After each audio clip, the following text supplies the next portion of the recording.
That's just relentless tennis. The waiting is over. Great, powerful hitting. That is way too good.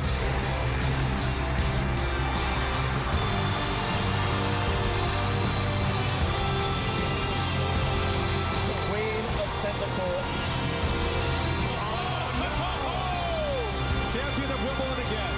Just for a minute, the silver fork sky lit you up like a star that I will follow.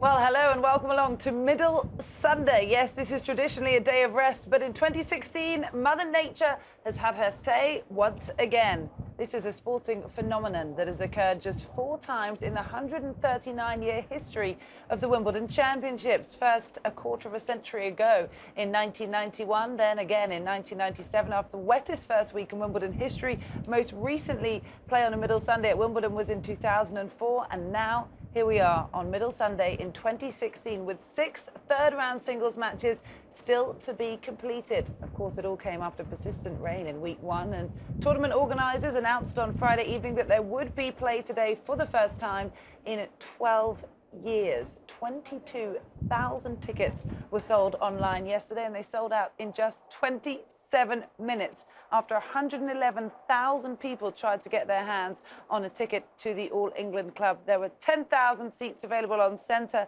8,000 on number 1 and 4,000 ground passes. One thing's for sure, it is going to be a fantastic atmosphere at the All England Club today. But welcome into our studio, Carl Robinson with you alongside a former finalist here at the Wimbledon Championships, Mark Philippoussis. Now, this is traditionally the most sacred day in tennis because it is the only slam to have a day off in the middle of the 2 weeks. But that's not the case today, Mark. The unique rest is gone, and we're going to have a unique atmosphere instead. Absolutely, and I'm sure a lot of people are very happy about it. I know this is very unusual to be playing on a Sunday, but also this is a very unique thing. It's the only tournament in the world that happens to have a day off in the middle of it, and especially a Grand Slam. Today, it's called the People's Day. It'll be the People's Day and the Players' Day, so let's hope we'll have a clear day of tennis. Yeah, it was a fabulous name that came up when Tim Henman played on what is now known as People's Sunday in 2004 and 1997. And he'll be joining us right here on set in a little bit to tell us just what it is like to play in that carnival atmosphere. Centre Court is the place that many people want to go, and 10,000 lucky ticket holders got their hands on one of those special seats yesterday afternoon. And our very own reporter, Rachel Stringer, is there. So in Centre Court, where there is a really unique atmosphere and a really nice buzz about it, because the people in here didn't realise they were coming until 3 p.m. yesterday when the tickets went on sale for only the 4th ever Middle Sunday to be played at Wimbledon. Everyone got a Centre Court ticket, but they didn't have an allocated seat. So everyone here had to queue up this morning to get these front row seats. And I'm going to speak to some people here who did that this morning and got some perfect seats on Centre Court right at the front. How are you doing? I'm very good, thank you very much. And how are you feeling about sitting here, about to watch some great action on Centre Court on a really unique Sunday? No, we're very excited. These are the seats we wanted. We were planning this beforehand, 3 o'clock yesterday, desperately trying to get tickets, and walking into an empty Centre Court with our perfect seats waiting for us. We're very excited. But how long did you have to queue to get these seats today? We were here at 6 o'clock this morning, anticipating quite a large queue, but the 5th in the row. And just talk me through how stressful maybe it was to try and get these tickets yesterday when they came on sale. Very stressful.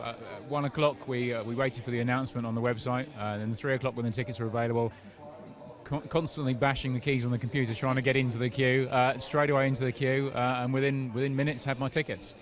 Within minutes you had your tickets, and what was the deal online? Could you get a pair? Could you get individuals? You could only get 2 per household. Yeah, that was the limit. And do you think it feels quite unique today? Are you actually Wimbledon fans? How does it feel compared to other times you've been here? Well, we've been coming a long time, my wife a lot longer than I have, but we've really enjoyed it, and it's a huge festival atmosphere when you're queuing, but even more so on the Middle Sunday because it is so special. It doesn't happen that often. So it's a great atmosphere. It's very, very exciting. You guys are here witnessing a piece of history, and I'm going to go and talk to another lady over here. Oh, I'll sit this side actually so you can see me. Come around here, Matt. You've also, sitting down here on the front row, you can almost smell and touch the grass, can't you? How is it to be sitting here? Oh, I'm so excited to be here today. It is a wonderful, fabulous feeling, and just to watch everything sort of packing out makes a great difference. And your route to getting the tickets wasn't as smooth as these guys, was it? Just tell us about that. Right, I waited at 1 o'clock, went on the internet, saw it on the Wimbledon website, and it said you had to go Ticketmaster. So I got onto Ticketmaster at 3 o'clock. I did have to wait a good few minutes before I got connected into there, but 15 minutes from start to finish, and I was so elated, because it's really difficult to get tickets, and being a Sunday, after nearly 12 years, it's a great feeling. And how special is it to be part of this Sunday? How are you feeling? Oh, so excited, and to see some great names, you know, watching tennis is wonderful. Absolutely. Well, have a great day, guys. And I mean, these guys are super lucky to be here, as I mentioned before, for only the 4th ever Sunday to be played at Wimbledon. Indeed it is, Rachel. Thank you. The rest of the attendance, by the way, will be made up by members and debenture ticket holders. The club does expect full capacity today on both centre court, which is just under 15,000, and court number 1, which is just under 11,500 people. Well, it was an incredible upset yesterday as we lost the defending champion, the number 1 seed, and incredibly dominant world number 1, Novak Djokovic, in his third-round encounter against the big-hitting American Sam Querrey. He was 2 sets to love up overnight. The match was suspended. Novak came back out and won the 3rd set fairly convincingly. This, a 4-set tiebreak. Sam saying afterwards he played exceptionally well on break points during the match, coming up with big serves to save Novak getting any key breaks in the game. And despite a further 3 rain delays after the match restarted yesterday, that wide hit from the world number 1 was all the American needed to walk through to the 4th round and cause the biggest upset of the Wimbledon Championships so far. The defending champion has not lost in the 3rd round since 2013. It's an early exit for Novak and ends his Grand Slam match winning streak. Novak had won 30 consecutive Grand Slam matches. The last time he lost, in fact, was in the final at Roland Garros back in 2015. Just an unbelievable day for Sam Querrey, who will now face Nicolas Mahut in the 4th round on Manic Monday tomorrow. One thing's for sure, it has certainly opened up the men's top half of the draw. His parents hugging each other with absolute delight at what he's been able to do, and will face, as we said, the Frenchman in the next round. For Novak, it was an early exit. It was a disappointing Super Saturday for him. Coach Boris Becker looking on in sheer disbelief. His plans for the 2nd week of the Wimbledon Championships have changed drastically. Novak did speak about his lack of comfort on court number 1, saying he feels 90% more comfortable playing on centre because simply he's played that much more of his matches there. So an upset indeed, but that is what Wimbledon and these grass courts can do to you. Novak Djokovic is out of the 2016 Wimbledon Championships. Gosh, it was not what any of us were expecting, Mark. We came on air yesterday morning with Novak 2 sets to love down, speaking about whether or not he'd be able to come back. The bookies still had him as the favourite to come back because he'd done so 4 times previously in his career, including last year's Wimbledon Championships when he had a very similar situation against Kevin Anderson. He was 2 sets to love down on number 1 court as well. They got suspended because of light overnight. He came back and won in 5. What impressed you so much about Sam yesterday that he was able to get it done in 4? As impressed as I was of what happened in the first 2 sets, 7-6, 6-1, I was even more impressed with yesterday because the fact that Novak was on his way back. He had won the 3rd set. Sam saved so many break points those first couple of service games with aces, huge serves, huge shots, and then was 5-4 down in the 4th set with Djokovic serving for the 4th, and you thought, here we go. He's going to hold, and it's going to be probably like a 6-2, maybe 6-1, 6-2 in the 5th set. He broke him straight back and went to a tiebreaker and ended up being the more solid player in the tiebreaker, which is crazy to say. I mean, listen, you know, Djokovic is human. Everyone is beatable, but did we expect that to happen? You know, kind of with Sam Querrey, I was maybe expecting that more to come from Murray or Nishikori or a Federer, but it was unbelievable the way he hung in there. He kept his concentration and his belief, and ended up winning a tight tiebreaker. That was even more impressive. Yeah, you'd expect it to be one of maybe the top 10 seeds Yes. to knock out the world number one. It was, in fact, the 28th seeded American who did, as Mark say, play incredibly well in the tiebreaks. He won the first set tiebreak, giving him that confidence to come back and do it again in the fourth. Well, congratulations to Sam Querrey, who does get to rest on this middle Sunday. Well, hello to Catherine Whitaker, our tennis insider, who's always full of information and reports from everything going on around these Wimbledon championships. But let's kick off, Catherine, with looking ahead to what this unique middle Sunday will bring us. Absolutely. 20,000 people here at the All England Club that are going to get a bonus day of tennis that they weren't expecting. How fantastic for them. So let's have a look at what they have in store today. An 11:30 start on centre court, 11:30 start on all courts, in fact. And they will be kicking off with quarterfinalists here last year, American big hitter Coco Vandeweghe up against Roberta Vinci, of course, the woman famous for ending Serena Williams' bid for the calendar year Grand Slam last year at the US Open. Then there is that lady, Serena Williams, taking on Heather Watson's conqueror, Annika Beck. That's second up on the centre court. And they'll be followed by this very intriguing matchup between former finalist here, Thomas Berdych, and the really exciting young German player, Alexander Zverev. Expect a blockbuster match there. Heading out to court number one, as I say, also an 11:30 start. Sloane Stephens, exciting young American, taking on Svetlana Kuznetsova. Another sort of battle of the old and the new generations in tennis there. And then we have a similar situation. Nick Kyrgios against Feliciano Lopez. This match to be resumed from yesterday. They were at 1 all overnight. That match really fantastic yesterday before they were called off for bad light. So expect it to continue in a similar vein today. And then finally on court number one, Jiří Veselý, the man that beat 7th seed Dominic Thiem in the previous round, taking on Portuguese player João Sousa. Over on court number two, plenty to look forward to as well. 20,000 people inside the All England Club today, and some of them will be watching this. Timea Bacsinszky, another quarterfinalist here last year, taking on the Russian 21st seed Anastasia Pavlyuchenkova. And then we have another one of these third-round men's matches carried over from yesterday. John Isner was 2-0 up. Joe Wilfried Tsonga managed to nick that third set to make it a contest just before they were called off for bad light last night. So they will resume with Isner leading by 2-1. Then we have a couple of interesting doubles matches. Malik Jaziri, a really interesting flair player from Tunisia, teaming up with Lucas Rossell to take on the Bryan brothers, and then Madison Keys and Sloane Stephens, the All-American partnership, against Timea Babos and Yaroslava Shvedova. Now, just one other thing I wanted to demonstrate to you, which is why we are playing on Middle Sunday, on People Sunday, and that is because of how the draw is looking. I'm just going to show you one section of the men's singles draw to illustrate this. Now, there are portions of the women's singles draw that look exactly the same. Now, if you'll see on the right there, we've just got the one name, that of Bernard Tomic. Now, ordinarily, all things being well at this stage of the tournament, we would have 4 names on the right there. But as you can see, we've got these 3 men's third-round matches that are yet to be completed. 2 of them, in fact, haven't even taken to the court. So the name of the game is to get all of the third-round matches completed so that tomorrow we can have Manic Monday as planned, and that all players will be at the stage of the draw that they would expect to be at this stage of the tournament.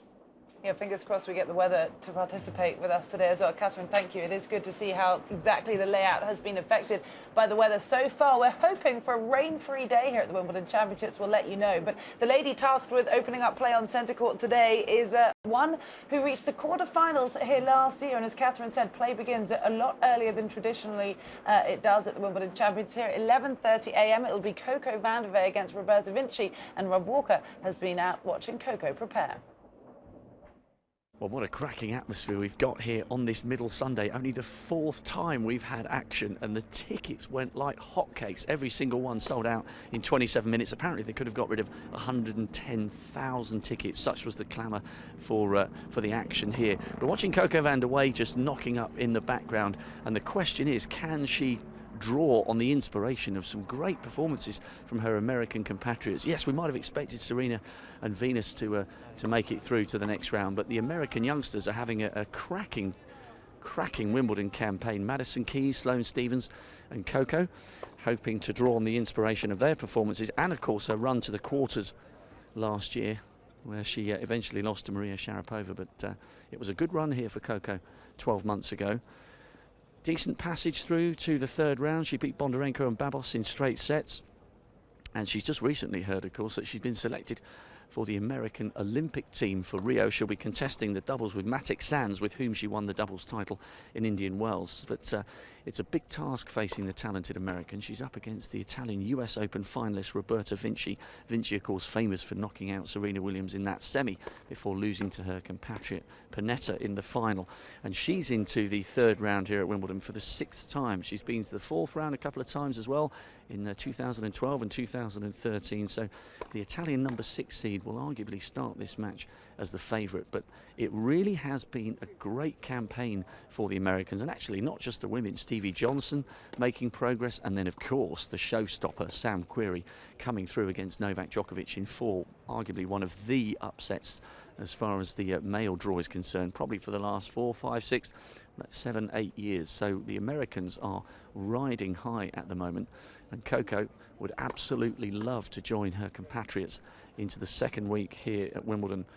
Made the third round last year at the Aussie and won the mixed doubles title in Australia earlier this year. So she's got some really good form in the doubles and can take great heart from that brilliant run to the quarters 12 months ago. Very, very good atmosphere here today. Massive queue this morning. Everybody who was lucky enough to get those tickets online couldn't wait to get in here and get a look at one or two of the sport's top names, and it'll be a great occasion for Coco coming out on centre court, and it is sure to be very, very raucous today. It'll be a unique atmosphere. Remember, only the 4th time it's happened in Wimbledon history. I think it's 91, 97, 04. And will 2016 go down as a Super Sunday? Well, it certainly could do. So Coco looking fairly relaxed here. She's knocking up on court 7 already. Quite a few people just gathering around, trying to get a look at her before she takes centre stage. Can she continue this great, great week that the Americans are very much enjoying here at Wimbledon?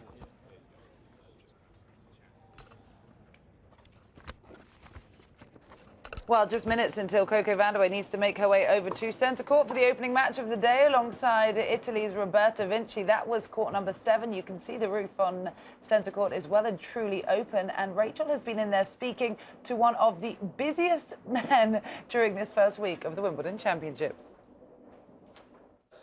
We're in centre court where everyone else has to keep off the grass, but this man here, he swaggered down centre court on the grass because he is the heads groundsman. Neil Stubley, how are you doing, Neil? Very well, thank you very much. Yeah, you just did just swagger down there. I mean, could I just touch the grass right now? Unfortunately not. I'm the only one, and my team are the only ones that can go on the court unless you're a player for the day. So you are obviously head groundsman. Just tell us a little bit about your role, please. So yeah, I'm pretty much in charge of the ground staff team that produce these immaculate services. I have to give all the credit to them because they're the guys that actually do it, and I just kind of steer the ship. So I'll take the credit where it comes. Obviously, you didn't always hold this role, though. Were you once upon a time part of that team as well, kind of looking after the grounds? Absolutely. So this is my 22nd tournament. So I started here straight from college, and then I've kind of done my apprenticeship all the way through, and then fortunate enough, I got the top job. And you must have a highlight from those many years working on the courts and around the grounds here at Wimbledon. Can you pick a few for us? Well, I think this is my third middle Sunday, so it's kind of becoming a little bit normal for us. Obviously, the third Monday that we've done. So all of those sort of days where you've got like the true tennis fan coming in, it's a really good experience. And for you and your team, what challenges does a middle Sunday bring, if any? Well, to be fair, we're always in on a middle Sunday anyway because practice is still going on. So most of our crew will be in until 9 o'clock on a middle Sunday anyway. Invariably, the middle Sunday, if it's a normal championships, it gives us a good opportunity to get extra water onto the grass to hydrate it. You know, it's a living surface, and we have to appreciate that. If we don't water it and maintain it, it will die. So, but because the temperatures this week have been quite mild, we haven't had the amount of play that we should normally have for the championships. It doesn't mean that we're going to really overly stress the courts out today. Has the rain though this week, has that brought about any challenges? Well, I think it's just frustrations more than anything. All the guys are on standby, they're always courtside ready to pull the covers, so you know, by the time we get to this stage everyone's a little bit tired than normal. But looking at the forecast for next week, it's not looking too bad. So hopefully next week we can get a little bit of recuperation. It's not just the courts, is it? We always talk about how beautiful Wimbledon looks out and about as well. Is your team responsible for that as well? Yes, so I'm kind of in charge of the grounds department as a whole. So within that grounds department, we have the ground staff and the gardeners. So yeah, so we put it all together. So under my remit becomes all the hanging baskets and all the bedding plants, which obviously is delivered and overseen by our head gardener and his team. At the end of the tournament, which lucky ladies get to take away the hanging baskets? I think they stay here for the rest of the season. Yeah. So all our members and everything else for the rest of the season get to appreciate that. We have a plant sale after the championships on some of the plants and planting schemes. That money all goes to our foundation, and then that goes towards charity. So yeah, we kind of recycle everything, and then every year we'll keep doing the same thing. And when Wimbledon finishes, does your role finish for the year and you're back again next year? Absolutely not. We then start concentrating on the following year. So we'll look at the courts, we'll start renovating them. It's a 3-month process to go through. We shave off all the grass of the courts, and we re-level them, we reseed them and bring them back, so we have brand new courts every year. So in fact, this is kind of the end of our season, and our real work starts in 2 weeks' time. And for any budding gardeners out there, what's the secret to the beautiful grass here on Centre Court? Having 35 full-time ground staff. Not many people are going to have that, are they? And also another question I wanted to know, compared to last year, which was beautifully hot, like amazing weather, and this year, which is really rainy, kind of, are they different challenges proposed there? Absolutely, and that's the challenge every year, is that no two championships are the same. So last year, really hot weather, courts are stressing out, we were giving them more water, but then we have that middle Sunday where we can rest them and give them extra water. This year, it's completely different. You know, it's a lot, you know, the temperatures are a lot cooler, a lot of rain floating around, it's very unstable weather this week, and we're here on the middle Sunday, but the importance of it being a full-time job year-round is making sure that the courts are at a stage for day one of the championships, that they can either have really hot temperatures or really cold temperatures. We either do a 13-day or a 14-day, or dare I say it, a 15-day championships. And everyone knows when they come to Wimbledon they're going to expect beautiful kind of settings and scenery. Do you ever get people coming up to you, they know you, and kind of congratulate you on your work? Yeah, we get quite a few people that sort of say to us how nice the grounds are and stuff. But a lot of the time, if nothing's said, because the expectation at Wimbledon is that everything should look immaculate and perfect, that's just the assumption. So if people don't say anything, we take that as a good thing. If people don't like it, they'll soon come and tell me. And in terms of players, have they ever come up to you and congratulated you on your work? Not really. It's again, like the spectators, the players, they turn up at Wimbledon, and the expectation is that they have the perfect tennis court, and because they expect it, they just think it's the norm. But believe me, if they're not happy, I'm sure they will come and find me. Well, Neil, thank you very much. It looks beautiful again today, and it's sunny, so we're hoping for lots of play on the only 4th middle Sunday to be played at Wimbledon. Yes, thanks, Rachel. Well, they're moving around the roof, but it will definitely stay open to start play on this People's Sunday at 11:30 a.m. on Centre Court, with a load of tickets that were bought online yesterday. An incredible achievement, as some 22,000 people purchased their ticket to the Wimbledon Championships. I promise you the roof will not remain like that for play to start. Serena Williams played in the last time middle Sunday was in action here at Wimbledon back in 2004. She said she loved the atmosphere then. Well, she's back again today. She'll be the second match up on Centre Court today, and Adam Hunt has been watching her prepare.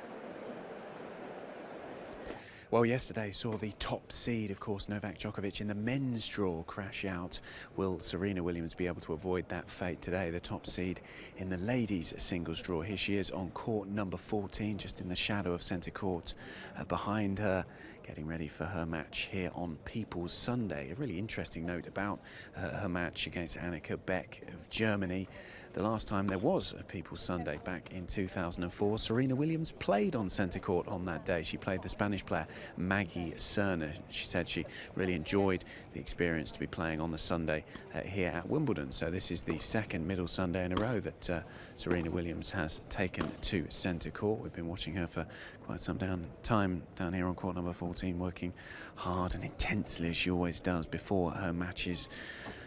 I think safe to say she is one of the most intense practicers on both the men's and the women's tour. She just hits the ball so hard in her practice sessions, no inch given. You can see in the background there Patrick Muratoglu, her coach, as she stands on the verge of history, looking to win her 22nd Grand Slam title to equal Steffi Graf's Open era record. It's a good match, though, in her last round encounter against Christina McHale, fellow American. McHale winning the first set. She certainly tested her, so she's going to have to be at her best against Annika Beck today. They've never met before.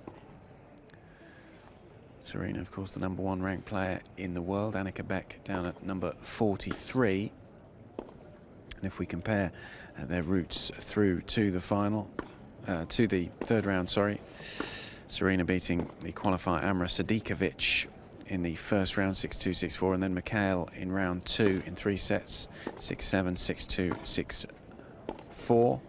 It was an epic first round match for Annika Beck, breaking British hearts by beating Heather Watson 3-6, 6-love, 12-10 in that first round match. Much easier in the second round, 6-2, 6-1 over Alexandra Sasnovich. So that's how she got through to round 3. But here is Serena getting ready for her match on centre court in the sunshine here at SW19. So Serena Williams takes the courts on People's Sunday once again. She'll be second up on centre court following the conclusion of Coco Vandeweghe versus Roberta Vinci. She spoke about playing here in 2004 on this same day, saying it was more fun, it was more live and more real. I really, really liked the atmosphere. Well, let's hope she does, Mark, because the Serena Williams that we saw in her second round encounter against Christina McHale was anything but serene. She said she had to get into warrior mode and play for her life as she survived a scare against her fellow American. We saw her smashing her racket when she lost a set, and actually lucky, as we said, not to perhaps get a violation for some of her behaviour. What's your take on her not so smooth route to the third round so far? I think that's the sign of a champion, being able to find a way to win when you're not playing your best. And she does that on a consistent basis. We know what she's capable of. She's such a powerhouse, the way she hits the ball. You know, at certain stages, you know, it's tough to find that rhythm out there, but like I said, as long as she gets the job done, that's all she cares about. She just wants to win. She was in the position that Novak was before he got knocked out yesterday at last year's championship. She was trying to catch the calendar Grand Slam, a huge amount of pressure on her. She had done the Serena Slam, which Novak has just done at the French Open twice before. She managed to succeed here at Wimbledon and then was, of course, knocked out in the semi-finals at Flushing Meadows against Roberta Vinci. She was asked earlier on in these championships in week 1 whether she thought Novak would be able to capture the calendar slam. She said, well, he's playing incredibly well. It should be easy for him to do it. It'd be interesting to see how she may have reacted to him getting knocked out yesterday, just in the third round of the Wimbledon Championships. Do you look, I suppose you would have played in the men's side of the draw, do you keep an eye on what happens in the seeding and in the ladies' half? No, I think, you know, there's so much going around in the Grand Slam. It's just very important just to focus on yourself. You know, I wasn't one to even look at the men's draw. Honestly, at times, my team knew not to tell me who was on my draw or on my side. All I cared about is who I was playing on that day. Right. And then most of the time, I would find out in the after the match or in the press conference, during the press conference. And there are times when I was playing, I used to tell, before I'd start my press conference, do not tell me who I will play if I win this match or who's on my draw. Just ask me questions about this match, please, or on that. And they knew that. And there's, you know, a couple of times there, you know, a couple of journalists couldn't help themselves. I know. But I wasn't too happy about it. But yeah, for me, I think for a lot of the players, they just like to focus on who they're playing because too much can happen. You know, you put this energy out there, you think, oh, I'm going to be playing Djokovic in the quarterfinals and Djokovic in the quarterfinals, and all of a sudden Djokovic is out. So then things change within you. It's like, oh my God, now the draw's opened up and I've got this opportunity, and then you're getting carried away and you're thinking too far ahead, and then your mind isn't focused on that match because you're thinking, man, Djokovic has lost. This is my opportunity. If I win this, you know, I get to play so-and-so, you know, then I could reach the quarterfinals. So, like I said, it's just this tennis, the depth in tennis is so good and so great that you got to have that respect for everyone, and you cannot look too far ahead. Anyone can beat anyone.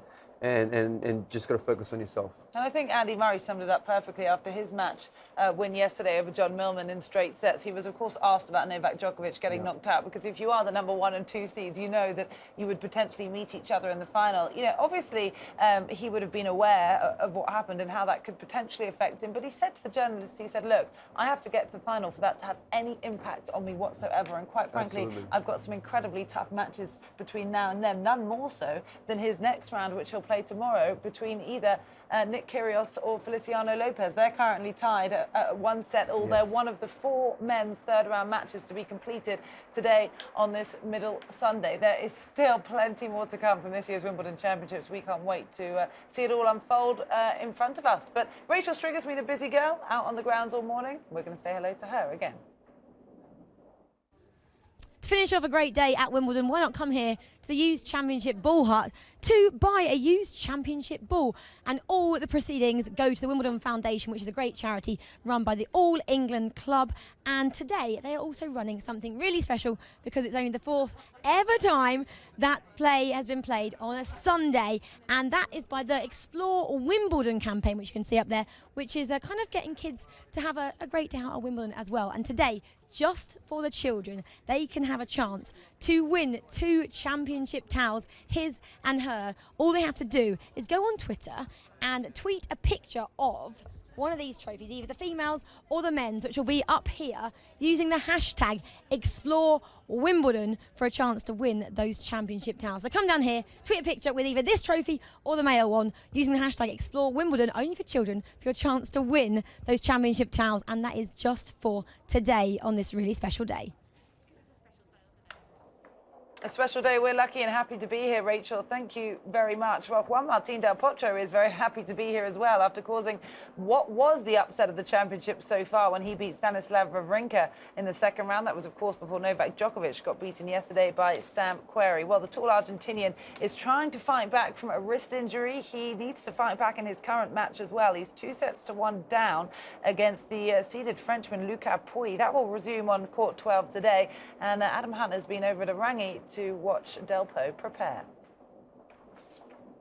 Well, we're here at Arangi with one of the stories of the tournament so far. Juan Martín del Potro continuing his comeback from all of those difficult wrist injuries that he has to sustain over the last few years, and he is really enjoying his comeback here on the grass courts of the All England Club, having beaten Stan Wawrinka in that mouth-watering second-round match on centre court just a couple of days ago. But he is embroiled in a battle in the next round, a match to be finished, second up on court number 12 against the French player Lucas Pouille. And Del Potro has certainly got some work to do. He is 2 sets to 1 down when that match resumes a little bit later on today, but he's here at Arangi just preparing for it. Those beautiful ground strokes you can see there. He is such a big man. There's one thing you realise when you get up close to him. The wingspan on both sides, particularly the forehand, though, is just incredible. And he's out here on court number 16, the practice court here, just working with his hitting partner Nicky Rowan down the other end, and his coach Dani Valverde, who interestingly used to be a coach with Andy Murray, who's playing on the court next to Juan Martín del Potro here, court number 17. He's getting a practice session in as well. So Valverde there in the black shirt, now moved on. He's since coached Thomas Berdych and then moved on from Berdych to start working with Del Potro, and that partnership has borne fruit so far. It's been a good tournament for Juan Martín del Potro. He said in his press conference, just feeling his way back into top-level tennis. Doesn't appear to have any issues with his wrist. He's not got any strapping on it. We haven't seen him holding it or any problems there. So the comeback continues, but he's got some work to do on court number 12 later against Lucas Pouille of France.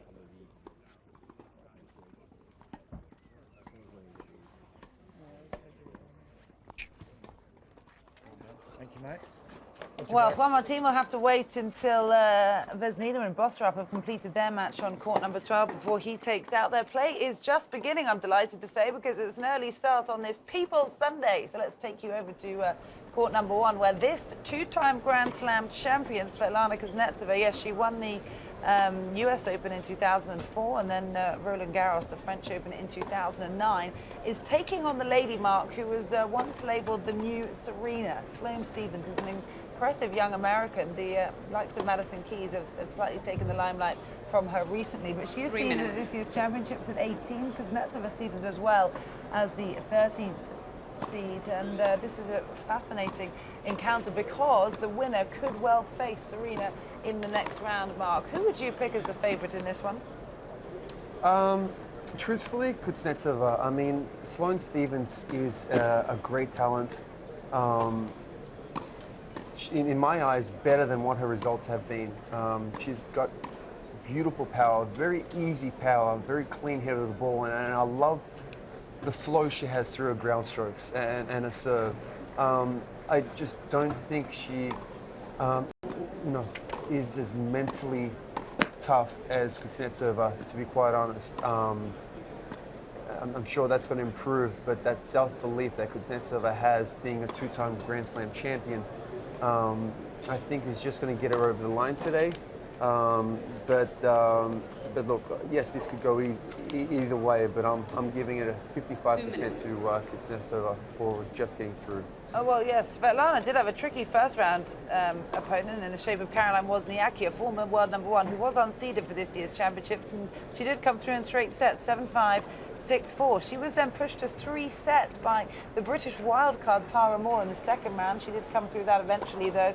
Sloane Stephens, meanwhile, came through her opening match in straight sets. She played Shuai Peng from China, and then Mandy Minella had to retire in there midway through their second set to set up this encounter. When you speak about experience, those Svetlana Kuznetsova, not only is she a two-time Grand Slam champion, she has reached the quarterfinals here at Wimbledon on 3 previous occasions. Don't forget about Sloane, though. She has reached the quarterfinals here herself. In fact, her second best performance at a Grand Slam. It came in 2013, the same year that she reached the semi-finals down under. She came to Wimbledon later that year and did reach the quarterfinals. So it was somewhat hailed as a new talent, a new star on the women's tennis circuit, a bit like Jeannie Bouchard was here the year that she reached the final, and she famously said that she was going to pay to fly her and her mum back to America in first class after reaching the later stages of this tournament. There's something to be said for the experienced veteran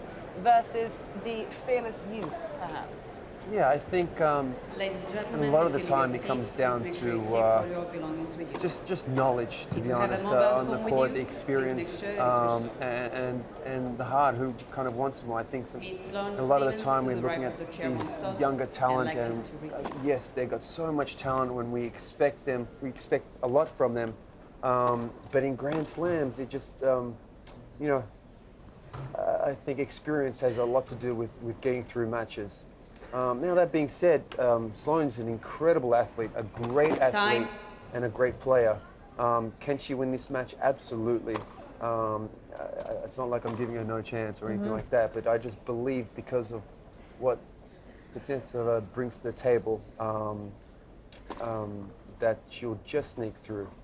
Well, that is a head-to-head as we take a look there. Yes, the two-time Grand Slam champion does lead 2-1. They've never played before on grass, so that'll often changes things. Absolutely, absolutely. I mean, Sloane is she hits a hard ball, so grass definitely favours her. So we'll see. They've taken it to 3 sets on 2 of the 3 previous times they've played. It looks as if they're preparing to play this opening game of their match out on #1 court, so let's join them with some commentary.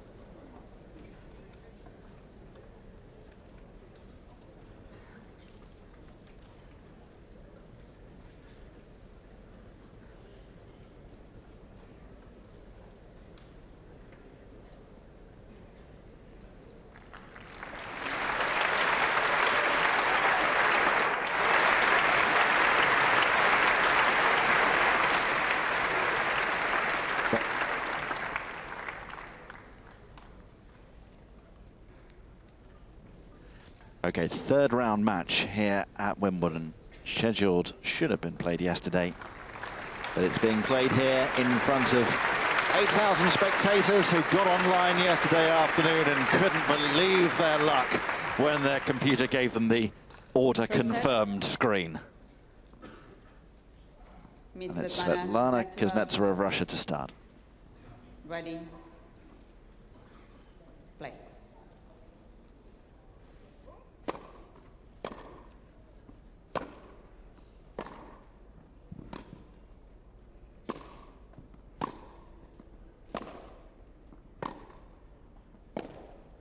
Hi.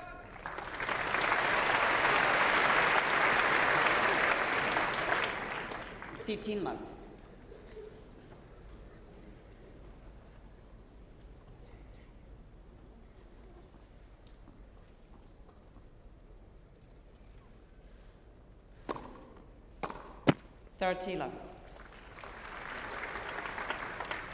Sloane had to save match point yesterday in her second round match against Vandeweghe. And interesting to see. Sloane didn't think she played well in that match. Can she turn her game around in just 24 hours? 40 love. And the most important thing for Sloane, to muster up a lot of positive energy.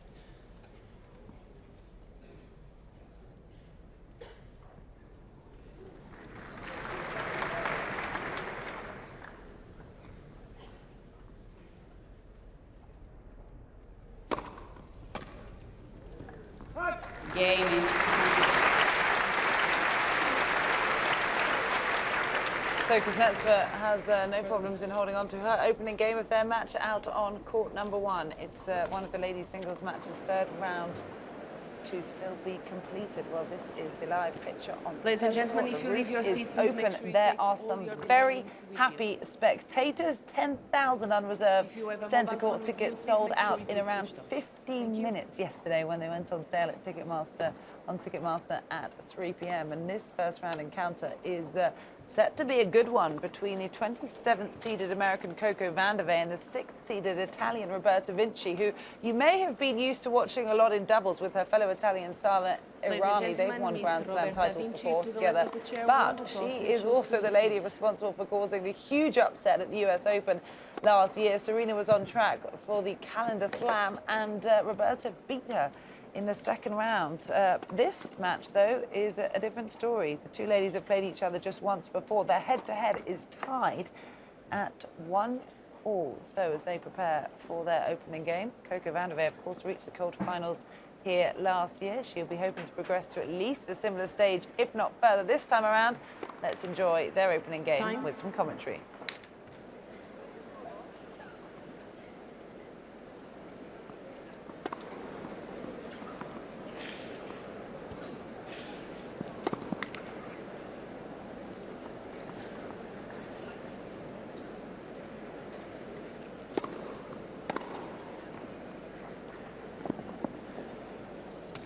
Well, we're going to start with power because Coco Vandeweghe won the toss and decided to serve, and this is no surprise. That's just the last practice serve. We have a huge contrast in styles between these two players.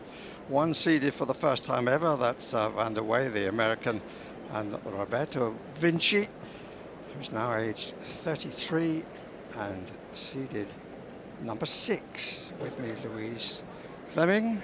And this will be an interesting contest. It certainly will, Barry. It's rather exciting to see when two players come into a match or an event, both having their career high rankings. Both players very confident so far in the tournament. They've come through with some really good matches. But Coco Vandeweghe, gee, she is on fire. We'll see some action today. Well, there was prolonged applause when the ladies came onto court. Now, total silence. First set, Miss Coco Vandeweghe to serve. Play.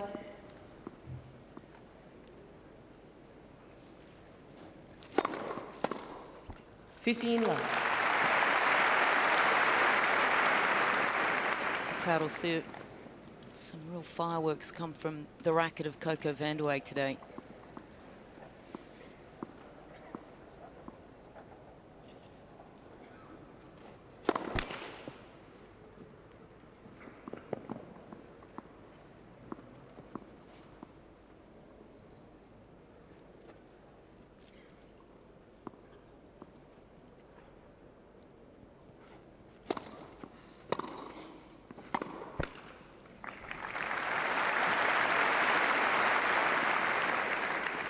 15-all. So both players on the board early, which is always nice. Crowd just waiting to applaud everything.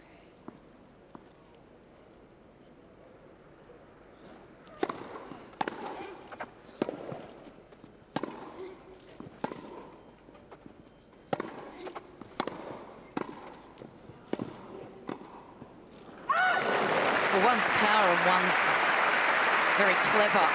And Roberta Vinci, such a smart player, uses her variation extremely well.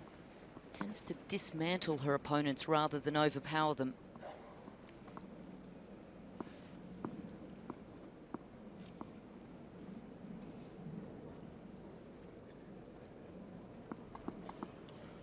Just a little nervous. That was really rather long.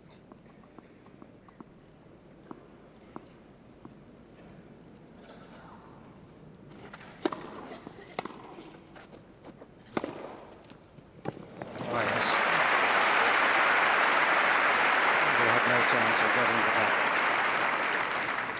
40-15. Just the sound of this forehand just resonates through centre court here.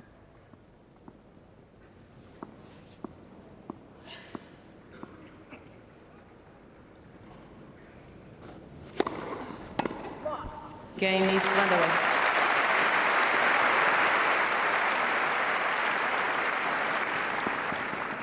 First game. So Coco Vandeweghe holds on to her opening game on the first match on centre court today. Play started early. The seats are packed. 10,000 people managed to get their hands on centre court tickets when they went on sale at 3 p.m. yesterday afternoon on Ticketmaster. Well, we're delighted to say that we have now been joined by some Wimbledon and tennis royalty in studio. Four-time semi-finalist here, Tim Henman, former British #1, former world #4. He's just hot-footed it up from centre court, where you've been doing the traditional BBC intro with Sue Barker. We're going to get on to your People's Sundays, because this man's contested the last two in Wimbledon history. But what's the atmosphere out there like today? Actually, perhaps not what we were expecting.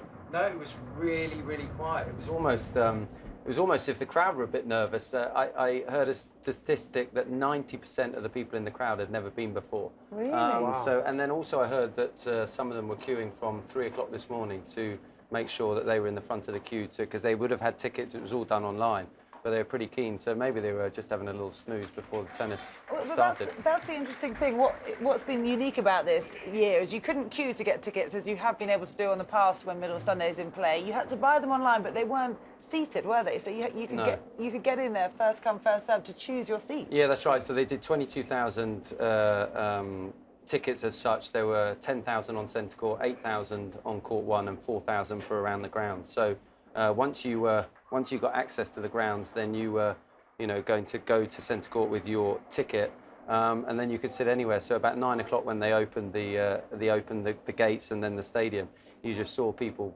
piling in to get the front row seats. So yeah, I'm sure it will be a good atmosphere. They'll warm up like the players. A polite crowd right now. That might change when Serena comes out second match. She always revs up the crowd. Well, let's relive a bit of Wimbledon history, shall we, Tim? Let's take it back to 1997. First of all, look at the hair to kick us off. Look at that baby face. This was an epic. Oh, there we go. Lucy's looking nervous. Yeah. 14-12 you took this to in the fifth. 14-12 in the fifth. I thought really with the People's Sunday I had to give them their money's worth. Bit of some volley there. Didn't see too much, but it was an unbelievable atmosphere. I remember when we walked on the court, there was a Mexican wave, and every shot that we hit in the warm-up was sort of greeted with a cheer from me and a boo for Paul Harhouse. And I remember also that year they had a big problem with the court, and the surface was pretty ordinary. And that I have one tennis picture at home. And it was that reaction after hitting a forehand winner down the line. You didn't show your reaction. What happened? I sort of put my arms in the air, and there's a good reaction with the crowd behind. And, so this is, 7 years later, you'd had a little bit of a haircut, and this is 2004. 2004, and again it was pretty lively. Playing Hisham Merazi, who I had a pretty good record against. This one you managed to get done in 4. Nice. Ooh. Isner was such a talented guy, wasn't he? Tough to play. He was, yeah. And then I think I had an extremely good win in the next round. I can't remember who I beat. I can't remember too. No. It's not important. Let's not discuss that.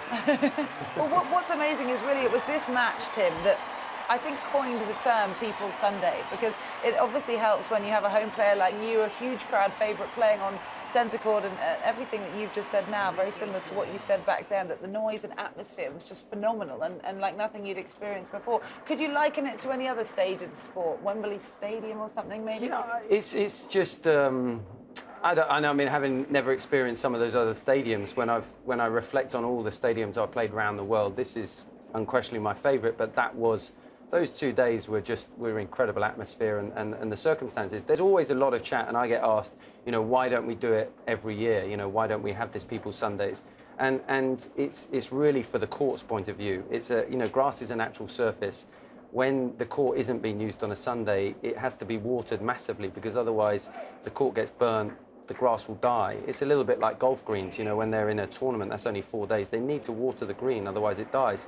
When you've got a tournament taking place over 2 weeks, if it doesn't really have that day, things can struggle. The difference is we've had a lot of breaks in the weather, so the number of hours that the show courts have been used is down. So that's why we can accommodate it. But certainly Neil Stubley, the head groundsman, wouldn't be keen to have a People's Sunday every year. Okay. And nor would the local residents, which I believe is the original reason that there is a middle Sunday in play here, because final Sunday is always used for the men's, and the local residents used to want their 1 day of rest at least. And nice to know that the condition of the courts won't be too much of a concern in the second week of this year's championships. We're not done with our old footage yet, guys, because you two have got a little bit of a history yourself. No. And I think he's just got the edge on you, Tim. 4-3 in the head-to-head. If you'd have told me you were going to bring this up, I wouldn't have come. But 2000 This is the round of 16 here at Wimbledon, a 5-setter epic again.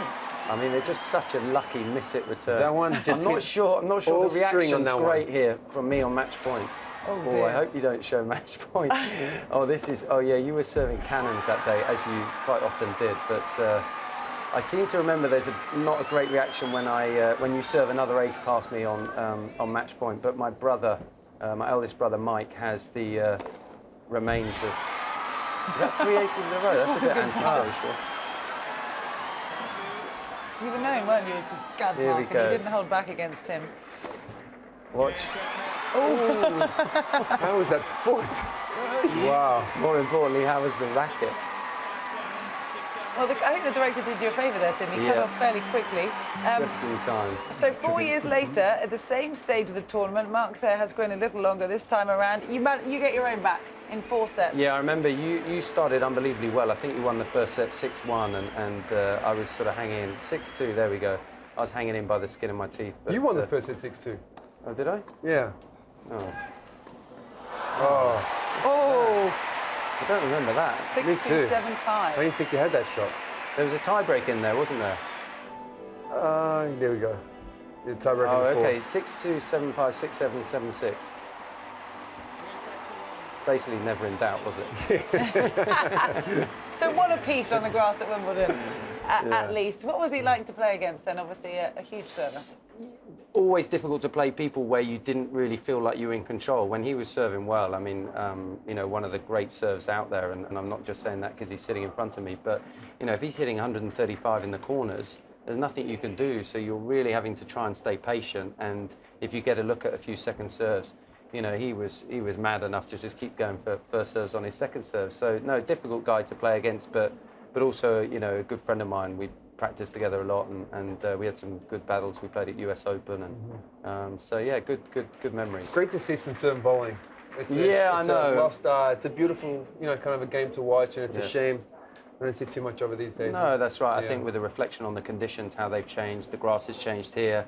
The surfaces around the world have got slower and sort of more abrasive, less opportunities to move forward. But I think for the game in general, we've got to be careful that it's almost like the surfaces are too uniform. We need to have some faster courts, and we need to have some slower courts to give the guys an opportunity, and the girls, if they want to come forward to the net. I agree, 100%. Speaking of the big serving, Mark, that we used to see back in the day, that's really what got Sam Querrey through, isn't it, to the fourth round yesterday, and that huge upset of the championship so far, knocking out Novak Djokovic. Did you call it, or did you think that Novak would still come back in 5 yesterday morning? Well, I I commentated on it. Does that mean I called it? So, what did you expect to happen yesterday? No. I mean, you know, with Djokovic having won 4 slams in a row, the consistency of his performances in the biggest events over the last 3 or 4 years has been unbelievable.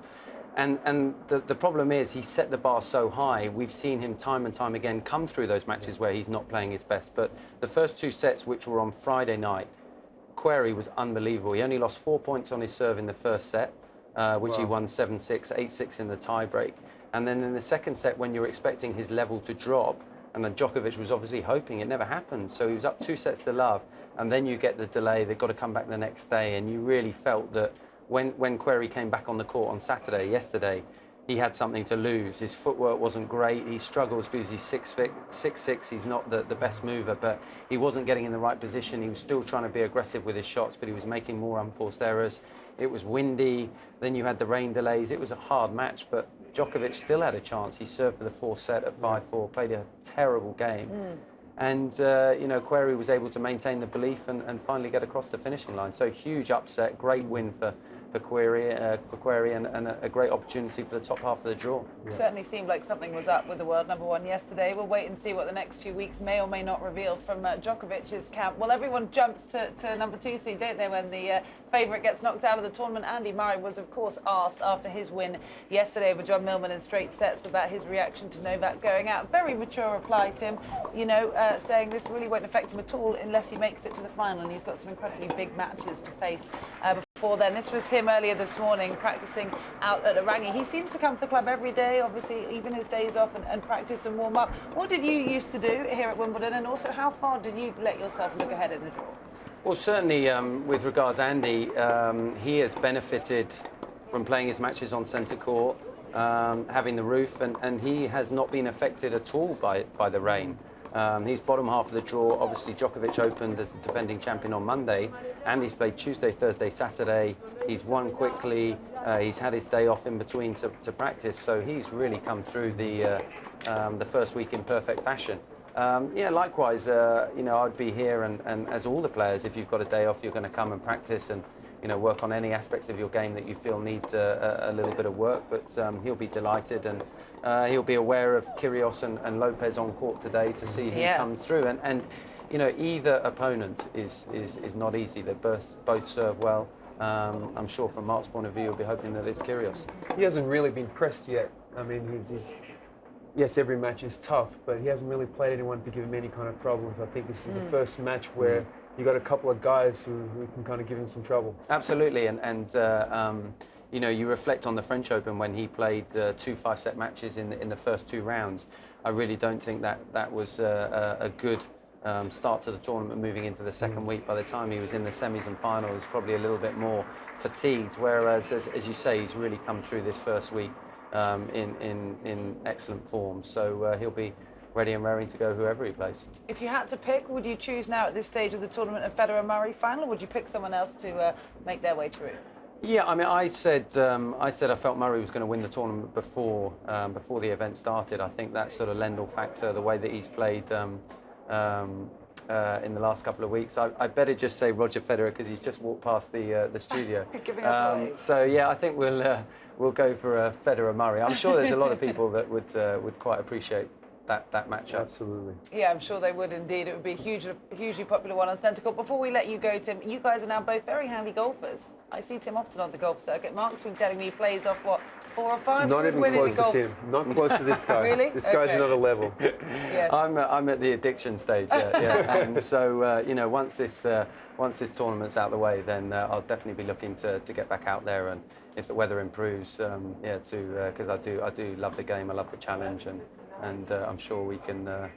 Or I'm sure I'd like to take a bit of money off Mark at some stage. This has got to be the longest stretch that you don't pick up a golf club for. 2 weeks? Yeah, absolutely. Yeah, I'll be hacking it around. It's got the shakes a little bit. You can see the putting needs a bit of work. Yeah. Actually, I did hear that you've got the shakes on the putter. Is that right? No. I mean, vicious rumours. I don't know. I heard. I did. I missed one from 4 feet. for the first time in a couple of years. So Trash talking. You'll probably be heading up for the Open in June as well. I will be. expect. Yeah, I'm going to be there with HSBC. So looking forward to that. All right, we'll look forward to seeing you then. Thank you so much for No coming up problem today. at all. Thanks for having me. Really appreciate it. Tim Henman in our studio here on Live at Wimbledon, and he said either Nick Kyrgios or Feliciano Lopez will face Andy Murray in the 4th round. Nick Kyrgios they play their match later today to decide the winner, and one of our reporters has been out watching the Australian practice. Well, one of the matches we can't wait to see today is the second instalment of Nick Kyrgios against Feliciano Lopez. It's 1-set all. Kyrgios, the number 15 seed. A few people have said they wouldn't be surprised if the hugely talented, slightly controversial Australian ended up winning this title. Certainly our analyst Craig O'Shaughnessy seems to believe that Kyrgios has the raw ingredients to be a Grand Slam champion and a winner here at Wimbledon. We've just seen him knocking up down at Irangi, and funnily enough, he was getting some advice and mentoring from the man he beat in the first round, Radek Stepanek. They seem to have formed a good friendship. Kyrgios looks very relaxed. He's been listening to his headphones. He only used about 20 minutes of his half an hour on Irangi, but a really fascinating match. Lopez, remember, has been in the quarterfinals 3 times here. Kyrgios reached the last 8 in 2014 and made the 4th round last year before losing to Gasquet, a really, really talented performer, and what an entertaining 5-set match it was between him and Dustin Brown in the 2nd round. He's got a great record, Kyrgios. He has never failed to make the 4th round here. Remember, he beat Rafael Nadal en route to the quarterfinals 2 years ago. So Nick Kyrgios heading off. He is preparing to resume battle at 1-set all against Feliciano Lopez, and that could be quite some match to a finish on court 2. Cannot wait to see that one. Nor can we, Rob. Thank you. They'll have to wait till the end of the Sloane Stephens-Svetlana Kuznetsova match, which is currently tied at 3 games all on court 1 in the opening set. But this is court number 2, and it's another 3rd round encounter in the ladies' draw between Timea Bacsinszky, the 11th seed from Switzerland, against Anastasia Pavlyuchenkova. Always struggle with that one. Let's join this one in the early stages of the 1st set. They're on serve, and it's Timea. Love 15.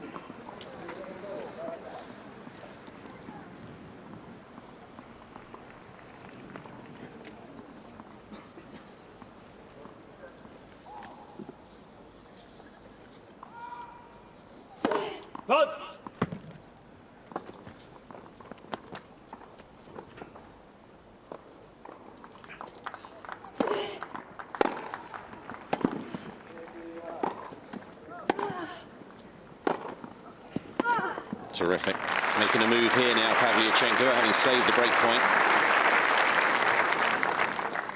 Love 13. Kick starts you, really, doesn't it, when you win a mini battle like that?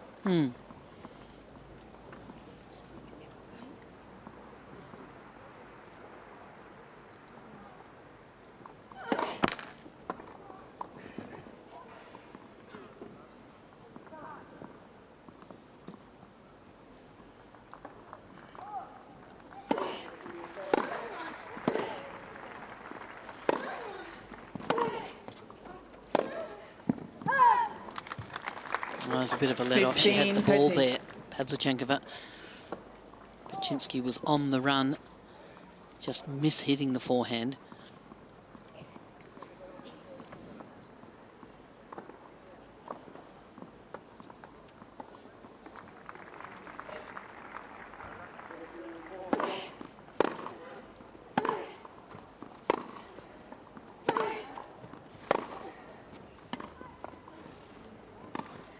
Nice.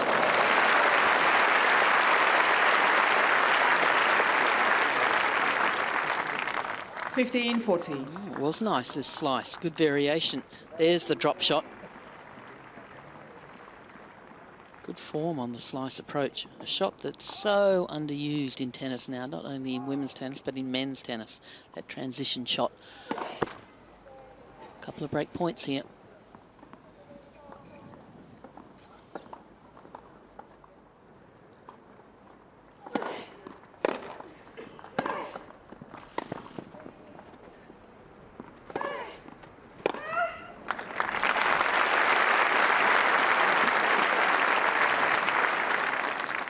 $30-40.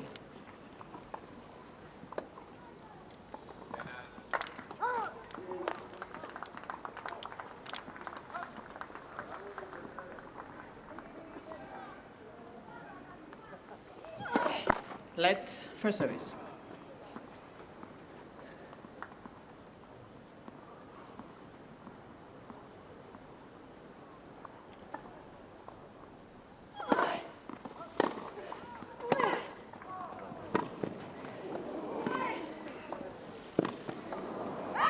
Well played.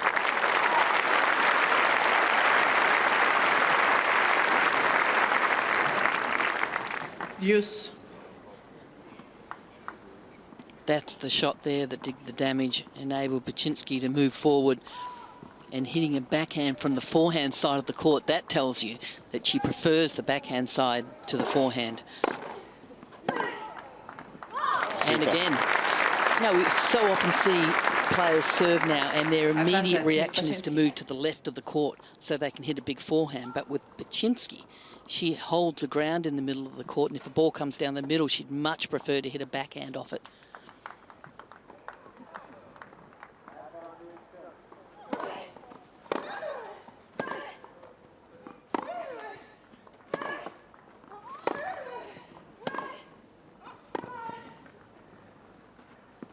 Great hold. Game is Bacsinszky.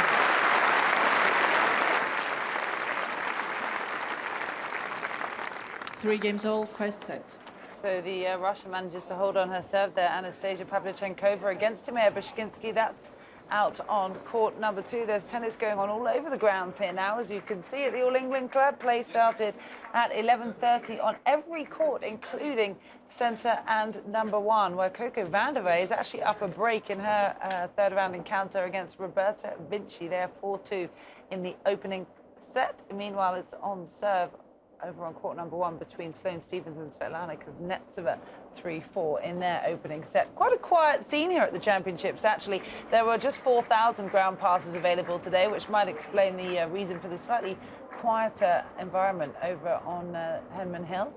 10,000 were available on centre court and 8,000 on number 1. 22,000 tickets in total were sold, with 111,000 people trying to get their hands on a pair. The rest of the seats on the big show courts are made up between members and debenture ticket holders. So it's actually, Mark, surprisingly, quite a serene atmosphere here, as Tim confirmed with us. He'd just come over, Tim Henman, from centre court before he just joined us on set, and said actually it was quite kind of a calm, maybe slightly nervous crowd, because amazingly, he said, apparently 90% of the people on centre court today have never been there before. That's incredible. I think that has a lot to do with being able to reserve those online and not having to line up, right?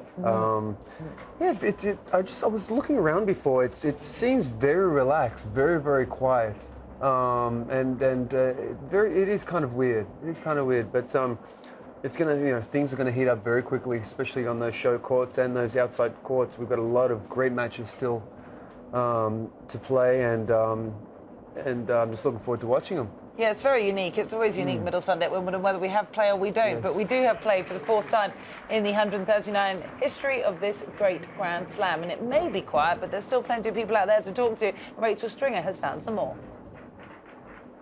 Calling this People's Sunday, and I found some really colourful people right here, looking lovely ladies. Why have you come matching today? Well, we wanted to dress as tennis balls, not people, but I think we succeeded. And you're pulling it off, I must say, really nicely. I'm just going to mention this little hat here. That looks beautiful. Have you just nipped in and bought that? Yeah, I had to try to find a way to convince myself to spend $100, and I tried to wait. I got to 20 minutes. Sorry, Mom. I had to have it. Well, it looks beautiful, so good shout on the hat. Have you bought anything yet? Not quite, but I will be in there soon. And the reason I'm mentioning what they're bought, because these two ladies are from America, and your first time at Wimbledon. Just tell me a little bit about the story of how you've come here today. Well, we're studying at Oxford right now, and since 10 years ago, 2004, People's Sunday hasn't been opened, and so we just got lucky. It's truly like a blessing that we got tickets today. A miracle. Well, hang on. Your story is stretched a bit further than that. Tell me when you found out you had tickets, where you were, that kind of thing. Oh, well, she was in the library, and we were just refreshing, and finally she texted me we got it, and I almost cried. I was crying. My heart was beating so fast. So you are here, guys, and so far, is it living up to expectations? Absolutely. This is the greatest place. You can have a bottle of wine there and watch tennis. It's not even noon, and she bought a bottle of wine and a hat. And you're going to buy something later on, I'm sure. But you're going to go into court one, and it's something special about that for you as well, isn't there? Yes, I'm watching Sloane Stephens, and back in Florida, I grew up playing with her in like the 10 and unders and all the tournaments, and we competed a little bit here and there, and we'll see if she remembers me. Hopefully she sees this. Maybe go and give her a wave in there as well. Guys, thank you for chatting. I'm not going to take any more of your time on this like pretty cool day for you two. Oh, it's the best day ever. Well, go tennis balls. The best day ever for some fans indeed. As we said, there is tennis going on everywhere, so we're going to keep taking you out to the courts. Why not? Court number 12. This is Elena Vesnina against Julia Boserup, the American qualifier. They are on serve in the opening set, and Boserup actually upset the 7th seed Belinda Bencic in the second round, coming through there in straight sets after Bencic had to retire at the early stages of the second. But let's join this one now, see if the American can hold on to her serve over on court 12.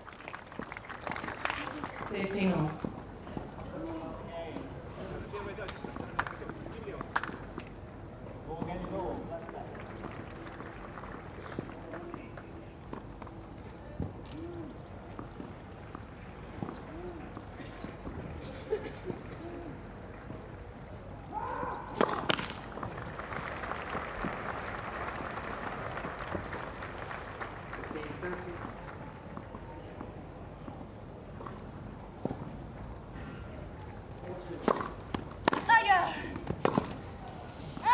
Oh yeah, that return came back so fast.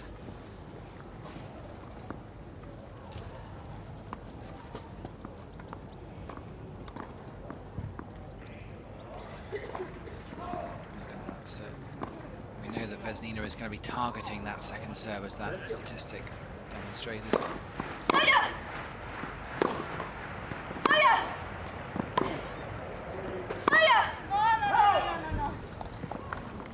Well, you said it, Elena. Easy after the shot, isn't it? To think I should have gone down the line.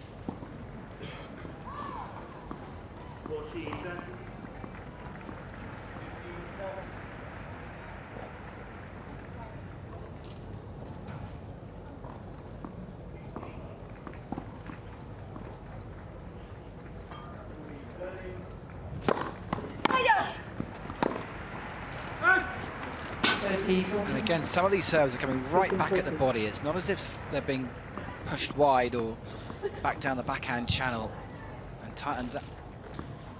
Those are the most difficult ones to get out of the way of, because you've got to move your body. And another break point here for Elena Vesnina.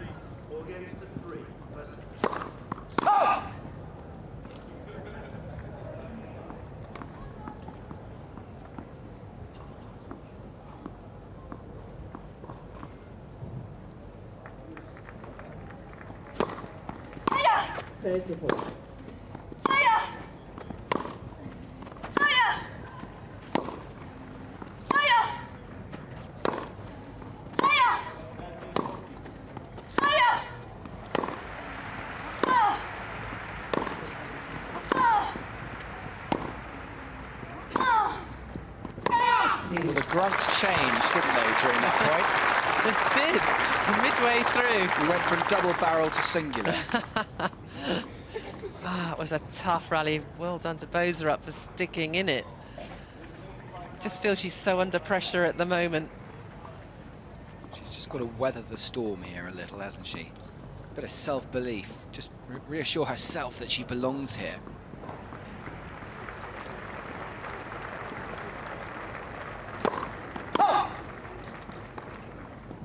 Yes.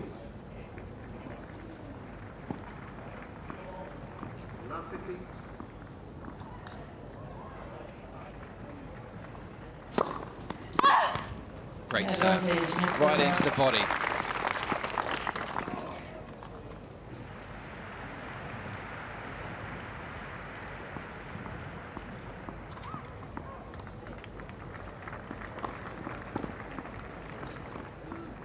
Advantage, meet Bacsinszky.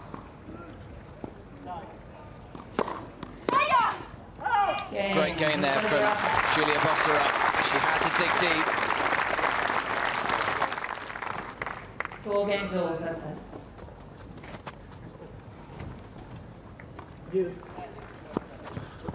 So 4-all in the opening set there out on court number 12 between Vesnina and Julia Boserup. Plenty of action going on today because there were still 6 third-round matches to be completed during today's action. So we are looking forward to it. And actually from that aerial shot, Mark, you can see what condition the courts are in. Of course, there's a bit of wear and tear, particularly at the baseline. But Tim Henman was just speaking about it in studio with us a moment ago, how traditionally Middle Sunday is the perfect time for the courts to rest, be watered and prepare themselves for another busy week of action as we enter the second week of these championships. So some concerns that they wouldn't get that day of rest today. But as Tim said, rightly so, there's been so much interruption to play during this first week that they haven't had as much use as they usually would. Does it concern you at all? No, it was very interesting to hear that because I didn't quite know.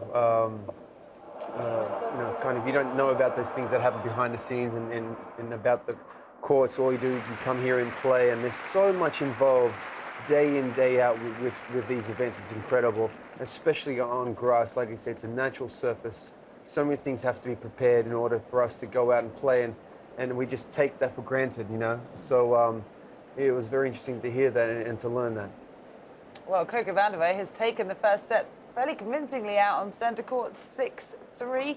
She had an incredible run at these championships last year, reaching the quarterfinals. Would have been a huge confidence booster if she tries to play the incredibly talented Russian Grand Slam doubles champion herself as Roberta Vinci. She's beaten Serena Williams before, just recently at the US Open last year, ending all hopes of the calendar slam. So, Coco will be hoping to wrap this one up in straight sets. The winner of this match will go on to play the winner of Bacsinszky and Pavlyuchenkova, who are currently in action out on one of the outdoor courts. So let's join this one now and watch them start the second set.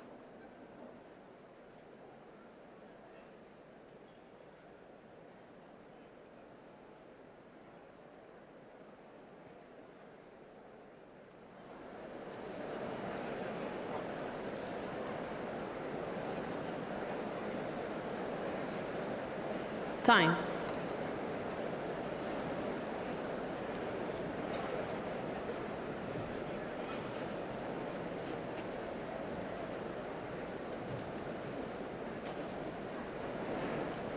Well, she's in the top half of the draw. That's second set. Serena Williams. Miss Vinci half to of serve. the draw. Some other players there who might stop a meeting between the two. It would be interesting to see how she would play against somebody who could also bomb the ball at her.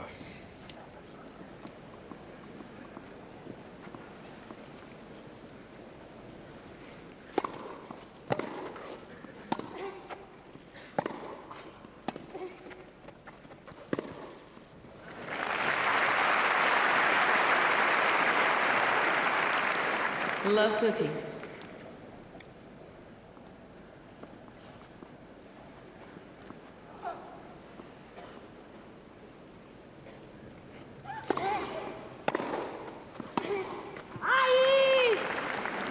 Love 40. Yes. Reaction understandable. She really can't afford to make errors like that. Doesn't matter the language, everybody knows how she feels.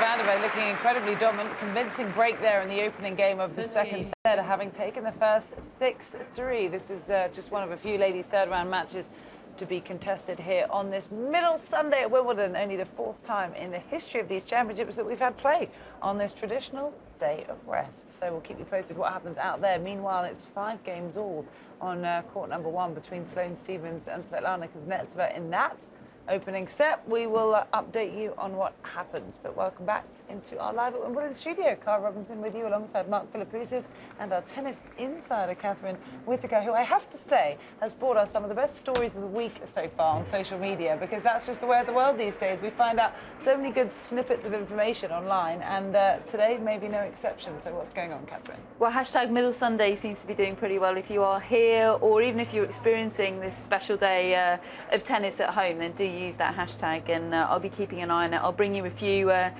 tweets from people that are here and enjoying Middle Sunday in just a moment. But first of all, I wanted to bring you up to date with something that Wimbledon are doing via the app, a way for you to enjoy Middle Sunday and create some memories for Middle Sunday. So if you've got the Wimbledon app, I'm sure you will do. How can you get through the fortnight without the Wimbledon app?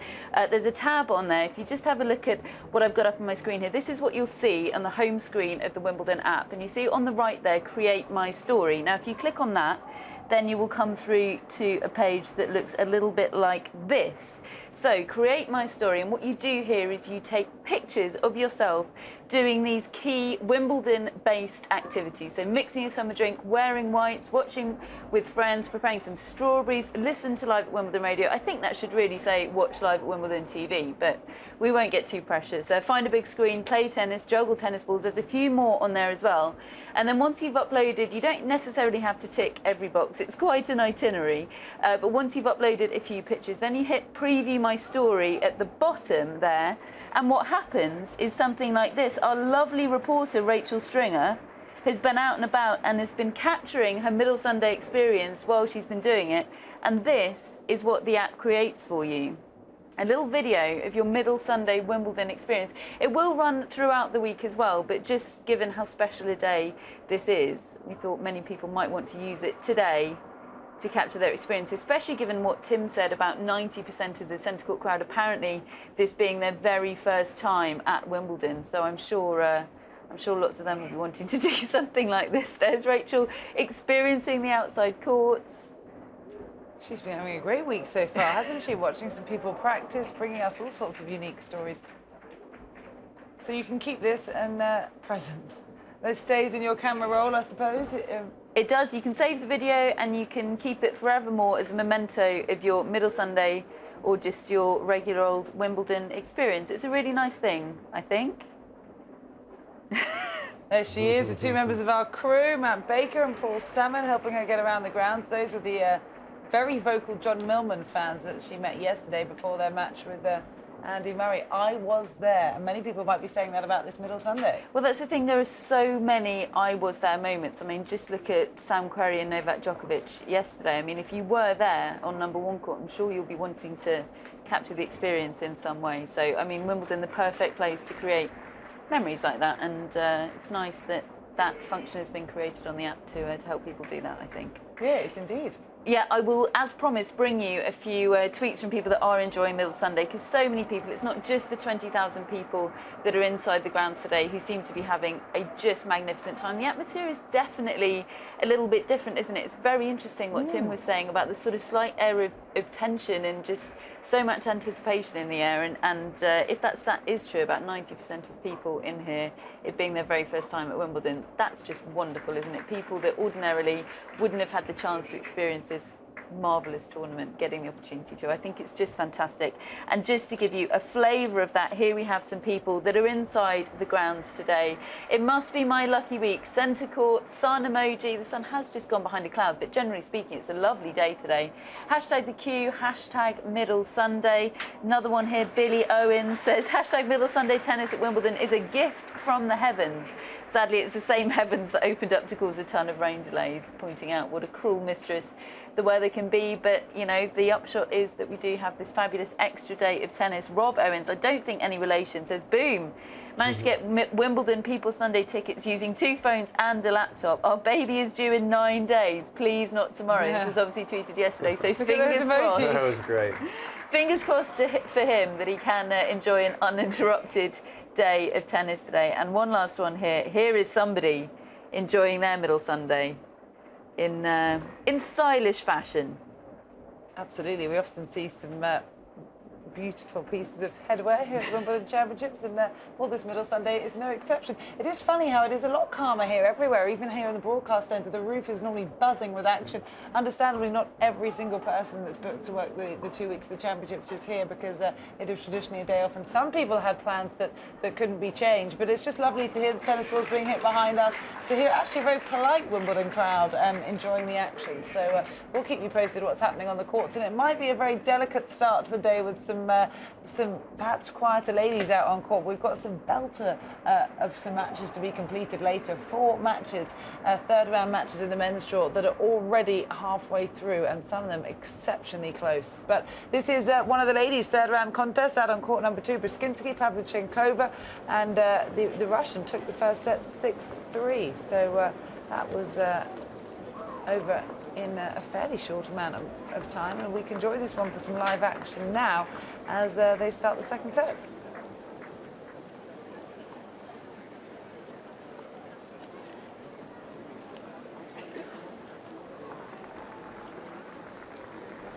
Time.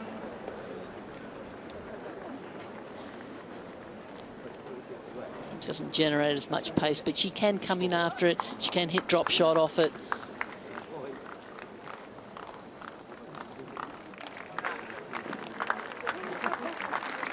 She's got a lot to do, there's no doubt. Pavlyuchenkova will surely relax a bit more now too, having secured that opening Second set, Miss Bacsinszky to serve. Very important game at the start of the second for the Swiss miss.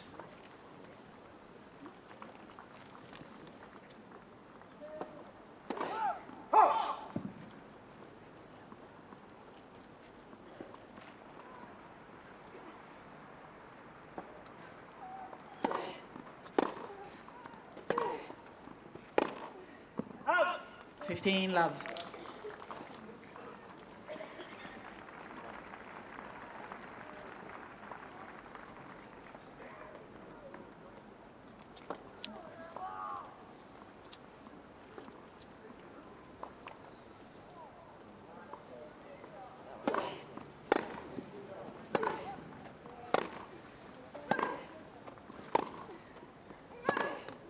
Oh, that's a nicely struck forehand. 30 love. Everyone's smiling. Every time we see a picture of the crowd. They're happy to have the opportunity to come to the club.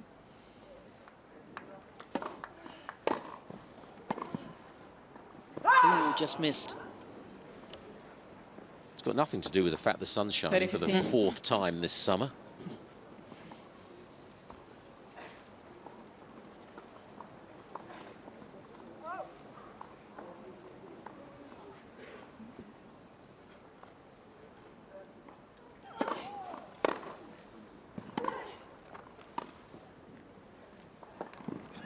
Oh my word! How good is that? That is quite a shot. I thought she was 40, going to struggle 15. to get there. There was the return of serve that just opened up the court. There's the drop shot. She covered a lot of court to get there, Bacsinszky, and just managed. I don't know how she created such a great angle from there. Well played. Even Pavlyuchenkova applauded that one. Game.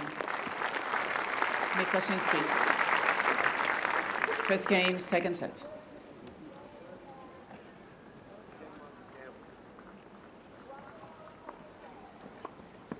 You're welcome. So, Tamara Bacsinszky, the 11th seed from Switzerland, holds on to her serve. She's got to try and come back to win this one in 3 after losing the first set 6-3 to Pavlyuchenkova out on court number 2. But let's say hello again to the busiest lady of all on this middle Sunday, Rachel Stringer. They didn't expect to be printing that banner this year, and I hear they actually printed it overnight because there's play on the middle Sunday, which doesn't usually happen. Last time it happened was in 2004, and this man here, Joe West, the president of the honorary steward, he was around then, and for the last all four times it ever happened. 4 times, yep, I've been here. Pretty special, hey? It's very special, and it's a lot of fun. How do you think that differs, having play on a Sunday? It differs because many people come here who would not ordinarily come here, particularly getting into centre court. And they're so pleased and so cheerful. And obviously you're in centre court today. How is the atmosphere in there? It's very bouncy. They're really good. I was talking to a couple from Swansea who heard about it. They handed the kids over, they got a ticket, and on they came. And they're so happy to be here. And you've been here, obviously, like I mentioned, for all 4 times it happened. Have you maybe got any memories or any stand-up performances from those 4 times? Well, you know, it all blurs a bit as you get old, as I am. But in 1991, they still had Navratilova playing, and we had Lendl playing. They both played on that day. And 97 and 2004, Henman played on both those days. So, yeah, it's very memorable, really. And do you think the whole atmosphere today is also different compared to other days around the championships? It is, because in the main, the people are very cheerful to be here on a Sunday, and they have their picnics, and many have never been in here, and they're so happy. And obviously we've got a beautiful day as well, haven't we? We've got a wonderful day. They've got the sunscreen on for the first time this year. The roof is open, and it's going to be a lovely day. Perfect. Well, history is in the making. 4 times that Wimbledon has been played on Middle Sunday, and I'm here for the first time, and John is here for the 4th.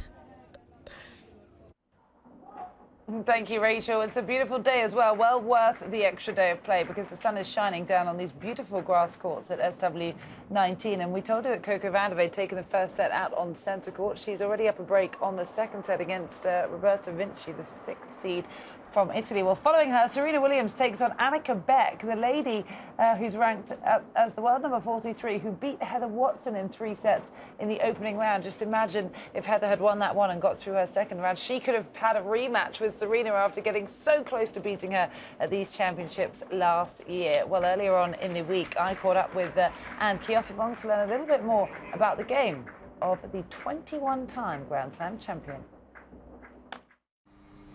Okay, down here alongside Anne to speak about the world number 1 and really the best player currently of her generation, of course, Serena Williams, and just about the strengths of her game that undeniably starts with the serve, Anne. It is the biggest weapon of her game. Why is it so good? Well, the serve is so good because she does have so much power, but not just on the serve, off the ground as well. And what makes the serve in particular so good, though, is the way her motion is. It's very smooth, her technique. Okay. It's very tough to teach such an easy take Smooth back transition. Exactly, and she's got such an easy throw. I mean, she seems to produce power effortlessly, but she's explosive with the legs and she's fast with the arm. Also, the other thing about Serena Williams' serve is her ball toss. Her ball toss is very consistent. It's the same ball toss whether she goes for the slice serve, the kick serve or the flat serve. And off the deuce and the ad side, as the receiver, it's a very tough serve to read.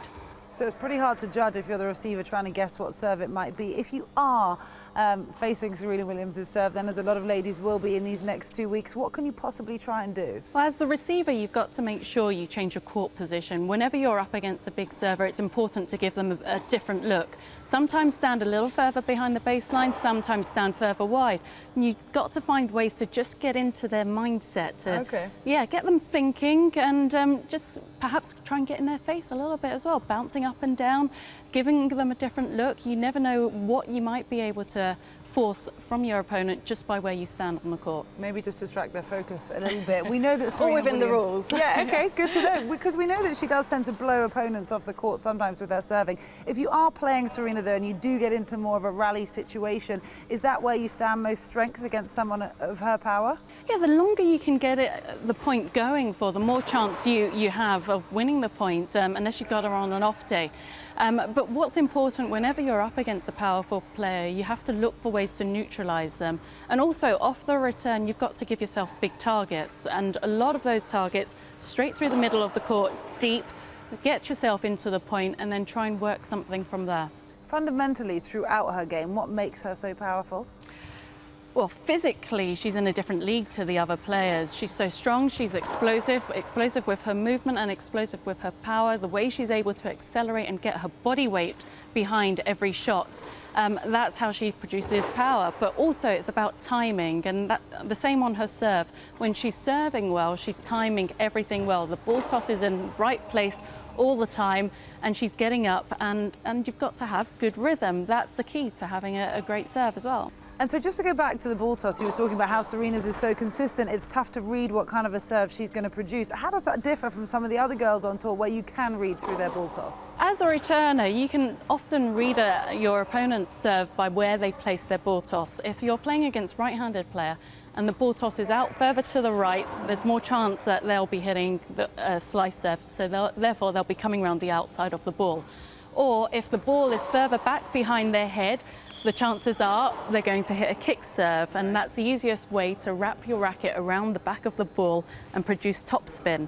With Serena, the ball toss is consistent. It's right up there, nicely in front, not too high as well, and she's able to hit the slice serve from that ball toss as well as the kick and the flat serve, and that's what makes it so tough to read and to play against her. And such a huge weapon in her game, so confusing. We know how fantastic Serena Williams is, and really best of luck to anyone that faces that serve this week.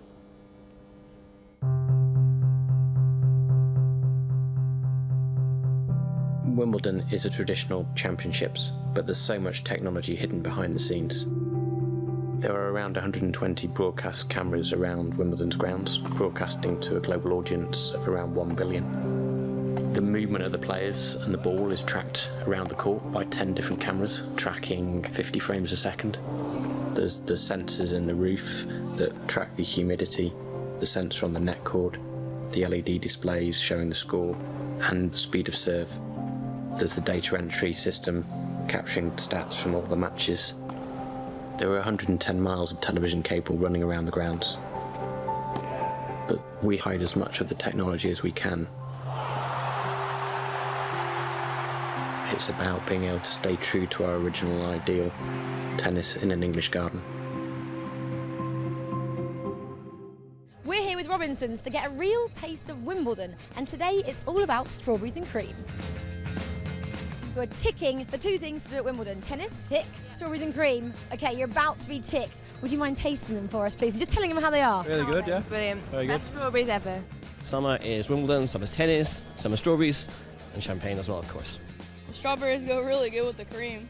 I'm getting the thick, nice, succulent cream. Sensationally sweet, melts in the mouth. The fans here at Wimbledon have spoken. They say the strawberries and cream are the best. So I'm going to taste them for myself.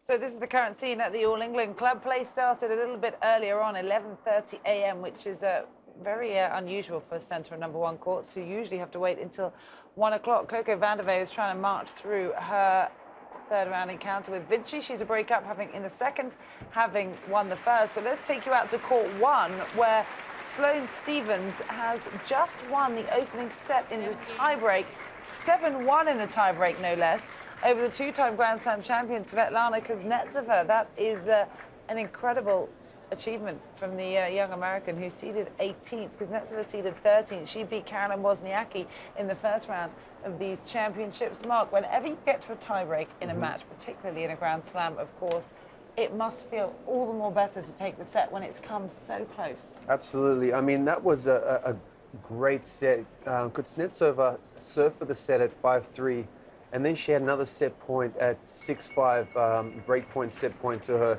And then Sloane hung in there and just went berserk in the tiebreaker and hit a bunch of winners and was on fire. And I mean, she looked strong. As the set gone on, she got stronger and stronger, and that was a very impressive tiebreaker, literally outpowering Kuznetsova. She had, you know, nothing she can do. There was no reply to the power. She was once labelled as the new Serena. Is there any similarities you see between their games? Look, Serena is... she's just an ultimate powerhouse. Serena's got the best serve I think the women's tour has ever seen.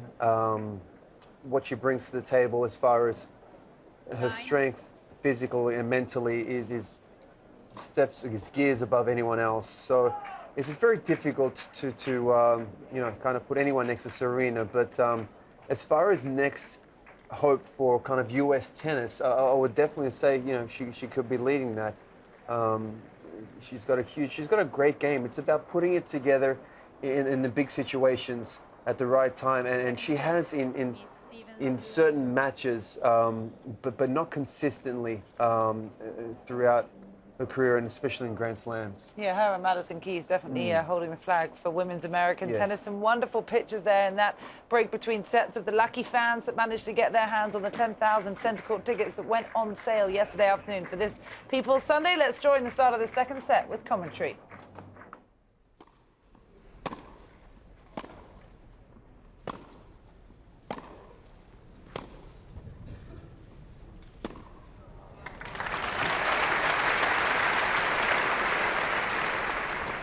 Love.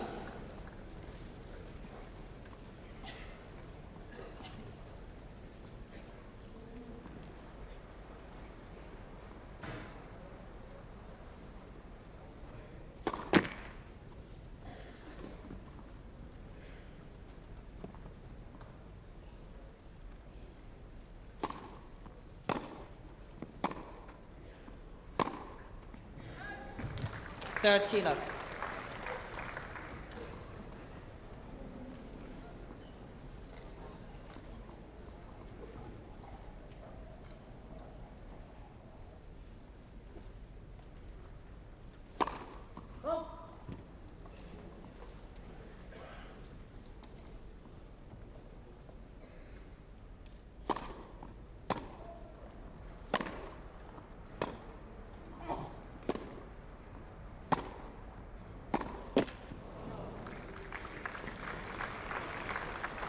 $30-15.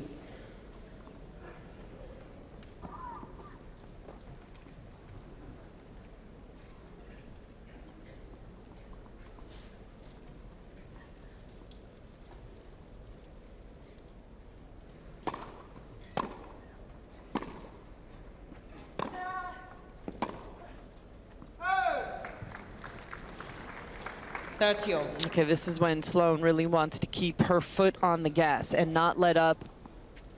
One more set. It's got to keep her focus there. It's going to be a challenge for these players the next few days.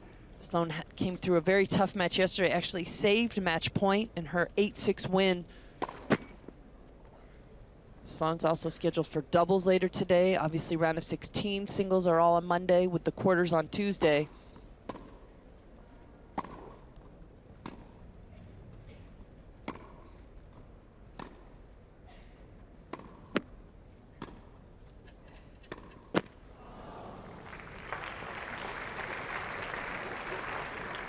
$30-14. She has an immediate breakdown in this opening game of the second set.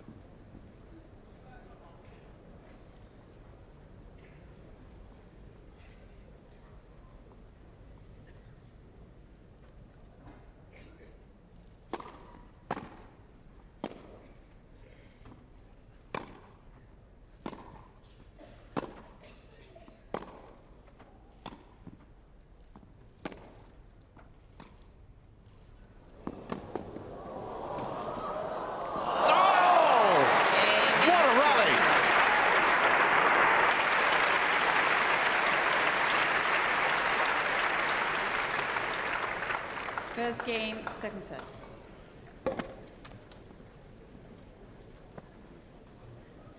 So Kuznetsova comes back fighting. She has broken she's broken Sloane Stephens in the opening game of that second set, having just lost the first set, an incredibly close tiebreak after she had some opportunities, as Mark was telling us, to serve the set out. Sloane came out firing and won that first set tiebreak 7-1. I have to say it's a beautiful day here at the All England Club, and this is court number 12. That's Elena Vesnina, the Russian player, who is facing the American qualifier Julia Boserup, who beat Belinda Bencic, the 7th seed and a former junior girls champion here in the second round. Bencic had to retire at the early stages of the second set. Vesnina won the opening set 7-5. You can see those roars of delight. They're just taking a quick break, and we'll join them at the start of the second.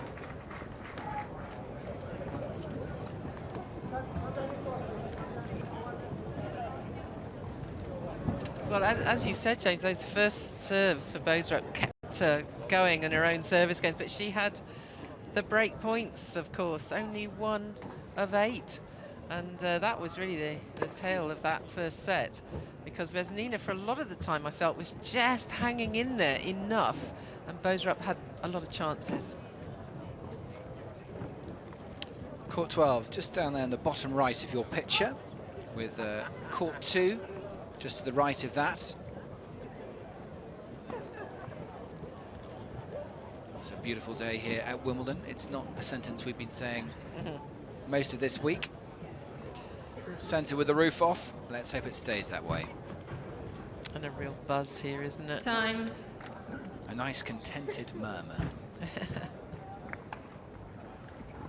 Now Julia Boserup she's very good at pressing the reset button and starting again. In fact, she's played some of her best tennis when she's been under the cosh. It's when she's had the opportunities where, when she looks back at this match in the cold light of day, she'll know she could have done better. She's quite a cool customer, though. I mean, never ever played in a Grand Slam main draw before now. Second set. Elena Vesnina to serve.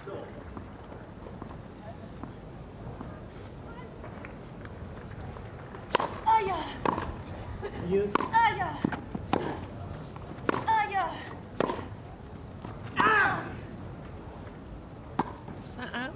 Well, again, she doesn't challenge, does she? No. I thought I just saw a little puff. Oh.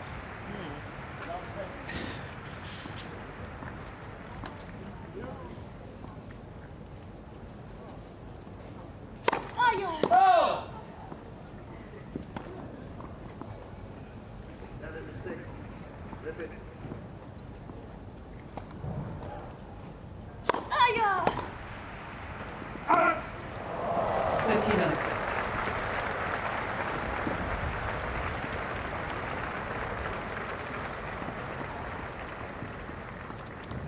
Advantage, Ms. Bacsinszky.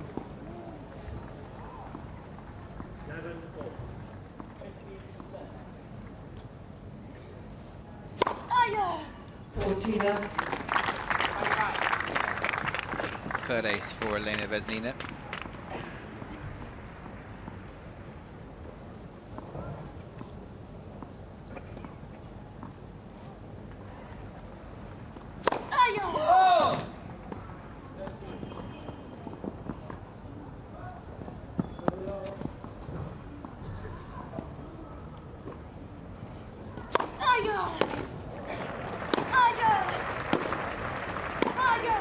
She really ripped through that backhand that time. Boserup. Hit real venom.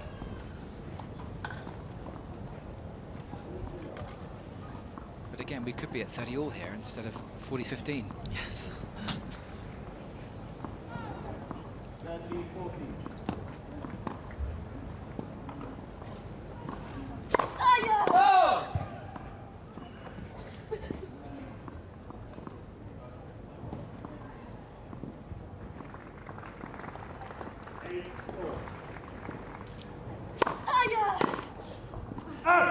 Getting Mrs. Vesnina.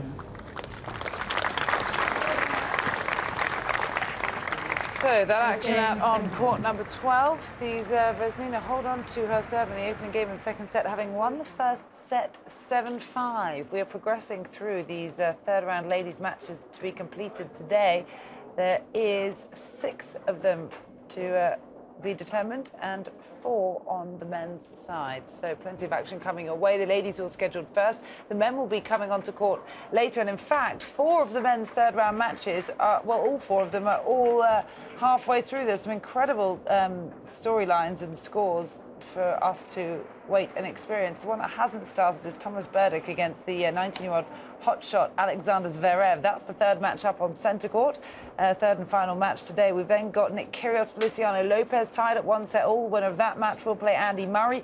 John Isner and Jo-Wilfried Tsonga are 2-1 at the moment. Wilfried Tsonga came back at about 9 o'clock last night to win that third set and take this match into today. And Luca Pouille and Juan Martín del Potro also due out on court 12 following the conclusion of that match between Vesnina and Boserup. The 32nd seeded Frenchman Pouille currently leads that one 2-1. And just finally, Richard Gasquet and Albert Ramos-Vinolas lie with their result in the balance as well. Gasquet leading that one 2-1. So plenty more tennis to come your way. Looking forward to those matches resuming as well. But Catherine Whitaker's back with us once again for some more news updates from this unique middle Sunday at Wimbledon.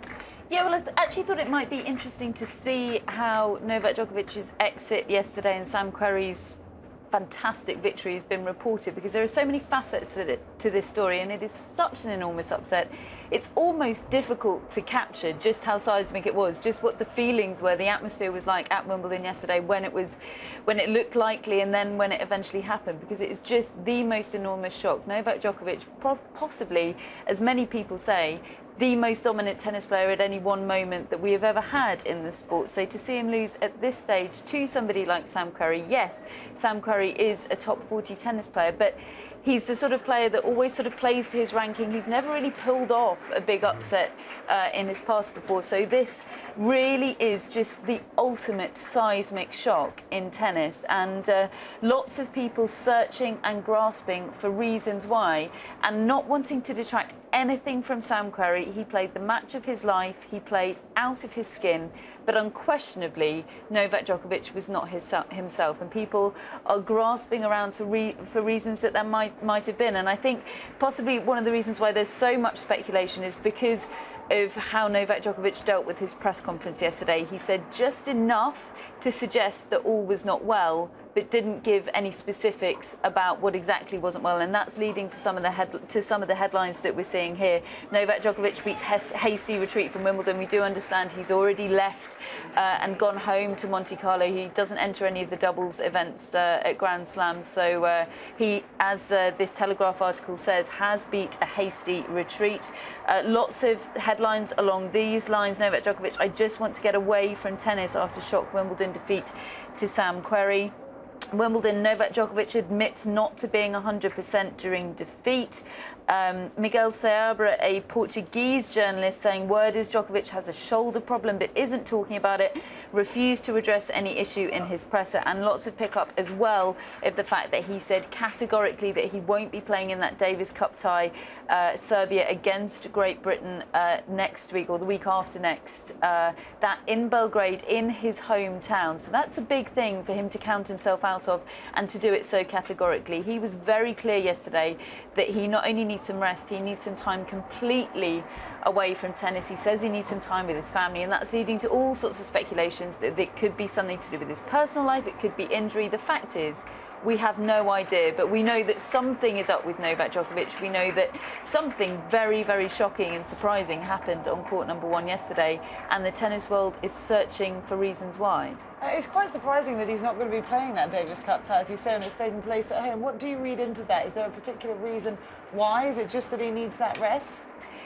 I think it is that he needs that rest. I think it's an incredibly congested season. I think were it not an Olympic year, he might be thinking more carefully about playing that match. I think they've already announced that tie will be played on red clay, so the change of surfaces is incredibly difficult for the body to deal with. We're on grass at the moment, then going to clay in Serbia, and then going on to the American hardcourt season, which will include the Olympics. Djokovic doesn't have an Olympic title, so he'll be desperate to get that one. He'll also be desperate to get the Masters Series title in Cincinnati, which is the week immediately after the Olympics, because it's the only Masters Series title he doesn't have, and nobody in history has won all 9 of them. So that's a chunk of history that he could still get this year, and it's something that Federer and Nadal don't have. And of course, at this stage of his career, he is chasing records and he's chasing history. So it's an incredibly congested calendar, and with the change of surfaces, it is understandable. Andy Murray has said, provided he's fit, he will play, even in spite of the fact that Djokovic has ruled himself out. He says, that doesn't affect me.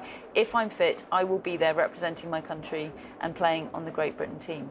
Yeah, disappointing for the Serbian team that they won't have him there. What was your take on Davis Cup, and really what priority it got as you prepared your schedule each year, Mark? I mean, growing up as an Australian athlete, an Australian tennis player, Davis Cup is on this pedestal. So many memories of watching Australia win the Davis Cup tie. For me, one sticks out, especially was when Australia defeated Sweden in Australia on Kooyong, and Pat Cash was 2 sets love down against Pinforce and came back and won. So it's kind of ingrained with us down there. So, I mean, my fondest memory on a tennis court is winning 2 Davis Cup, and being a part of 2 Davis Cup winning ties. So I will always be most proud of those moments on the court. So saying that, tennis is one of the only sports where we have no off season. We play all year. Yeah. There's 2 to 4 tournaments going on around the world in the same week, literally all year round. And the only time that you have off is it's literally December. And if you make it into that last 8 and then you play the championships, then you really only have 2 to 3 weeks off, especially if you're in a Davis Cup final. So it is a long season, especially when you're winning so much like Djokovic is winning. I mean, you're talking about, he's been doing that for years consistently in Grand Slams, and it's going to take your toll. Yes, you're an athlete, an incredible athlete, but you're a human being. And sooner or later, your body and your mind is going to say, enough, I need to have a rest. And you just got to have people have to understand and respect that. And I think that's an incredible line that you've just come out with, which actually is exactly what yesterday proved to us. You're an athlete, but you're also a human being. Novak Djokovic is human, we all learned yesterday as he was beaten by Sam Querrey. And it is a huge ask on your time, your preparation, your lifestyle to be an athlete at the top of your sport like Novak Djokovic is. We know Catherine's been telling us really for the last week about exactly everything that goes into his life, both on and off the court. And he did say yesterday as well, asked when he would next play, if we would see him again before the Olympics, and he said, I really don't know right now. I need to get away from tennis and think about it. Well, in fact, he's a father now too. Yeah, exactly. You know, there's even been speculation that he might not play the Olympics. I mean, he didn't actually commit to when we'll next see him on a tennis court. I'd be very surprised if we don't see him play in Rio. But just the fact that he was non-committal about that is leading to all of this speculation. It's an interesting tournament talking point. We love to speculate, but the fact is we don't have the facts at the moment. We would love to. We'd love to be able to predict the future more accurately, but at the moment we're a bit short on facts from Novak Djokovic.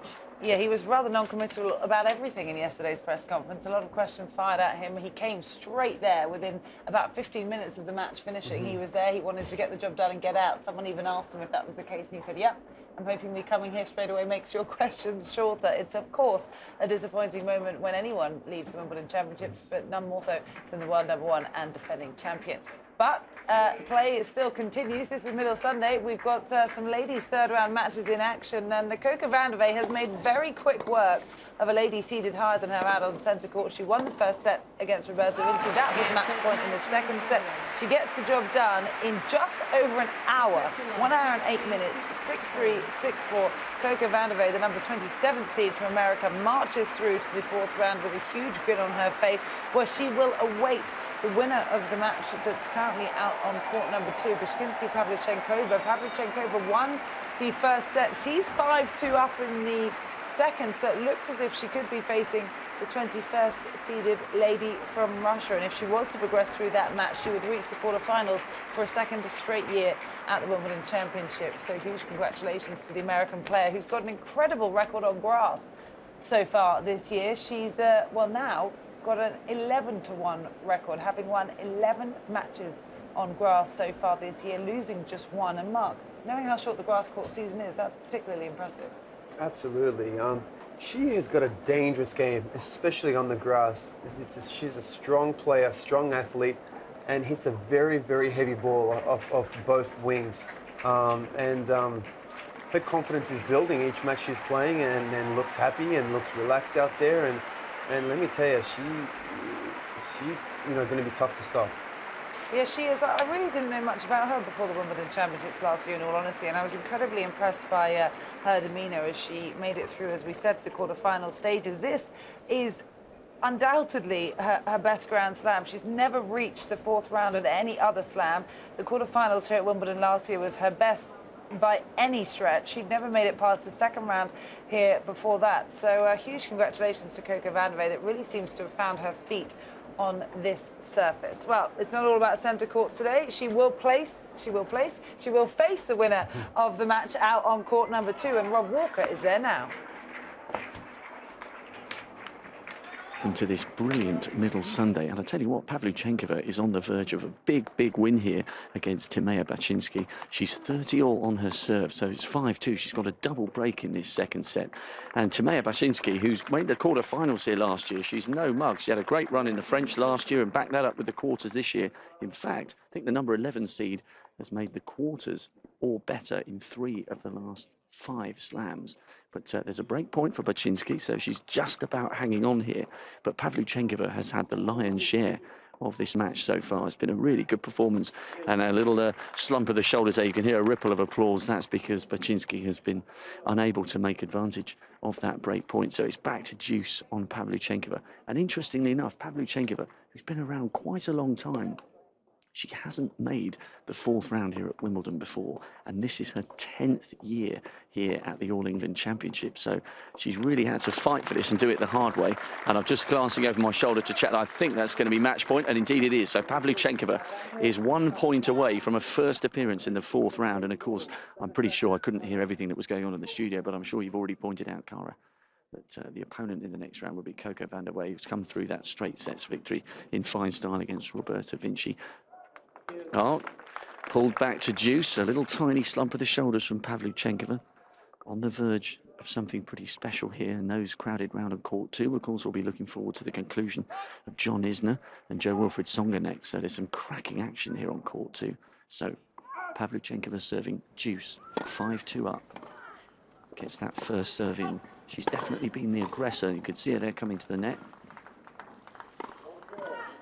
Bacsinszky is really fighting for her life here. What a shot from the 25-year-old Russian.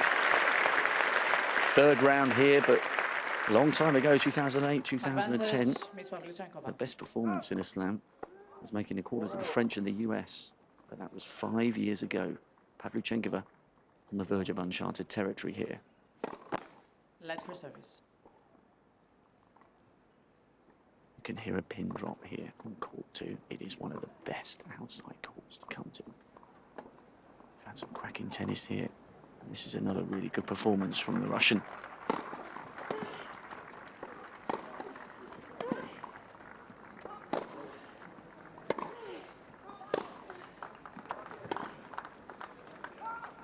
Oh, just inside the baseline. Bacsinszky's hanging on here.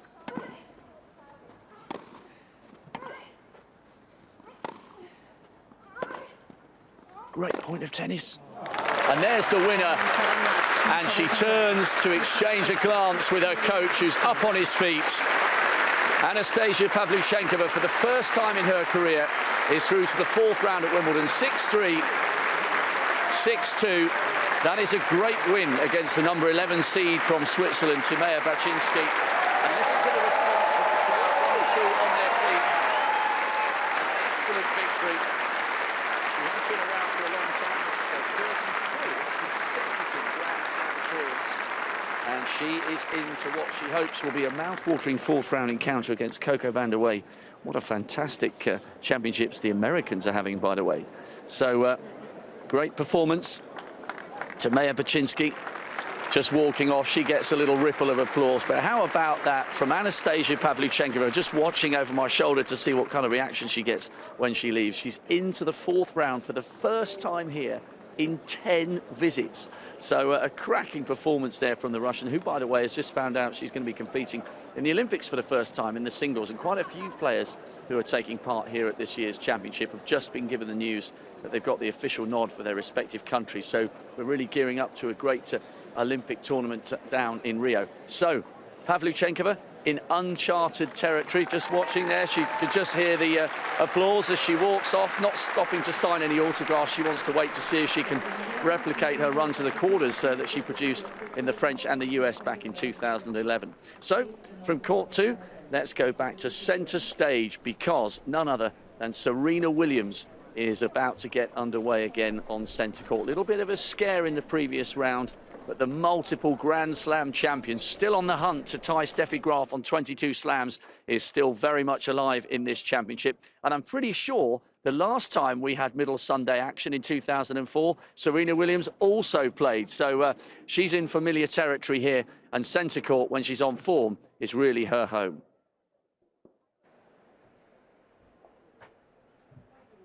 Well, these are the players walking out to centre court, a match everyone's really been looking forward to. Serena Williams up against Annika Beck there at the front of your screen. Serena, who incidentally played the last time we had a middle Sunday here at Wimbledon. A few years ago, she played a singles match on centre court, so she knows what it's like to walk out on centre court on a Sunday at Wimbledon.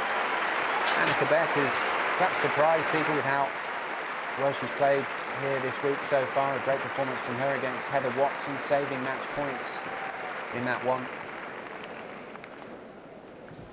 Interesting to see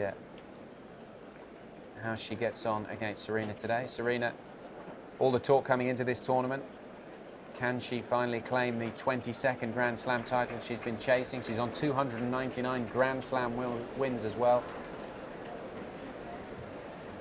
And Kyothevong in the studio here with me. And how do you see this match going today?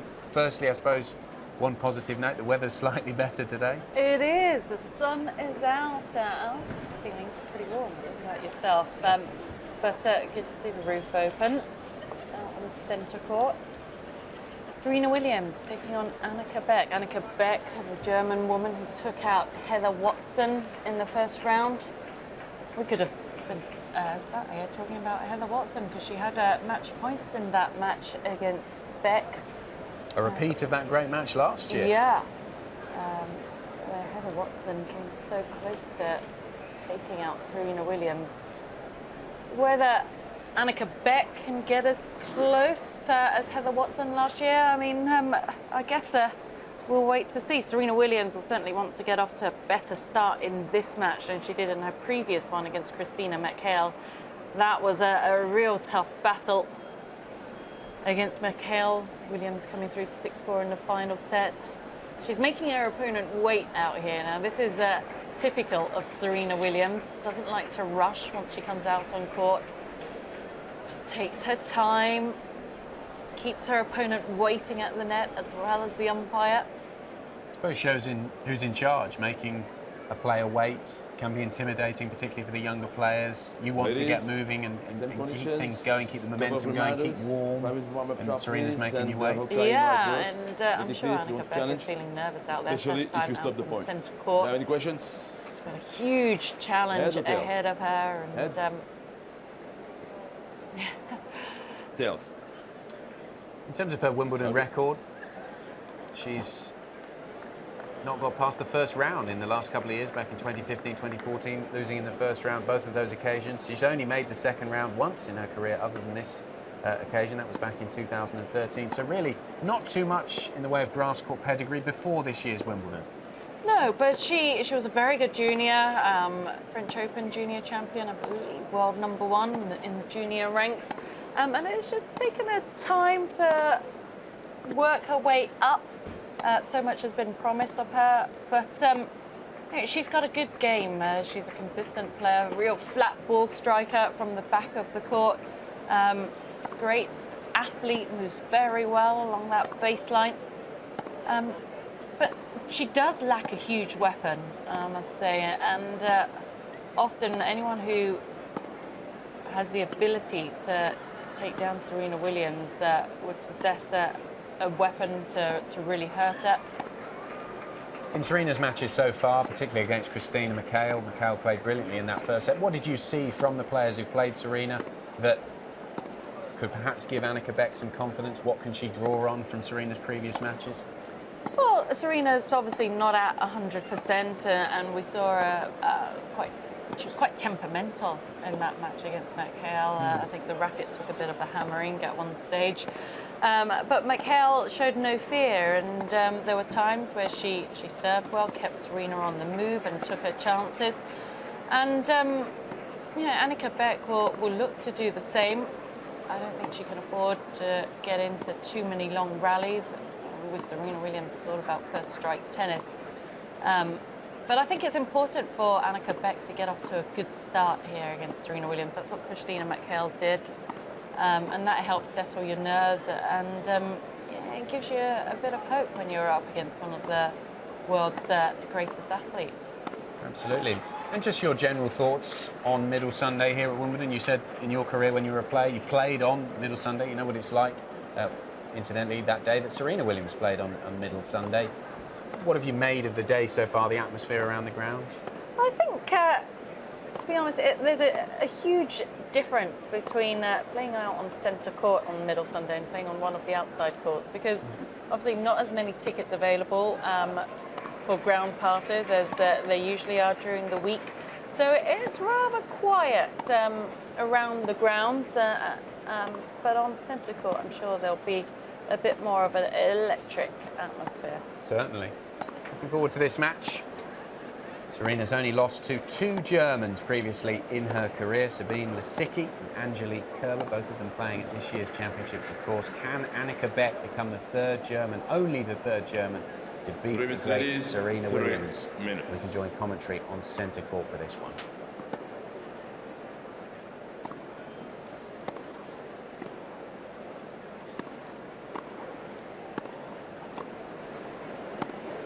First #1 back in 2002 and still maintaining enthusiasm for the game, and we hope that continues, because when she does play with joy and happiness on the court, there's no one can touch her really. Tracy Austin is with me. I'd say she's quite experienced. 16, 15, 16, 16, these Grand Slam championships. Amazing, isn't it? It really is. That second round match against Christina McHale was an incredibly tough match. Actually, McHale had 2-love, 40-15 serving in the 3rd set. Served a double fault, missed a quick forehand, but other than that, it may have been a different outcome. McHale playing right at the peak of her powers, but Serena, always when her back is against the wall, comes up with another level. 2 minutes it is, 2 minutes. Annika Beck, 22 years of age. World ranking of 43 and a best of 39, so she's playing well this year. 2 singles titles and 2 finals as well over the course of her newish career, but actually a pretty experienced player herself. A fine junior career, looking to make that transition to the very top of the game. It'll be interesting to see where she can get to. Certainly the improvement is continuing for her.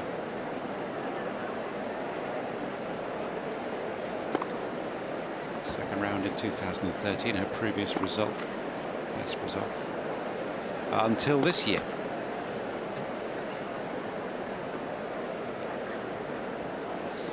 She beat Heather Watson 3-6, 6-love, 12-10, saved 3 match points in round 1. Alex Sasnovich in the next round, 6-2, 6-1. I'm sure Heather Watson saw that one and went, oh, that could have been me. This could have been Heather and it would have been wonderful, but. 1 minute.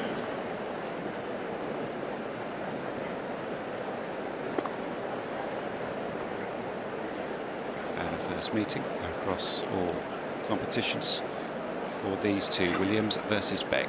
The second match on centre court here on People's Sunday. Carter Nouni of Morocco is in the chair, from France actually, I beg your pardon. In the chair.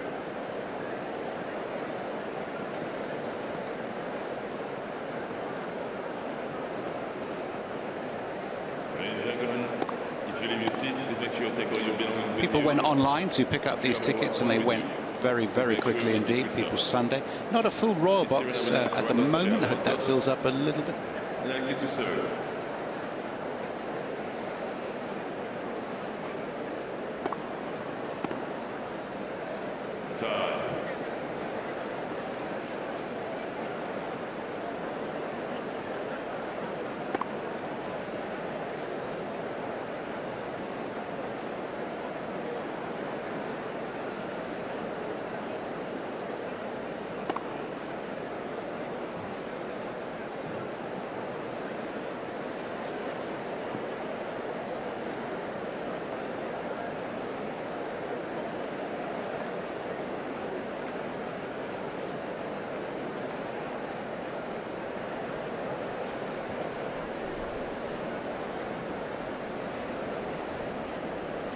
Thank you very much indeed. Serena Williams, one of the greatest of all time, possibly the greatest when all is said and done.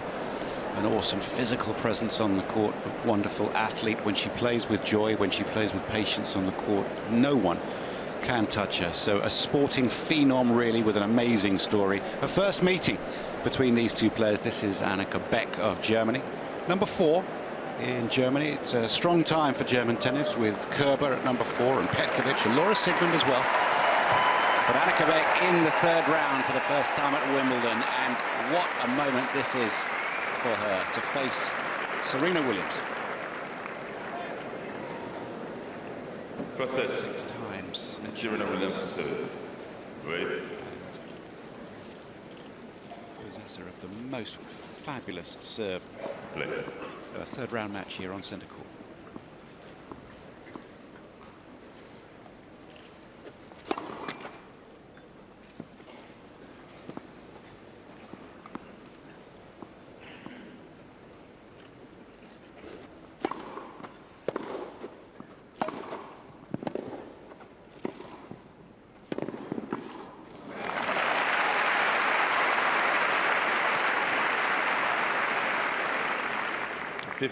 Love. First time on center court for Annika Beck.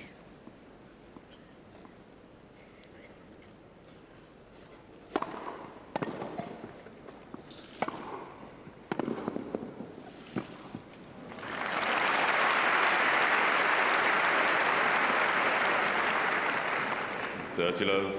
It was a great thrill, Tracy, for the people on court 18 yesterday and people thronging the walkways to see Serena Williams playing with her sister in doubles. It was one of the highlights of the day, and it was the temperatures were dipping out there, but the tennis was hot and it was quite an occasion. Serena and Venus have not been playing doubles the last 2 or 3 years, especially with Venus's Sjogren syndrome, where she gets more tired. But they've played doubles in Rome and the French, losing early in both of those tournaments. They chose to play here as well, leading up to the Olympics.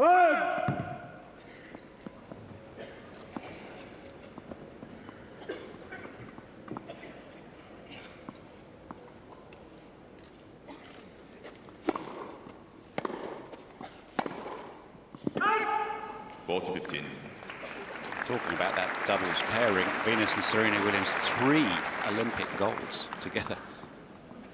And 13 Grand Slam titles as well. Yeah, only 3 pairs to hold all of 4 of those slams. So clearly just the most amazing player.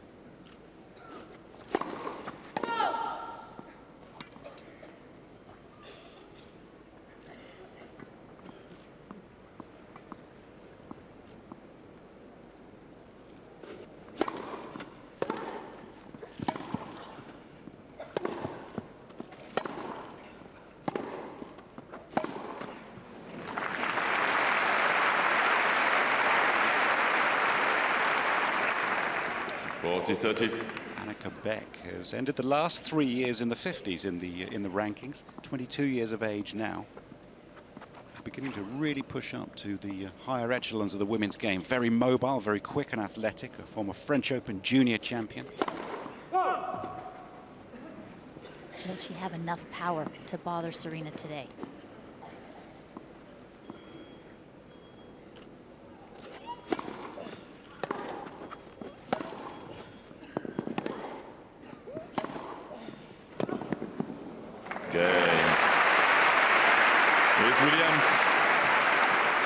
Good start for Serena Williams, holding serve in her opening service game. 1-love, she leads. You can continue watching that match on ESPN or the BBC, and that's the scene around the grounds here at SW19. Really, as Anne was saying, much quieter around the grounds as it usually is on a normal championships day here at Wimbledon. But that's court number 2, and it was right down at the bottom of your screen there as you were looking at the high-wide picture of SW19. Players coming out to resume this match. Wilfried Tsonga, the number 12 seed from France, up against John Isner, the American number 18 seed. As you might expect from these 2 big hitters, plenty of tie breaks in close games so far. We've had 2 tie breaks already in the 3 sets they've played. It was Isner who took the first one, 7-6, 7-3 in the tie break. He then took the second set as well, 6-3, fairly plain sailing for the American. But then Jo-Wilfried Tsonga struck back in the third set, winning it on a tiebreak 7-6. So they will resume this one at the start of the fourth set, out on court number 2, where there is a fairly sizable crowd looking forward to watching this match. Perhaps a match you, on other days, might have seen on centre court or court number 1, but these spectators with tickets for court 2 lucky today to watch the finish of this one. And Jo-Wilfried Tsonga's coach just taking his seat. An interesting match, this third round encounter. 2 big hitters, Anne. John Isner, we've been saying this over the past few days, not really had the best results on grass, which is unusual given the size of his serve, a big hitter, but perhaps the movement's more difficult for him just given his sheer height. But he started this match very well, taking the first 2 sets, but Tsonga hoping to continue that momentum from yesterday, winning the third set. Yeah, Tsonga did a good job to keep himself in this match. I'm amazed. John Isner has never reached the 4th round here at Wimbledon, which is, yeah, like you said, very surprising considering he has a huge serve. But this is a great opportunity for the Americans. Tsonga has really struggled with a number of injuries this year. This is his first tournament since the French Open, and we can't forget how he limped off the court with that leg injury when he was forced to retire. Pulled out of Queens as well, so he didn't have any grass court tournaments coming in. We spoke to him actually before the start of Wimbledon. He said that he was feeling fully fit. He'd enjoyed some good practice sessions. He came to Wimbledon a lot earlier than he normally would. He was saying he comes probably the back end of the week before normally, but he'd come, I think, on the Sunday previously, so a full week in advance of the tournament, to make sure he got as many practice sessions as he could. Yeah. He was playing a lot with his friend Gaël Monfils and Paul-Henri Mathieu, so he's worked hard and diligently to make sure he was in tip-top condition, as best condition as he could be, having had that injury. And it seemed to have helped him in his results there. We can see he didn't drop a set in the first 2 rounds. Yeah, no, I mean, Isner didn't drop a set either on his way to this third round match. But, you know, he's still, you can practice all you like, but, you know, competing in a match and getting those matches under your belt, it's incredibly tough when you've been injured so frequently like Tsonga has been this year. But, you know, he's a huge fan favourite. He plays an explosive type of game. He's fun to watch. And I'm sure, having had a night's rest, he'll be fired up to get going again out here. John Isner, I'm sure hoping to draw inspiration from his friend Sam Querrey's performances yesterday. Yes. Yeah, how can you not be inspired by what Sam Querrey achieved yesterday? The Americans seem to all be doing quite well, and I'm sure John Isner will want to be part of that group if he can get through today. Saying there's a bit of a team spirit amongst the Americans. We know that Isner, Querrey, Steve Johnson, Donald Young, they're all quite close. They follow each other around and they often stay together when they're at tournaments. What's it like across the men's and the women's tour at the Grand Slams? I know there's a lot of the tournaments throughout the year are not played together, so the men will be in one location, the women in another. But here at the Grand Slams, they are together. Is there a togetherness between the men's and the women's from America or the other countries, do you find? I think you always find some players who are more sociable than others, to be honest, regardless of where they're from. You know, John Isner, really, well, see him around in the players' restaurant, seems to have a good relationship with most of the other players. But it's each to their own, and at a slam there is so much going on, and most of these tennis players, once they've completed everything they need to do on the tennis court, and you know, they've done all their media stuff, they're out of here. Most of them stay, yeah, it's tiring. You know, most of them stay locally, so you know, no one really likes to travel into central London or do anything too much whilst they're still involved in a tournament. And yeah, the life of a tennis player can seem quite dull and boring, because you're either at the tennis courts or you're in your hotel room or something. It's not all sightseeing, is it? No. All of that happens after the tournament's over. We saw Isner's route through to this stage of the tournament, and his love of tie breaks. Hard to ignore that. 2 in his first round match over Bagdatis, 7-6, 7-6, 6-3. And 3 of them in his straight sets win over Matthew Barton of Australia in the second round, 7-6, 7-6, 7-6. So he's already had a couple in this match so far. John Isner, a tiebreak specialist. Yes, I'm sure he's used to playing plenty of those. Such a tough player to break. One of the tallest guys on tours, and it's not just the speed of the serve, it's the height. The way it bounces off the court, that really troubles a lot of players, and the angles he's able to produce, being as tall as he is. It's serving for him is so much easier to do than for most of the other players. Isner with the leading head-to-head record as well. He's won 3, lost 1. Started this match well, winning the first 2 sets of it. What do you think in Isner's game, apart from the huge serve? Does Tsonga struggle to deal with clearly in that head-to-head matchup? Isner's doing something right. He's not a player you get a lot of rhythm from, particularly on his service games, because he's able to do so much damage there. So, you've got to take care of your own service games very well and look to take a few chances on the returns where possible, or get as many returns back into play first of all. But then once you're in the point, have a go. But it has been a number of years since they last played, and both are at different stages in their career now.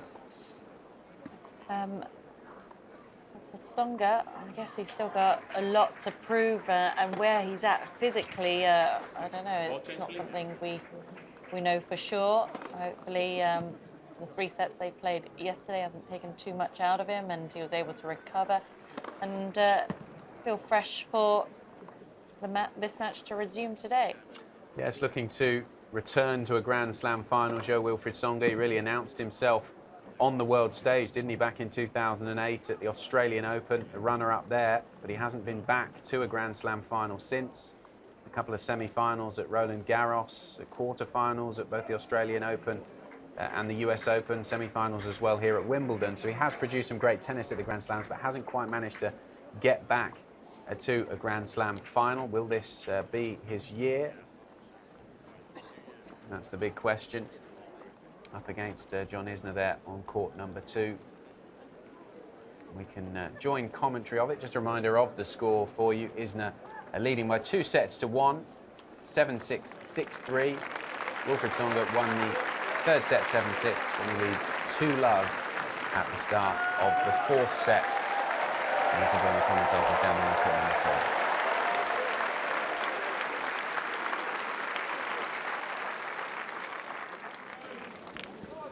Fourth set, John Isner to serve.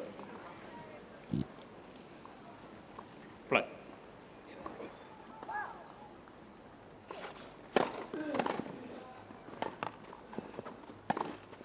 Oh. 15-love. The first serve very well there, Jo-Wilfried.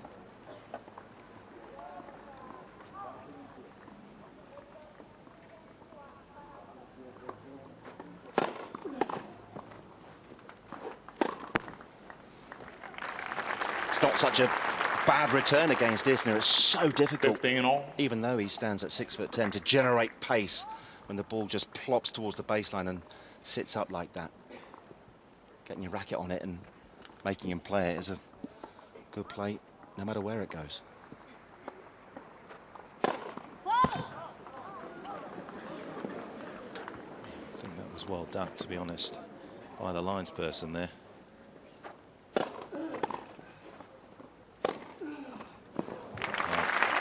Well, it's a second serve, but to be honest, it's pretty much disguised as a first, because that's coming at 117. And there is nothing else you can do apart from put it back there. And those forehands are bread and butter, aren't they, for the top-ranked players?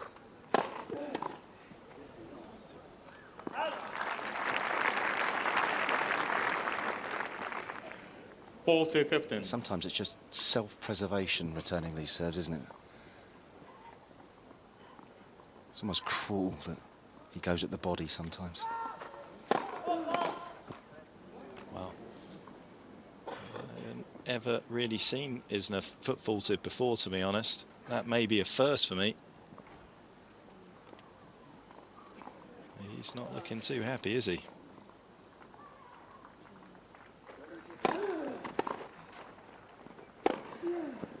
You can see why he's disappointed, because he actually doesn't really twist his front foot at all. There's no movement at all, so maybe he just edged a little bit too close to it when he planted his foot down at the beginning of his service action, but it's difficult to believe. Surprised him, and yeah, maybe it's just thrown him off a little bit.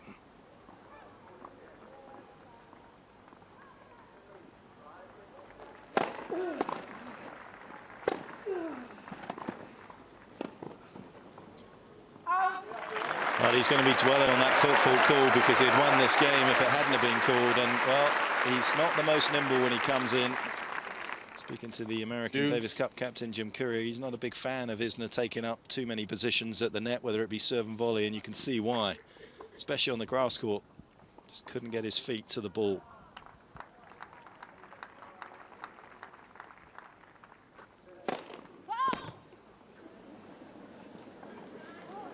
Thank you. Some body armour needed for the middle lines person. Yep, long. Advantage. Tsonga. Well, these opportunities aren't going to come along too often. Jo-Wilfried is 2-1 down. First game of the fourth. He has a chance to break. First break point of the match.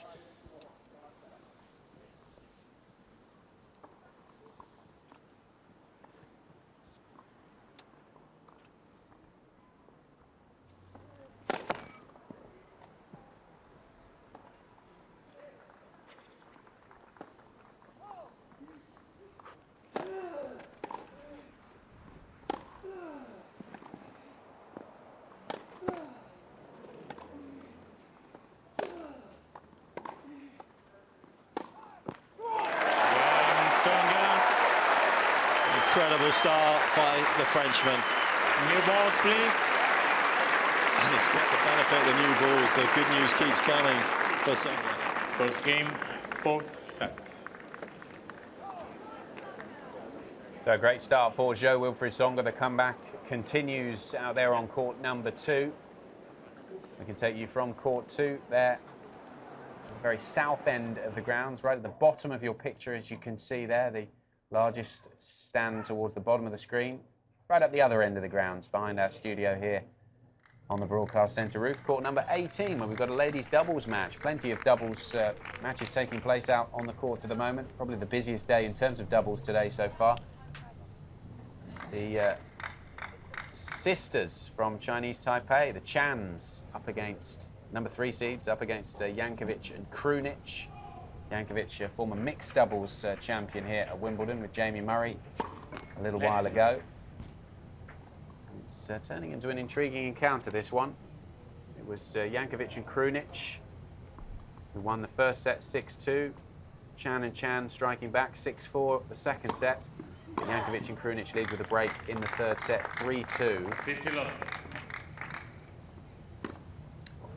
And they're doing a much better job than I expected, Jankovic and Krunic. This is a team that will be competing at the Olympics. In fact, both actually. Both teams will be in Rio. How much have you seen of that? Teams getting together, the pair that they know that they're going to be competing at the Olympics and trying to get as much practice in as possible. We've seen a couple in the men's side where they've perhaps foregone their usual partner to get some practice in for Rio. So for a lot of players, it's important, the Olympics, isn't it? Absolutely, and you know, both pairs here on this court are potential medal contenders. And even when you look at the mixed doubles draw as well, you see a number of pairs who are preparing for the Olympics. Mixed doubles is something you don't get to play too often, only at the 4 Grand Slams and the Olympics. So the more matches you can get before Rio together, the better. You know about the Chan sisters, the number 3 seeds, good record in doubles. Yeah, they focus really entirely on doubles. They are doubles specialists, and they made the final in Eastbourne last week, and they're a tough pair.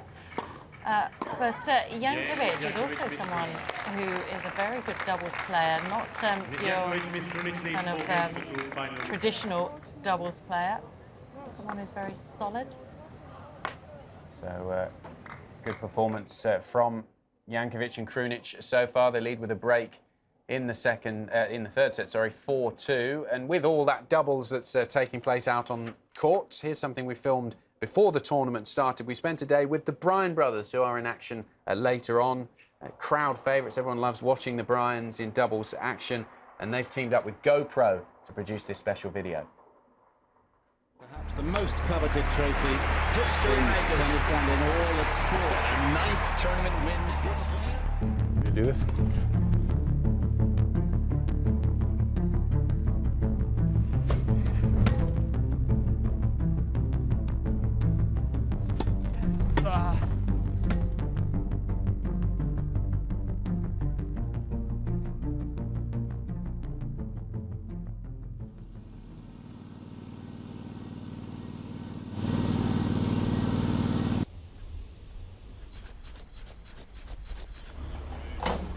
This is the biggest tournament in the world. Thanks for driving. Every time you step on the grounds, you get goosebumps. Thank you. How you doing? That's our man right there, Andre. It's our idol. Growing up, had our walls posterized with him. Got his autograph 100 times. Then ended up playing him in doubles and in singles on tour. Got lit up, but it was a fun experience playing your idol. He's the guy that made us fall in love with tennis. That's what everyone, grows up working so hard for, is to get on that board and to know you're on the board forever. Come on, brah. You ready to do this? Good luck. You better bring your best stuff. Oh yeah, buddy boy. I want to see it. Bring it to daddy. Come on, brah. Quick hand. See what you got. Yeah. Oh, come on, man. Run it again.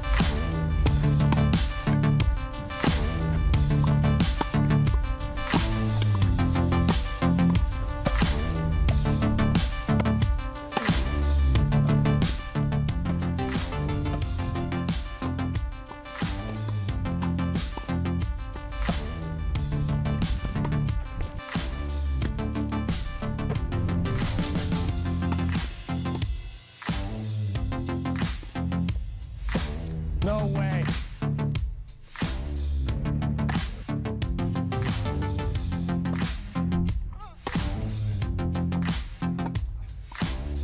Come on.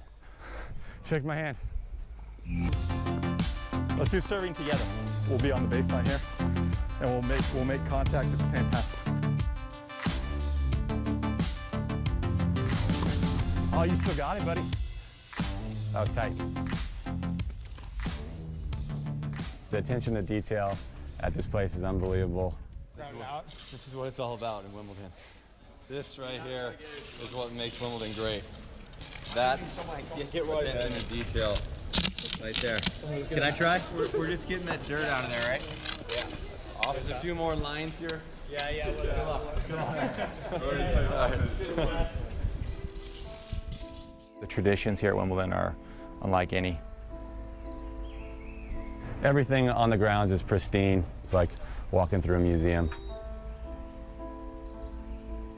Strawberries and cream. Not playing on Sunday, giving the courts a rest. There's just so many things that make this place really special. Morning. Hi. There's the big prize. Wow. Hey, how you doing? Yeah, good. You wouldn't have the key to center court, would you? Well, you just might. The keys to center court. Can we get a copy of this key? Yeah, he's filming. Do you want to? Okay. Here we go. If we could win the tournament this year, it'd be exactly 10 years since we won our first title. We would love to play Wimbledon's from now until we're 70 years old.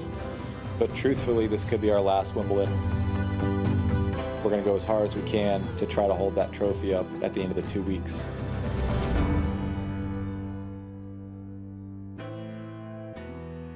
Brilliant access there, lovely to see the practice sessions. We're lucky enough to go down to Orangi to see all of the players preparing for their matches, but the great access there given by GoPro to see the ability that the Bryans have, those volleys, some of the best volleys in the game ever, really. Their doubles record shows how good they are at the net, and you can see that with that access from GoPro.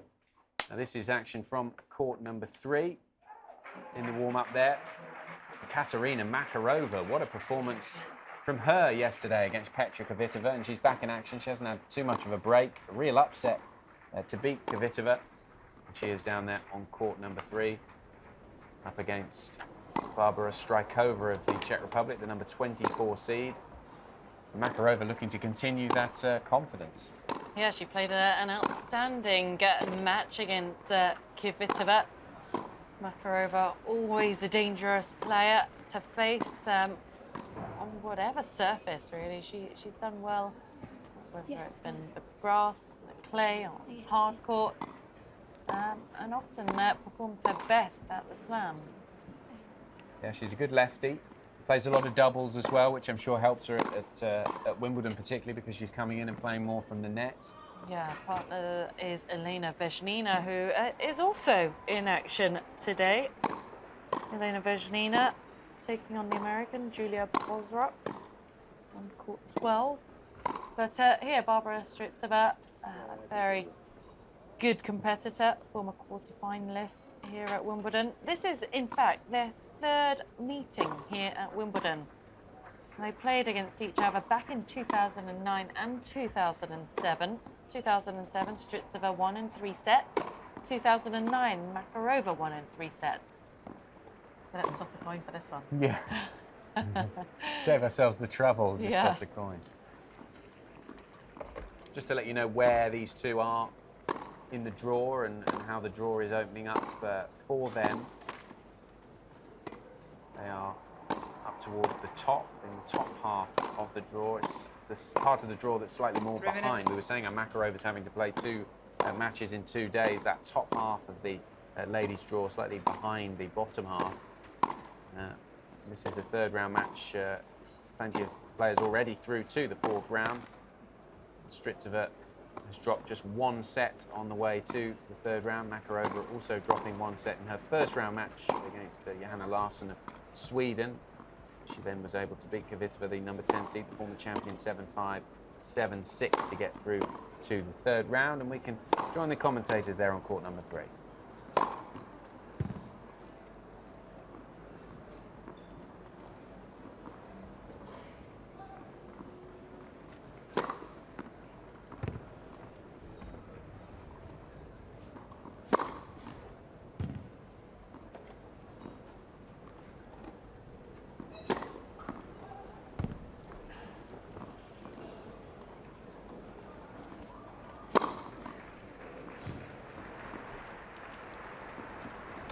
Two minutes.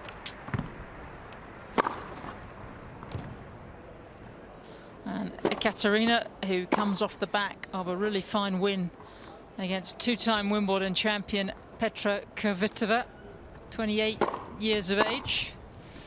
Way down from her best ranking is the 28-year-old, a former quarter-finalist here. That was 2 years ago, and on her way back up the rankings after a really nasty calf injury which knocked her out for certainly the last third of 2015. Had a few problems against Sweden's Johanna Larsson in the 1st round, but played really well and very solid over on court 2 against Kvitova, a match that lasted over a couple of days with all the covers on, covers off malarkey. So here is Strycova, not one of the tallest players on tour, 1.64 m, broke the top 20 just over a year ago. And she also was a Wimbledon quarter-finalist 2 years ago, losing to Petra Kvitova, but has made the 4th round of the Australian Open. and is consistently in the third round of slams, particularly over the last couple of seasons. She had a bit of a problem with Estonia's Kontaveit in the first round, but looked very comfortable against another Russian, Rodina, in the second. Strangely enough, for two players that only a couple of years separate them, they haven't played in 7 years. The last time was at Wimbledon. And they also played at Wimbledon back in 2007. Strycova winning that one. And they played also the year before in a place called Gorizia, which I have never heard of, but apparently it's in northeastern Italy, right on the Slovenian border, a part of the world that has been disputed apparently many, many times. Strycova winning that one, but the head-to-heads, I would imagine, not going to have too much bearing on this match. Way too long ago, and a lot has happened in between. Strycova has really fulfilled the potential that we knew she had as a junior, as has Makarova, transferring stellar doubles results, twice a Grand Slam champion in the ladies' doubles, onto the singles court. So, full of confidence, it's Makarova to get this third round match underway. Set.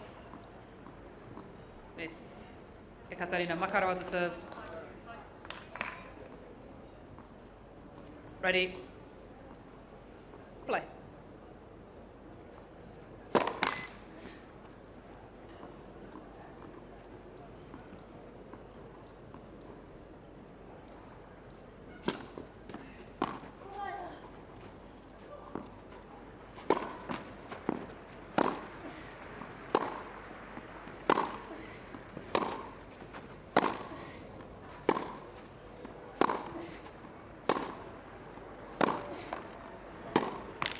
Lovely.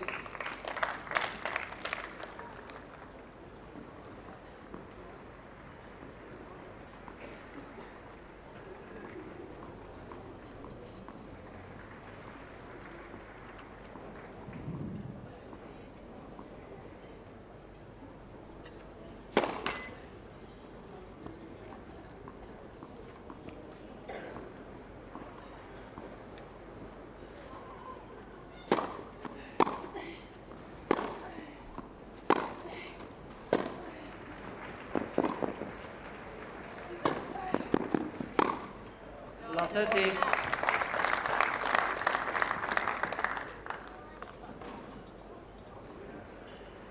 Barbora Strycova really showing her athleticism. Really good ball striker. Very balanced when she moves. Former ice skater back in her youth. And a good grass court player. Made the final in Birmingham just a couple of weeks ago before losing to Coco Vandeweghe. 15-30. Makarova, though, has her attributes. A fine set of ground strokes. Gets very low on the grass. A decent lefty serve.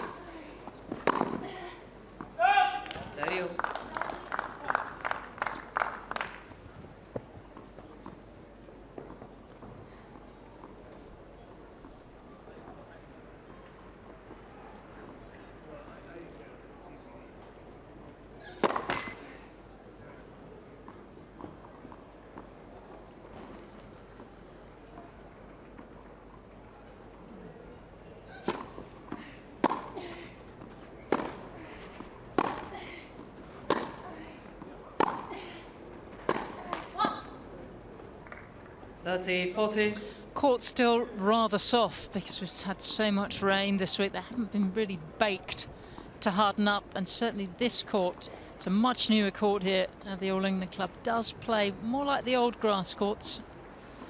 Early chance here for the Czech.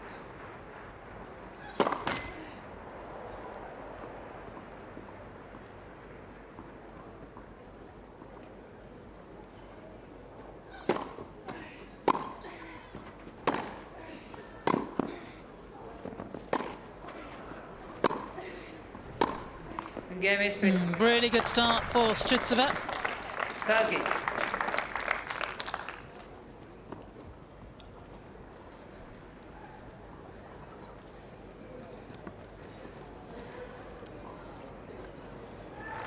So Jo-Wilfried Tsonga has just taken the fourth set 6-2 in emphatic style.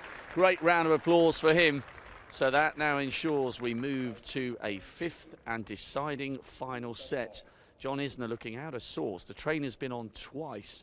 Now, when I was watching him knock up at Arangi the other day, he had a little bit of strapping round his left knee, and that certainly was the area giving him some cause for concern. He hasn't called for the trainer again here, but twice he's had support out courtside, and he's looked quite almost lumbersome around the court. He seems reluctant to come in and put too much movement on his legs. He started the match really well, took the first two sets 7-6, 6-3, and then perhaps the key was the final set last night. Tsonga nicking that one on the tiebreak to give himself a toehold in the match, and he's been in cracking form in this set. Looks really good around the court, and he's so popular here. I remember watching him at court 3 last year, or maybe the year before, when one of his balls accidentally went into the crowd and tapped someone on the head, and he went rushing over and gave them a towel at the end of the match. He's got a really human touch about him, Jo-Wilfried Tsonga, and he's looking good here. I think even though it's tied at 2 sets all, bearing in mind the emphatic nature of what we've seen from Tsonga here this afternoon, I think you've got to put him down as the favourite, because Isner's just not quite firing on all cylinders. 2 quick breaks there for Tsonga, the first coming in the very first game today, so that probably unsettled Isner, who's the first to rise to his feet. So the crowd have got a good match here. Jo-Wilfried Tsonga has taken it to a fifth. The 2-time Wimbledon semi-finalist has got a great chance here to move into the second week at Wimbledon. Thanks, Rob. Although Jo-Wilfried Tsonga's 5-set record isn't brilliant, let's take you out to court number 12 now. This match just finished. Brilliant result for Vesnina of Russia. Managed to beat the seed earlier on in the tournament, knocking out the number 32 seed of Germany, Andrea Petkovic, and she's continued that good run, beating the American qualifier Julia Boserup in straight sets there on court 12, 7-5, 7-5. You can see how much it means for her through to the fourth round here at Wimbledon. She's delighted, and as we were saying earlier, Anne was saying she'll be playing the winner of that match on court number 3, Makarova or Strycova, whoever wins that one, in the fourth round. So those are pictures from around the ground. Certainly not quite as busy at all as it has been over the past few days, but I suppose, and the main thing, no rain. We're getting play on the courts, and really for the tournament as a whole, just to catch up and get back on schedule. Yeah, and fantastic for all those who have made the effort to come to Wimbledon today. There's some great matches going on. You know, they really needed to play on this middle Sunday just to catch up and get back on track.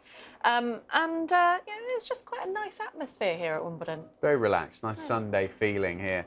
Junior tournament continuing as well. We saw a few matches yesterday, but the bulk of the main start of the junior tournament, I suppose, has been today. So a good opportunity for the spectators who have come today to see perhaps the next big thing. Yeah, the future stars of the men's and the women's tour, and there will be some fantastic tennis from the juniors as well. Let's not forget Jeannie Bouchard, who played in the junior event and won it just a few years ago, then went on to reach the Wimbledon final the following year. You know, you never know who you might see out there. And those with the ground pass can watch the continuation of this match.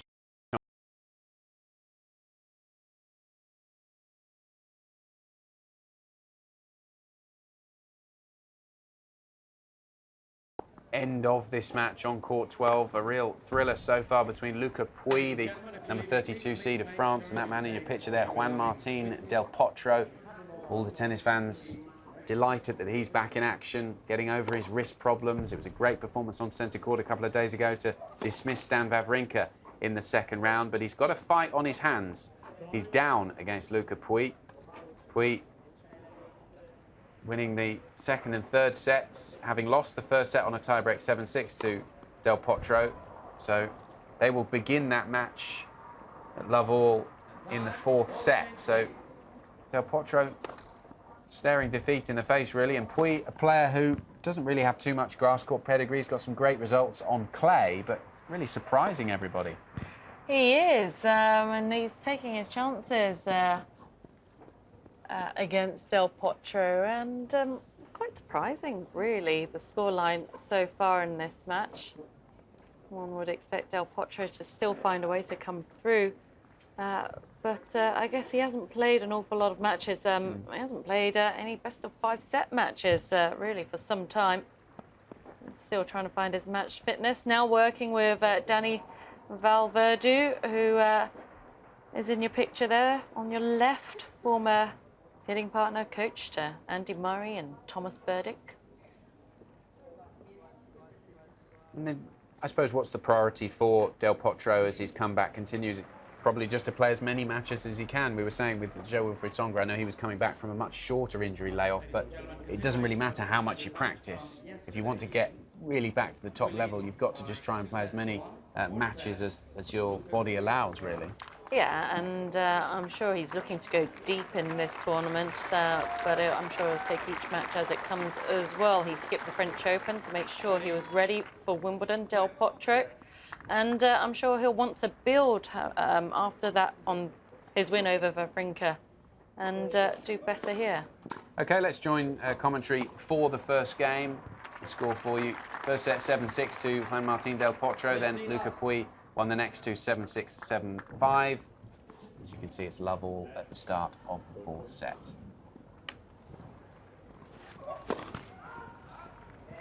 It's currently 132 miles per hour.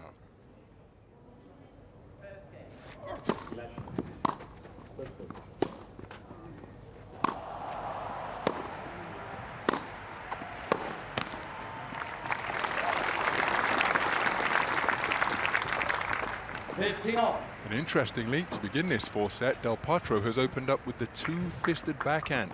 The majority of his shots from that wing were of the one-handed slice variety yesterday.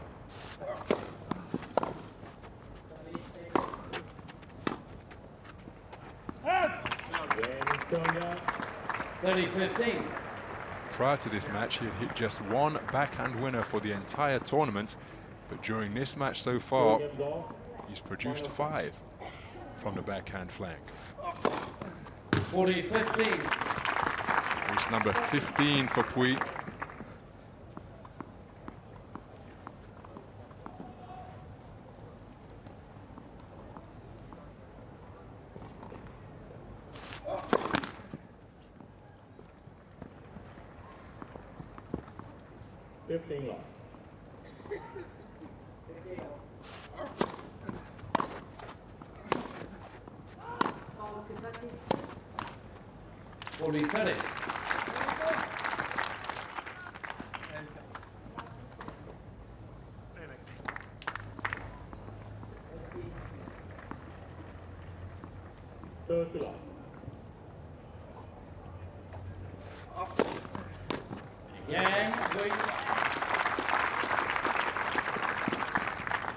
First game, fourth set.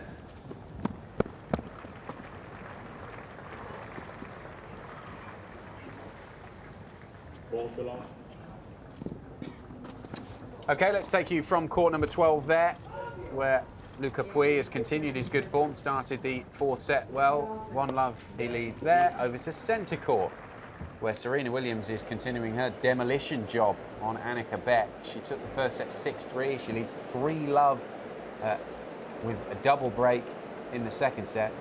And we can see there the fire in the eyes of Serena Williams. She's not making any mistakes like Novak Djokovic did yesterday.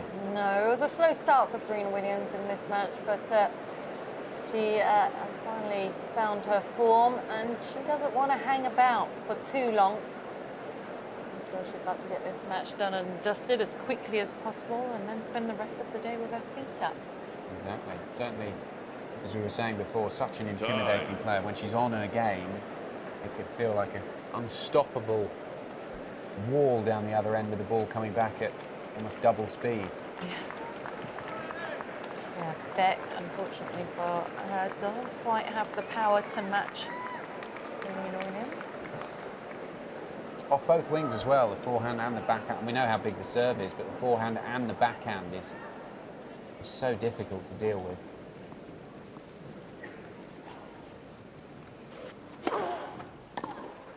Let's join the commentary on centre court.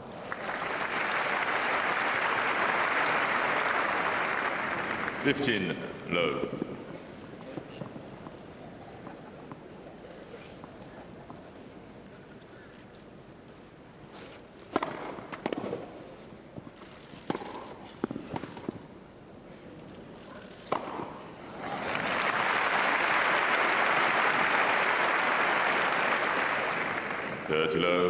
After Serena's long second round against Christina McHale and kind of a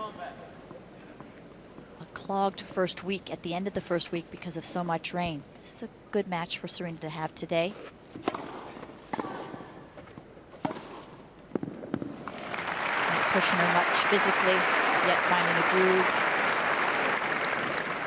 40 low. I think playing doubles yesterday helps as well. It was a fantastic match on court 18. There was so many people trying to get onto that court. It was completely clogged between 18 and 19, where the Skupski brothers were playing their doubles. And they won as well. It was a great entertainment. One-way traffic in the second set on centre court. Annika Beck staring a bagel in the face. She's down 4-love. Serena Williams cruising towards the fourth round. Let's take you there from centre court to court number 18. And this is where the player will face the winner of John Isner or Wilfried Tsonga will be decided. It could be an all-French fourth round. If Gasquet is able to win this one and Tsonga wins against Isner. Gasquet, the number 7 seed. We know how good he can be on grass. He had that famous 5-set match against Andy Murray. Some good results here at Wimbledon. He's up against that man, the Spaniard, lefty, Albert Ramos-Vinolas. Been a great match so far. Ramos-Vinolas took the first set 6-2. And Gasquet took the next 2 sets 7-6, 6-2, and they're going to resume at love all in the 4th set. And we can join commentary there on court number 18.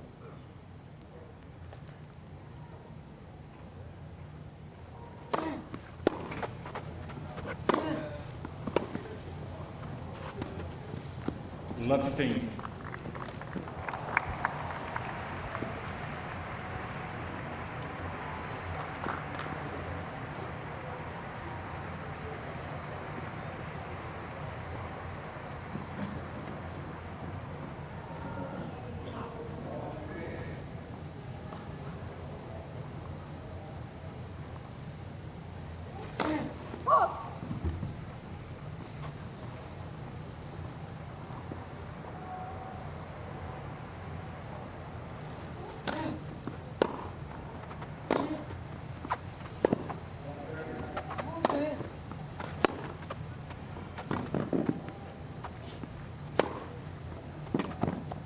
Wide. Gasquet was on the front foot throughout that point. Yeah, stark difference from when he started yesterday in the first set. He was never on the front foot. He was always playing soft and even softer, and he allowed Ramos-Vinolas to keep dictating the play. But then as we got deeper into the match, the pace started to get bigger and better, faster. All of a sudden, Gasquet was not only hitting serves a lot harder, but ground strokes and then volleying, taking the net.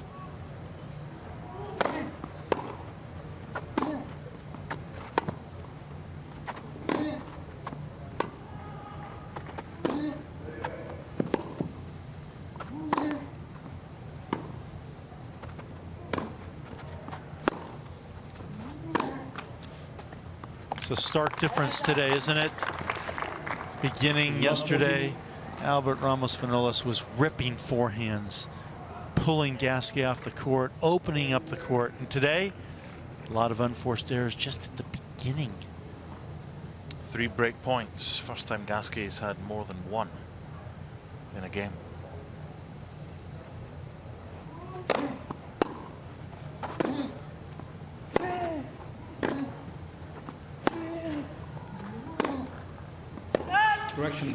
Correction from chair umpire Carlos Ramos. Ball was good. Not according to Richard Gasquet. He's actually challenging the overrule. He's just with his left hand. He's kind of said, I'm not sure, but it's got to be one a challenge. Good umpiring from Carlos Ramos. Replay the point. And the point will be replayed. Mr. Gasquet. You gain a lot of confidence in your chair umpire when he steps in that quickly, and he's correct.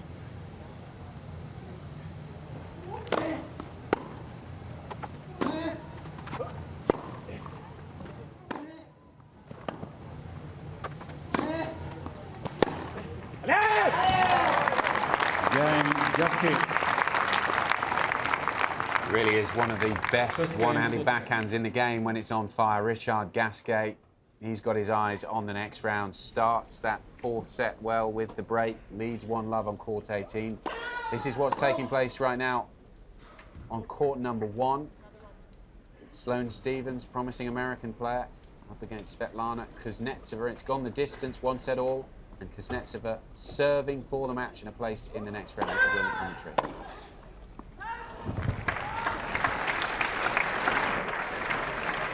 Love.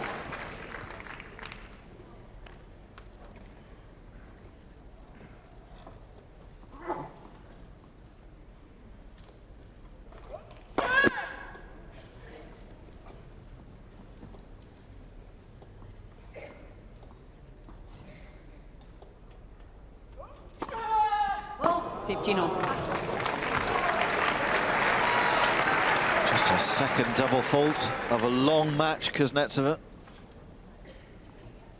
Pressure, pressure.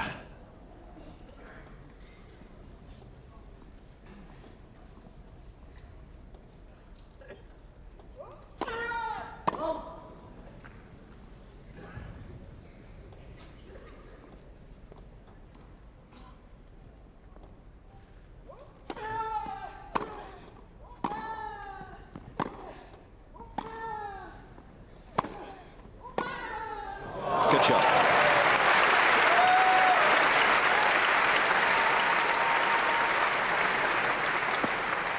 Not a bad idea from Stephens to try and put the pressure on Kuznetsova, but that approach shot way too in the middle of the court. Kuznetsova with a nice hit on that backhand. Let's first service. Stephens has been 2 points away from victory. Now Kuznetsova finds herself in that position.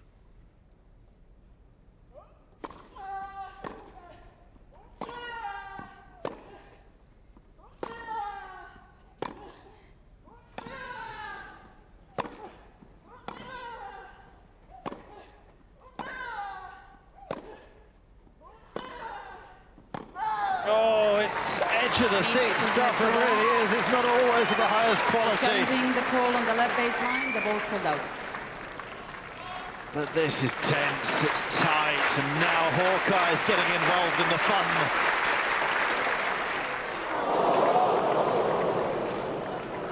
30-all.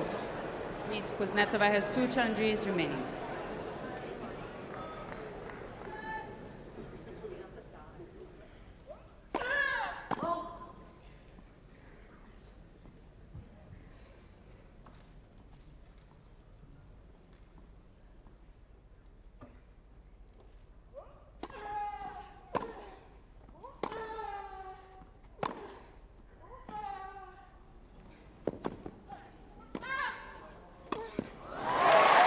Stephens has done very well there.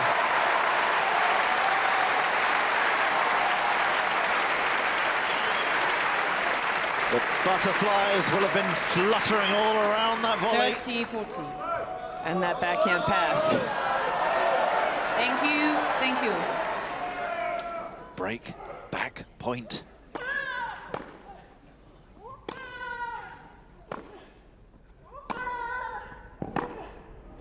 Out. Oh! Yes. It's not an overall. The line judge has called it out. So the umpire backing up what a line judge has called.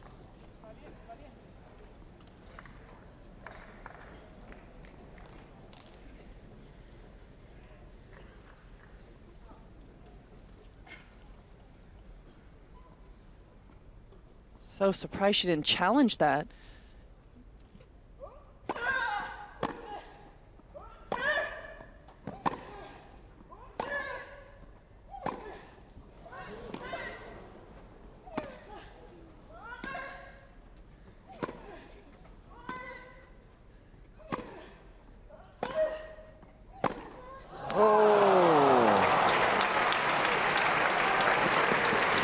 Just tension in the strings of the rackets, is there? It's up and down and all around the bodies of these two. But now, finally, after 2 hours and 28 minutes, we reach match point. And who'd have thought it 20 minutes ago? The match point falls to the Russian Kuznetsova.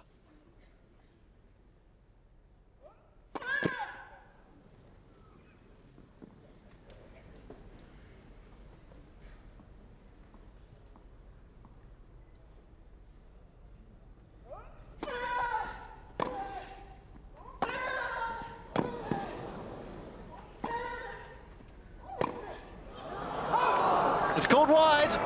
Miss Stevens is challenging the on the right far sideline. The ball's called out.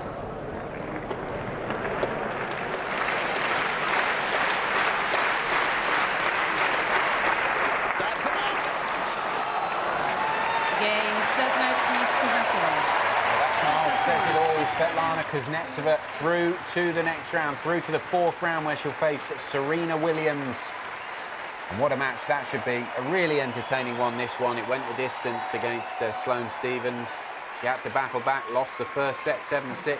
Kuznetsova took the second 6-2, and then just had the stamina to take that third set 8-6. And a lot of people will be looking forward to that match, Serena up against Svetlana Kuznetsova. Yes, me too. And I'm just admiring the sportsmanship between these two women. It was a lovely embrace by the two, and Kuznetsova allowing the fans to appreciate and applaud her opponent as well. Fantastic to see. Kuznetsova Williams, yes, that will be a juicy matchup in the 4th round. Absolutely, we've just seen how Kuznetsova got through to the 4th round. Let's show you how Serena Williams did it. This was just a couple of moments ago over on centre court, continuing her demolition job of Annika Beck. Beck really didn't come to the races other than a brief period at the start of the match. Serena Williams winning that second set 6-love, so 6-3, 6-love to cruise through to the 4th round. She'll be much happier, a much more convincing performance for Serena Williams than her last match in the 3rd round against Christina McHale, where it went to 3 sets, having lost that first set against McHale on a tie-break. Much more comfortable for Williams on Middle Sunday, the 2nd consecutive Middle Sunday here at Wimbledon where Serena's played a match, and the 2nd consecutive Middle Sunday where Serena's won a match. So that's what just happened a few moments ago on centre court. So Serena through to face Svetlana Kuznetsova in the 4th round, right up at the top of the draw. But now back here in the live at Wimbledon studio, Catherine Whitaker's joined us. And Catherine, what have you noticed on social media here on this Middle Sunday? Well, there's so many people tweeting, people that got tickets for this Middle Sunday that are enjoying their day inside centre court and number 1 courts in particular. But I think special mention has to go to Alison Creekmore, who got tickets yesterday at 3 o'clock when they went on sale. They didn't last long. They all went within 25 minutes. She has flown over from New York. She took the red-eye overnight. She's come all the way from New York to be here just for today. I believe she plans to fly back to New York tonight. I mean, how's about that for commitment to coming to Wimbledon? She said it was a once-in-a-lifetime opportunity. She's always struggled to get tickets from the States, and she felt like this was the moment. She says, thanks for the crazy idea. I just got a centre court ticket for tomorrow. Thank goodness for airline miles. So if anybody can catch up with Alison Creekmore, I mean, just amazing stuff.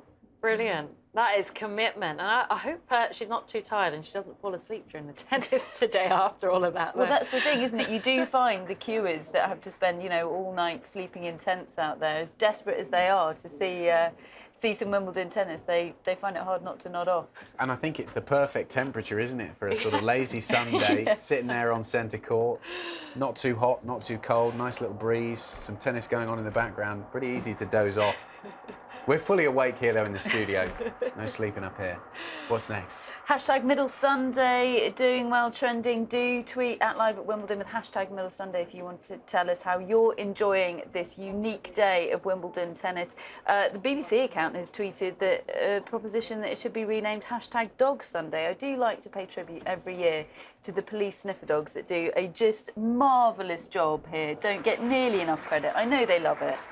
Yeah, they do a fantastic job. So that's Dog Sunday. Here we have a response to that. There's another lovely dog. #Dog Sunday, and then one here. This is one of the many marvellous police sniffer dogs that do fantastic work here. And while I was scouring the internet for Wimbledon dog-related tweets, I found this, which is a pub up in Wimbledon Village is offering free tennis balls to any dogs who visit the pub during the championships. How nice is that? I mean, brand new balls, Are they barking mad? I mean, tennis balls is something we have aplenty around here, but that's a good gimmick, I think. Well, when we were filming some features before the tournament began, we were up at the Village, and they do a competition amongst all the shop owners up there to do the shop fronts and the windows. They have a battle for, I think they have some centre court tickets to give away to the winner, and people online vote for the winner. And there's a pet shop up there, family-owned pet shop, and they've done an absolutely brilliant one where they've bought a toy train set and recreated the John McEnroe famous going up to the umpire, you cannot be serious. And so there's this John McEnroe pet. I think that McEnroe's a cat and the umpire's a dog or something. No, McEnroe's a dog and the umpire's a cat. And so they've used the train set to make him move up and down to the umpire. Someone needs to take John McEnroe up there. It's amazing. And video his reaction. Compared to all the others, the effort they've gone to, if they don't win, then it's fixed. You can't be serious. Anything else? Not that much. I mean, lots of attention obviously on Serena. She looks in a right old hurry, doesn't she? I mean, as with what happened against Heather Watson last year, when she does come through a really tight match, it seems to strengthen her resolve and her commitment for the rest of the tournament. Lots of people speculating that she might be on an unbeatable run to the title now, and she certainly looked it today against Annika Beck, didn't she? OK, thanks, Catherine. Remember, you can tweet us at @live@Wimbledon. We're all over social media. We'd love to hear from you here on this Middle Sunday. And let's find out what Rachel Stringer's been up to on this special day. I'm down here at the Play Tennis Zone where there's so much to do for the little Wimbledon fans, or in my case, the big Wimbledon fans. It's not very busy at the moment because there's so many great matches going on at the moment in all the courts. So I just wanted to take you on a little tour of what's going on in here. So first up, we have your old school garden game, your swing ball. That looks pretty fun. I'm not going to have a go at that one. Then you come over here.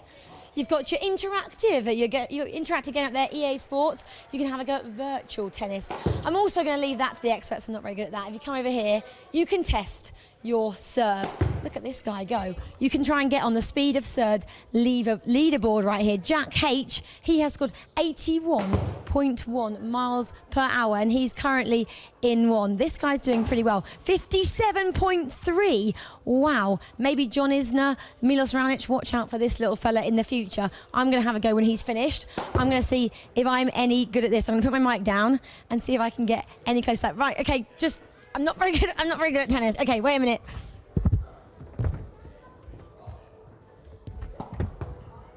.27.9. I'm going to leave that to the experts. Oh gosh, how embarrassing. Come around here. Okay, now we have a mini tennis court for the mini tennis fans. And as you can see, there's two girls over there. They've been having a go for a little while now, so let's go over and have a chat to them. And en route, we can just maybe take a selfie with this. A massive tennis racket, almost as big as me. That's quite fun there.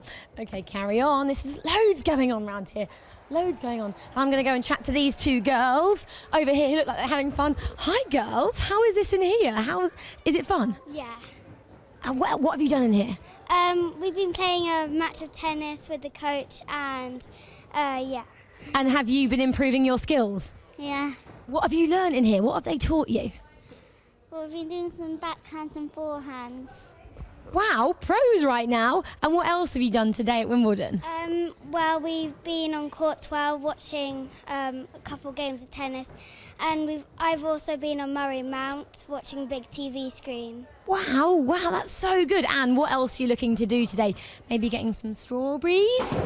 Yeah. Yeah? Some strawberries? Are you going to get some strawberries? No. This one doesn't like strawberries. She's more of an apples fan, she tells me. That's fine. Guys, I'm going to leave you to get some more tennis practice in. Keep going. Ones to watch in the future there. There's just so much to do over here in this little British tennis play. And also, we can come over here and have a test, if I can turn it on, of your reactions on the Batax machine. That's pretty crucial if you're a tennis player. Oh gosh, where's it starting? I can't even see. Is it working? Oh yes, it's there. I'm going to leave that one as well. I'm not even any good at that. Okay, I'm going to leave this to the kids and the tennis experts themselves. But for a little tennis fan, this is the place to come. Thanks, Rachel.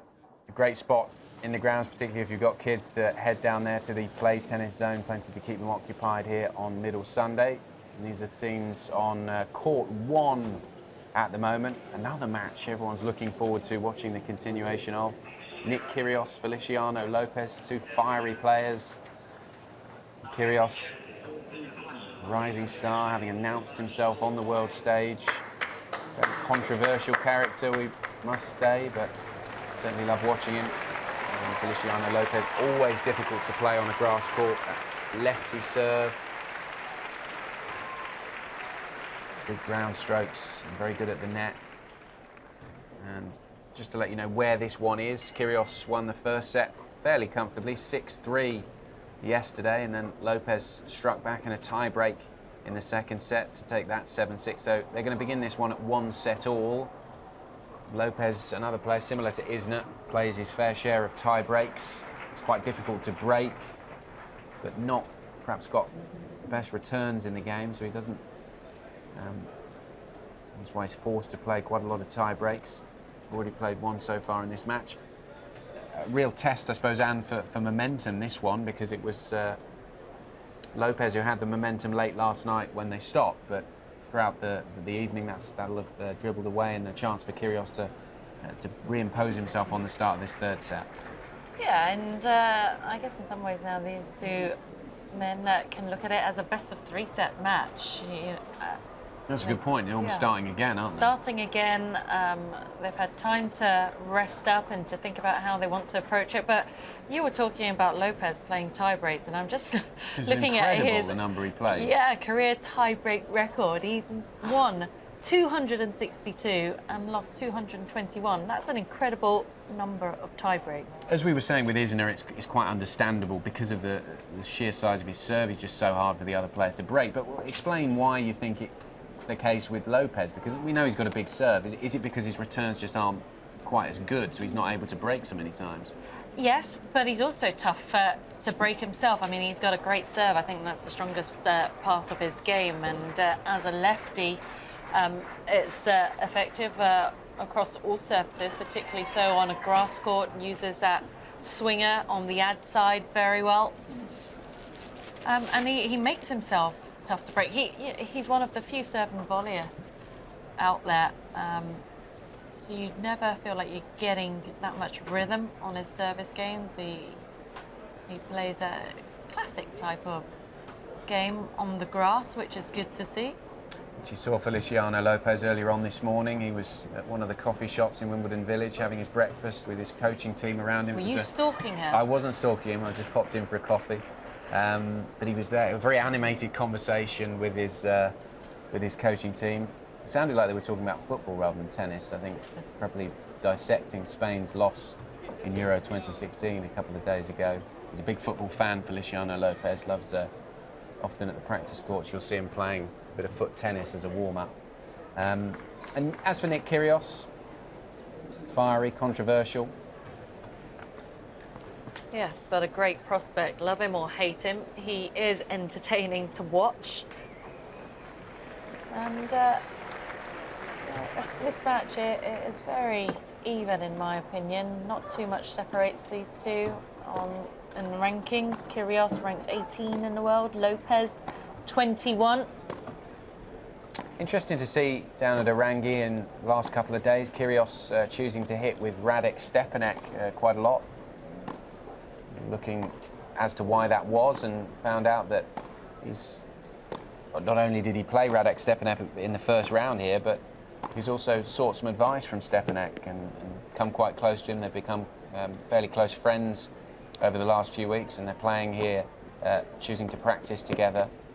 That's an unlikely friendship. I was about to say an unlikely friendship because of age and where they're from. It's hard to find that connection, but they seem to get on with each other. We were watching them for quite a while, 20 minutes or so. We sat there watching them, laughing and joking away. Every change of end, they sat together and were speaking together. So they seem to have become quite close. Yeah, that's surprising.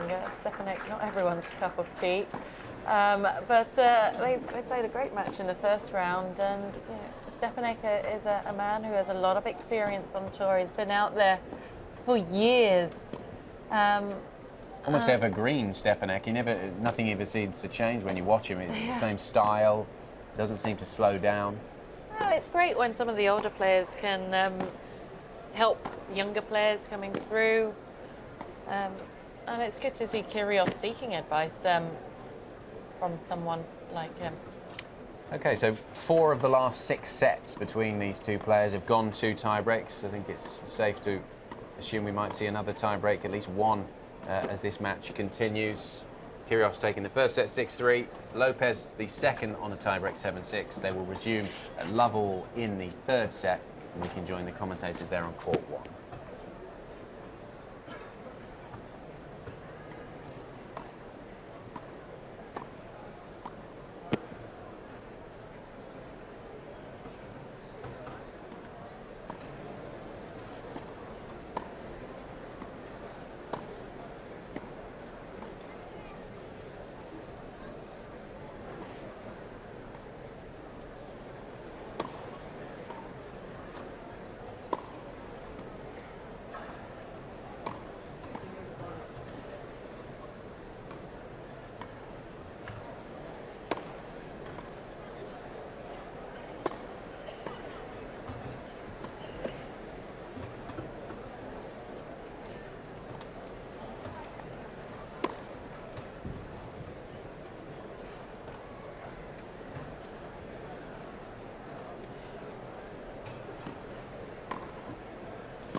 So it's so difficult to predict, isn't it? I mean, with Nick Kyrgios, you don't know who is going to show up. I mean, I saw that in the previous match where he beat Dustin Brown, where for a couple of sets there was some brilliance. Then all of a sudden in the third set he got mad about something, which no one knows why, and lost the third set 6-1 in about 5 minutes and was complaining to his camp, and you thought, okay, he's out here.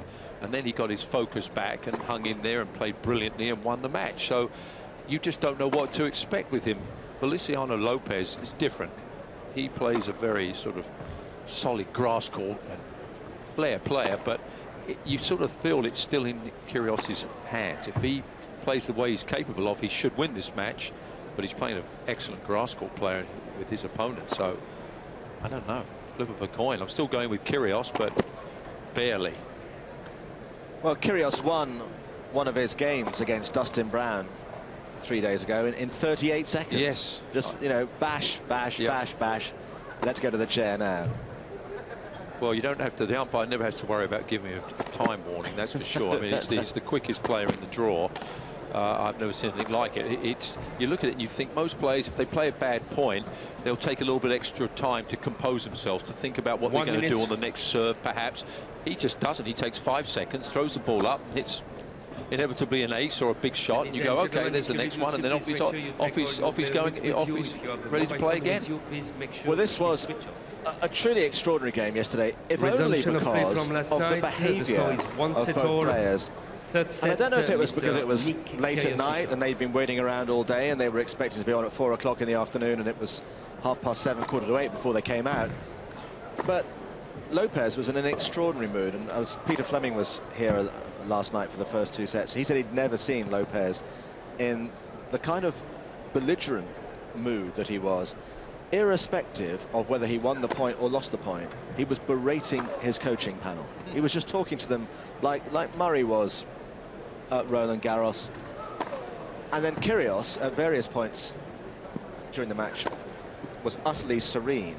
And then at other moments was just manic. Please. So it was just compelling. The tennis was almost incidental to the behaviour that was going on court.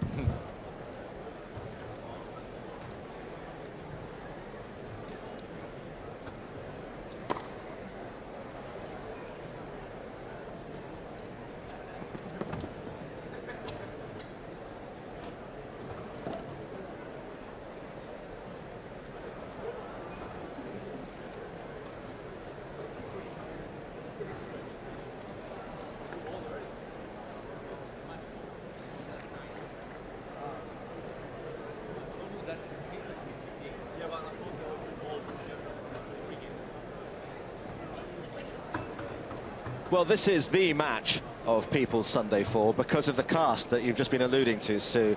We have the veteran, gladiatorial, dashing Spaniard and the dastardly, brilliant enfant terrible of the men's game. And by the very nature of the crowd who are on #1 court today, many of whom have never been to Wimbledon before, just taking a straw poll, so excited to see these two people, just by the nature of their personalities, their charisma, their looks as well, and what they bring to the game. And John Lloyd alongside me here. There's a real palpable sense of excitement on #1 court about what the next hour and a half or so might give us. Absolutely. Well, you've got two great shot makers and two great characters, particularly the one who's about to serve now. You never know what he's going to do.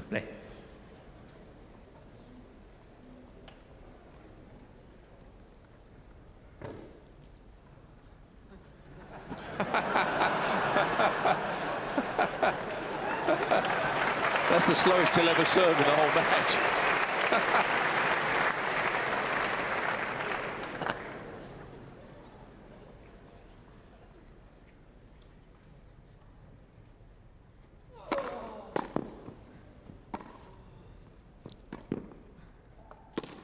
Oh. Never a dull moment. I interviewed him a couple of days ago and he said, mate, we're on a stage. We're actors. And he sure is.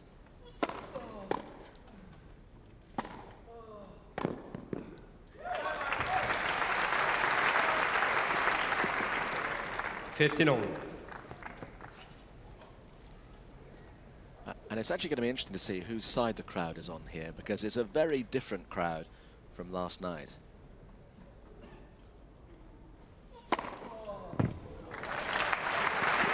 Because there were one or two last night who were tut-tutting a bit at what Kyrgios was doing. This is probably a different crowd that's watching, though. Yeah, so a lot less tut-tutters in today.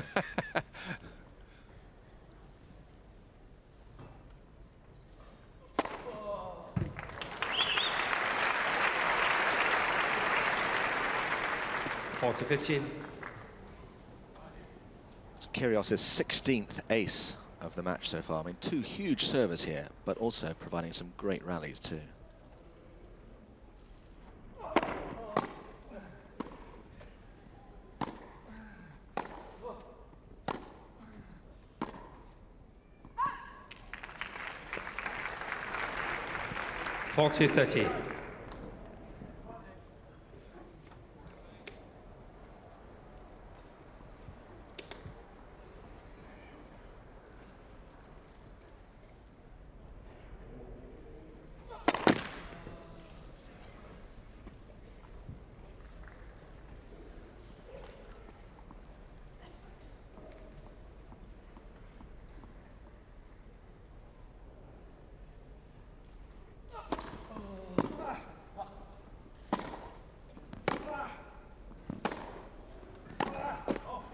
Again, Kyrgios. So good start to the third set for Nick Kyrgios there on court 1. Let's go to court number 12 now. I don't know whether you'd call this an upset, really. Juan Martín del Potro is out of Wimbledon this year. Can't reproduce the fabulous tennis he did against Stan Wawrinka on centre court a couple of days ago. He's lost to Luca Pouille, the number 32 seed. He was the seeded player, Pouille, but Del Potro, a former Grand Slam champion, having won the US Open, but Pouille is through to the 4th round. A great performance from him. Never won a match at Wimbledon before this year, but producing some lovely grass court tennis.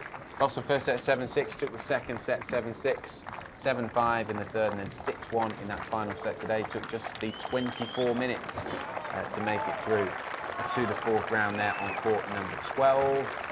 And he will play Bernard Tomic in the 4th round. Tomic, a straight sets winner, 6-2, 6-4, 6-4. So it should be an intriguing match there in the 4th round between Tomic and Pouille. Juan Martín del Potro trudges off towards the locker room from court number 12. He'll be back for another year. But I suppose Juan Martín del Potro, just a quick line on him. He would consider this a success. Good performance against Stan Wawrinka, although I'm sure he'd be disappointed to lose to Pouille. Just to get some matches under his feet and a good win on centre court will help him positively and confidence moving forward? Yeah, I guess you know, if you're in his shoes, you got to draw on all the positives where possible. I was surprised at the fourth set scoreline there against Pouille, and I do hope that wrist injury hasn't been damaged again, and he's fit and healthy, and we'll be seeing more of him this summer. Absolutely. The first match up on centre court today was the ladies' singles third-round match. Coco Vandeweghe beating Roberta Vinci 6-3, 6-4. A great performance from the number 27 seed from the USA. And Craig O'Shaughnessy's here in the studio, as you can see, to give us a little bit of analysis on Coco. Yeah, I thought Coco played really well through to the fourth round. Big power hitter. And playing Roberta Vinci is not easy. You know, you look over the other side of the court and you see all these sliced backhands. You think, well, that's the spot to go. But it's not. She hardly misses it. So, you know, you can go there 100 times and 98 of them are going to come back. And the other part of that is they come back low, they come back off speed, they come back out of the zone, and there's not much you can do with it. So I thought Coco handled the tactics in that match very well.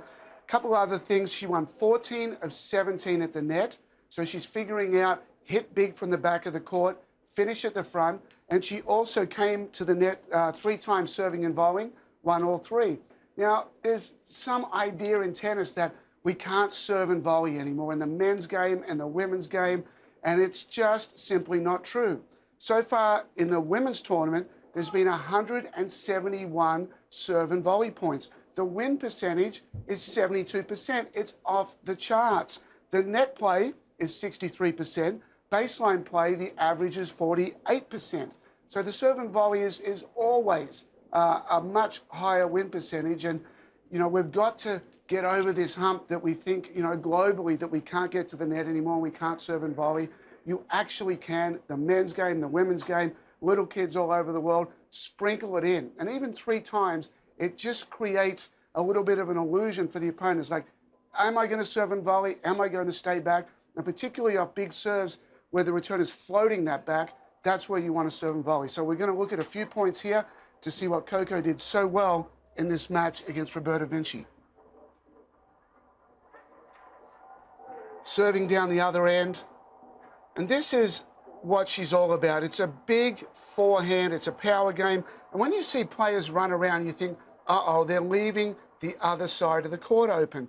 But she's upgrading. The 3 big advantages are upgrade, double, and freeze. And she's upgrading from a backhand, which means she's going to hit more winners, she can hit the ball harder, and she's just opening up angles of the court. The double is she can go down to the juice court into the ad court, so she's doubling the target area, and she's freezing the opponent. So typically this will go cross court, but not this time, straight down the line. A secondary tactic, she holds, rips down the line, very smart play. Serving now, really smooth motion, serving a forehand, follows it in. Let's look down the other end. Roberta Vinci just starts walking.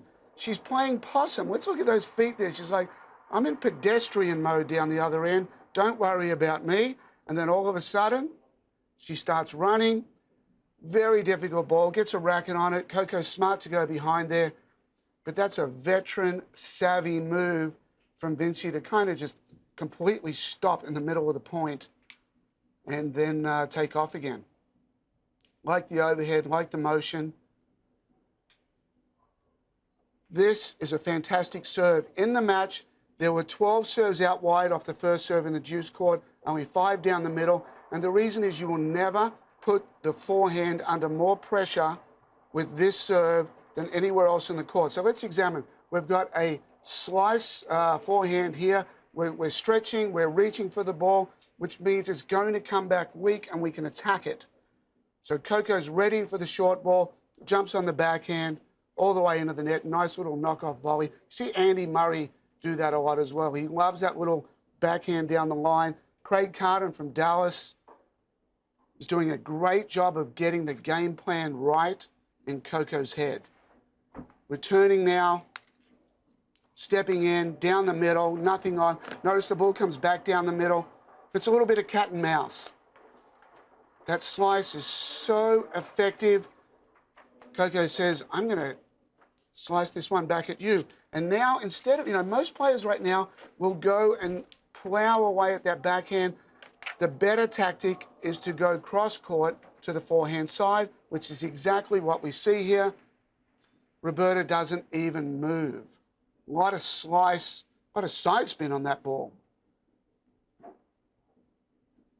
Really good movement, good body language, rackets out in front. And Anne, I just want to throw this to you as we're watching here.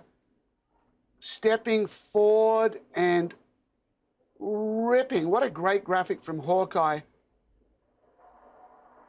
Just normally that'd be more of a rally ball, but she's finishing with that backhand there. 89 miles an hour, that's a huge backhand. And your backhand, 89 miles an hour? I'm not sure it was as big as Coco's, but I've been on the receiving end of Coco's strikes, and let me tell you, they're heavy strikes. She is one powerful girl, and her game is really built around her strength and her explosive power.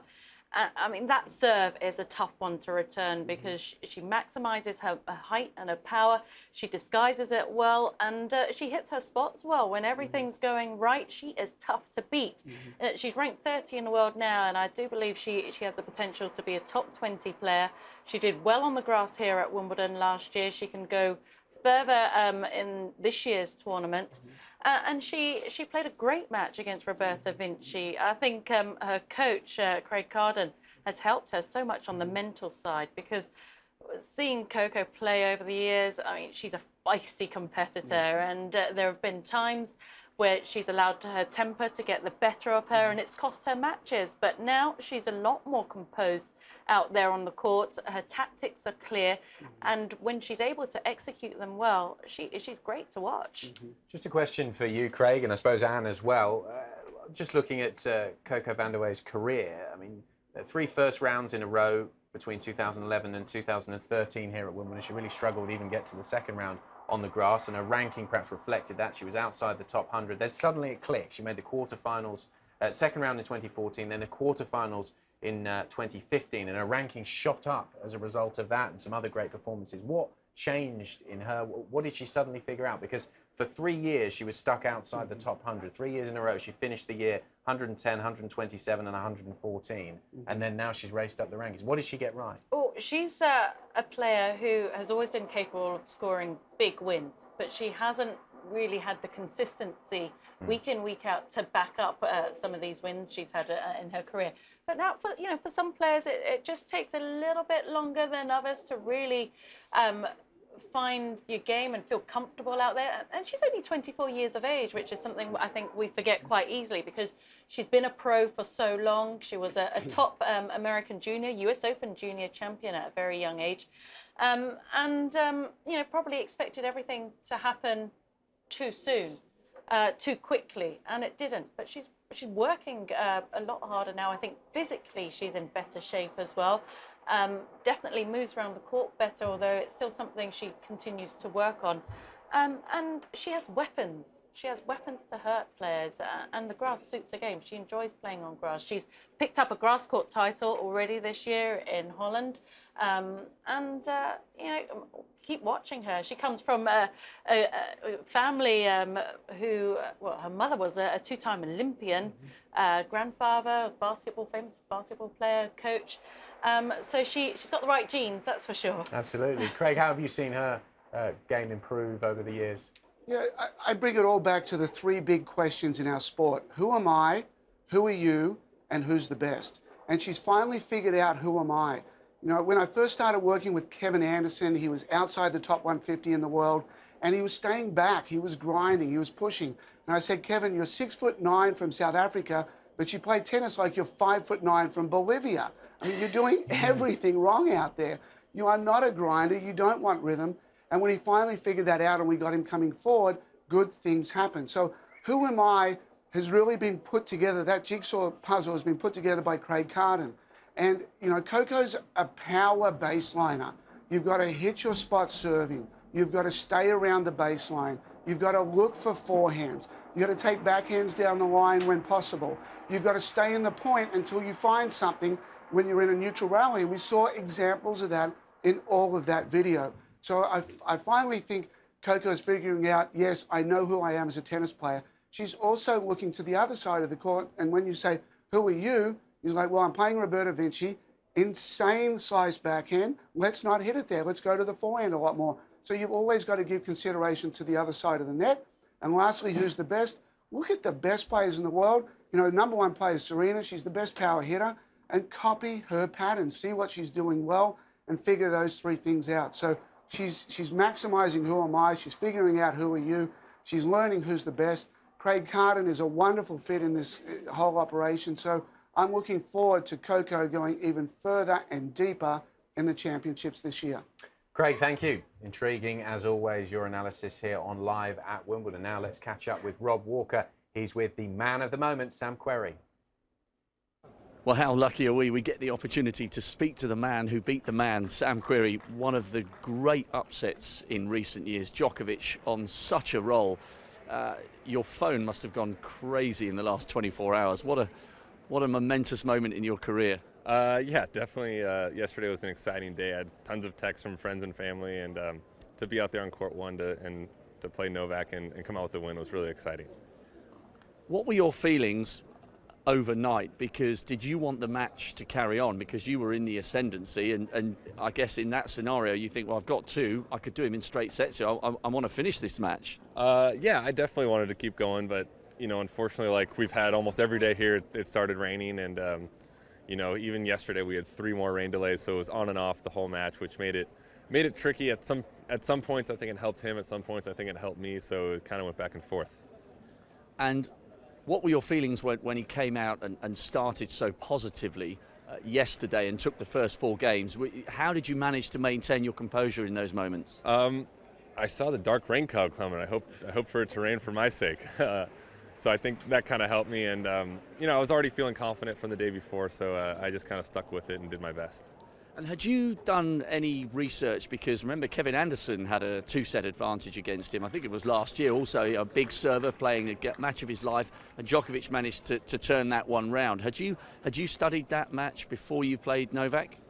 No, I didn't know until after the match yesterday that Kevin was up 2-0. So I actually never even knew that, never thought about it, which I think was a good thing. And just overall, I mean, Djokovic has just finished. You brought to an end an incredible run. He finally got over the line in the French. He'd done the non-calendar slam. So many great players had produced their best and just not managed to get over the line against him. What made the difference yesterday? How were you able to do what no one else on the tour had done since Wawrinka in the French final last year? You know, I just stuck with it, did my best. I think I played the break points in the 4th set especially really well. And, you know, once it got to the 4th set tiebreaker, I just was kind of swinging away and just tried my best. Unfortunately, things ended up going my way. And what was the moment like after the match? I gather some of your family, your parents were there. You come from a sporting family. I'm sure they've given you a huge amount of support over the years. What was it like to share that moment of real jubilation with them? It was amazing to have them all there live at the match. Kind of made it special. You know, tennis is an individual sport, but behind the scenes you've got coaches and trainers and family that are all there being very supportive, so it was really special. And just finally, you've been contesting slams now. This is your 11th year. This is a great opportunity to get into the quarterfinals for the first time, a match against Nicolas Mahut. That is going to be a cracker to watch. Yeah, it's going to be tough. I lost to Nicolas a few weeks ago. He's a great player. He's got some grass court titles, so it's going to be a tricky one. He plays a different style game than Novak, so I'm going to have to make some adjustments to that, and you know, we'll see what happens. Well, the very best of luck for the second week. It was a cracking moment. All of us who witnessed it were lucky to say we saw a piece of history there by you. So good luck against Mahut. Thanks so much. Thank you. Appreciate your time. Thank you. Thanks, Rob, and good luck to Sam Querrey in the next round. We're looking forward to that one against Nicolas Mahut, the Frenchman, in the 4th round. And someone who's already through to the 4th round, Richard Gasquet. His win today on court number 18. We were saying earlier on how he was really up for it against Ramos-Vinolas of Spain. Lost the first set 6-2 fairly comfortably, but then he struck back 7-6, 6-2, 6-3, the number 7 seed.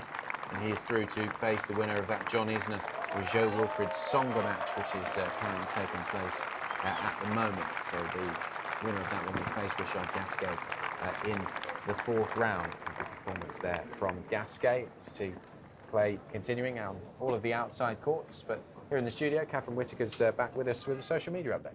Well, while we're on the subject of Sam Querrey, and Rob's just caught up with him, they're still on cloud nine, I'd imagine.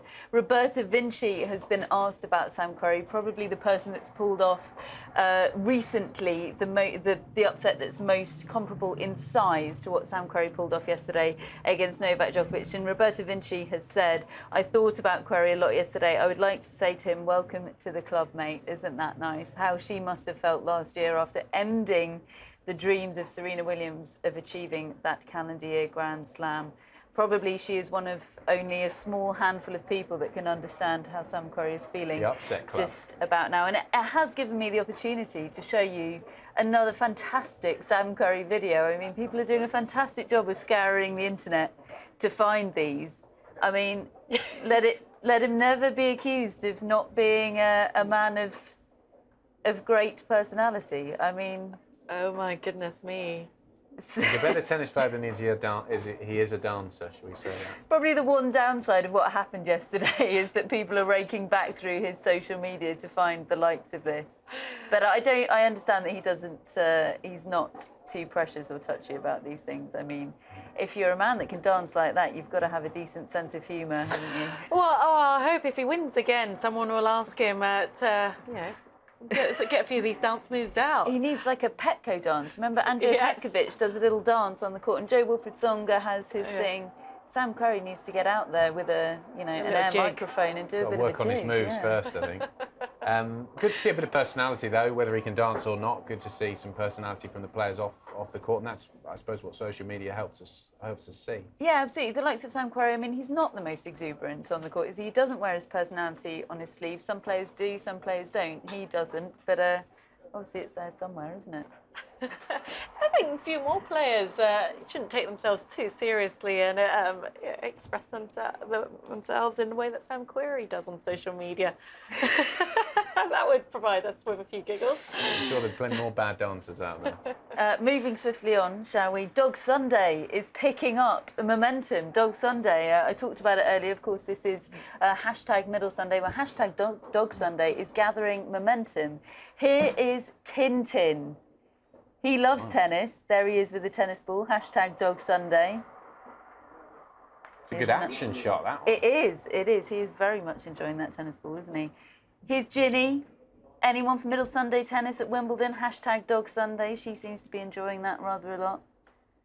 Here is Rosie enjoying hashtag Dog Sunday. She looks a little bit more pensive about Dog Sunday. To go back to the last one before, I quite like, it's very on brand there. We've got the Slazenger Wimbledon ball. Perfect angle. It is. That's pretty impressive. Yeah. So yeah, Rosie feeling a little bit more pensive about Dog Sunday. Maybe she was a Djokovic fan. But yeah, Dog Sunday gathering momentum. Do continue to send those in. Lots of other stuff, more tennis related out there as well. A lot of love for Serena Williams. She has recorded her 300th Grand Slam victory today, and she didn't know it was her 300th Grand Slam victory. She said, was it cool? Oh, nice. I had no idea. That's awesome, right? There's a lot of matches. Yes, Serena, that's a lot of matches. Very well done. She looks close to unstoppable now. She was fantastic today. We've got lots of attention on the Isner-Tsonga match. It's into a fifth set. This was tweeted at the time. Isner was 8-7 up versus Tsonga. And David Law says just 124 games to go to beat his record here in fifth sets at Wimbledon.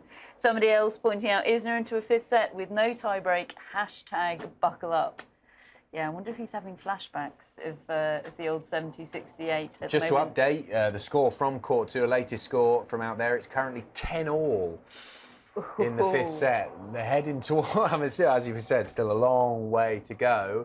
And Rob Walker's actually watching that match for us. Rob, entertained by a marathon out there on Court 2.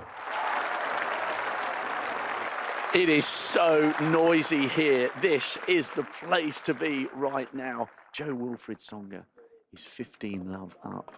on the Isner serve. It's 10-all in the 5th. The marathon man is dragging it out again. Remember, Tsonga levelled this one up at 2 sets all. Isner called the trainer out a couple of times, so it looked as though Tsonga was the overwhelming favourite when they started the 5th set. I'm speaking very quietly, just going to turn here to see the action.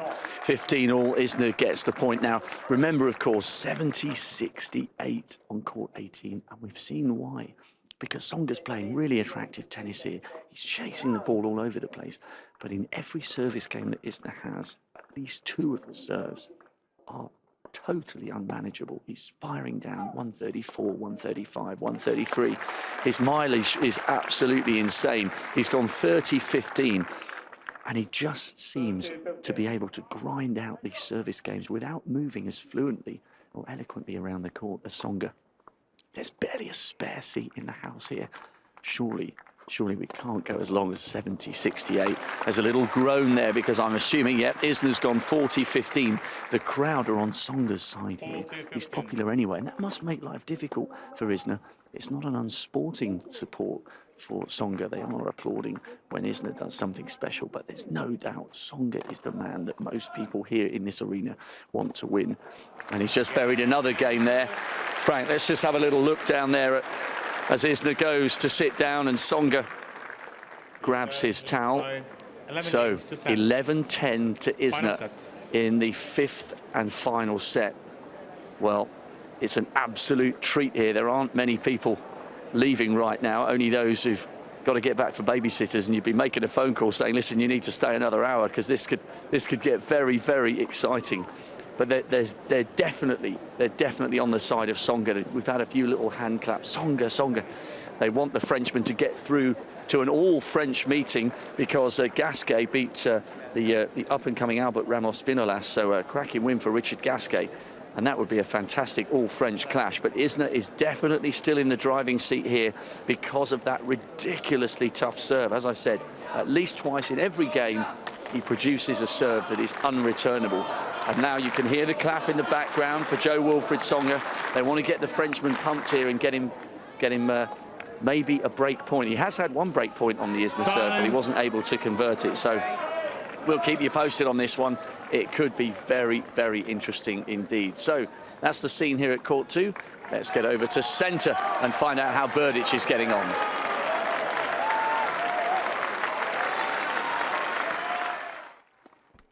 Real epic match taking place down there on court number 2. These are scenes inside centre court where Thomas Berdych up against one of the rising stars of men's tennis. Berdych, a former finalist here, and he's taking on Alexander Zverev of Germany, the number 24 seed.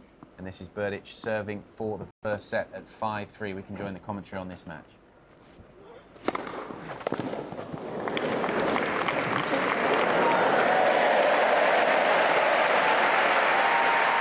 Cheers for a better catch in the ground.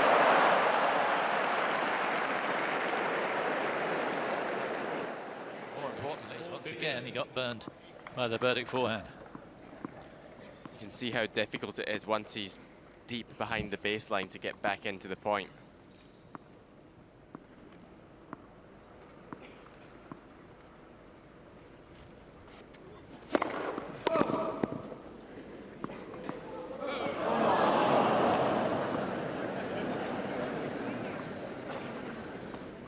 Rather disappointing lack of a catch in the ground.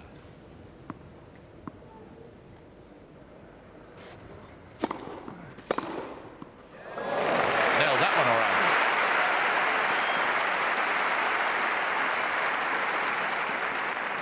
15-all.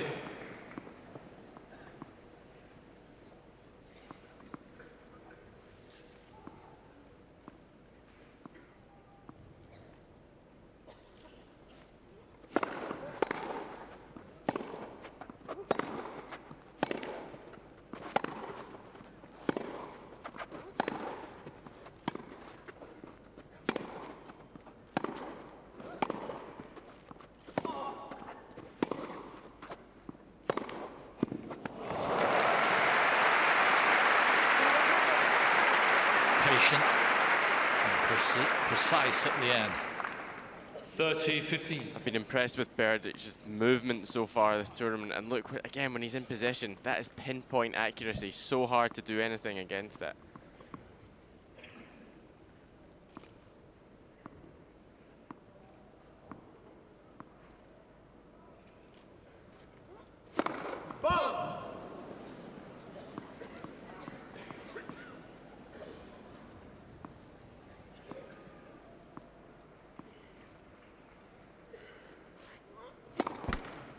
Well, there's a shock. First double.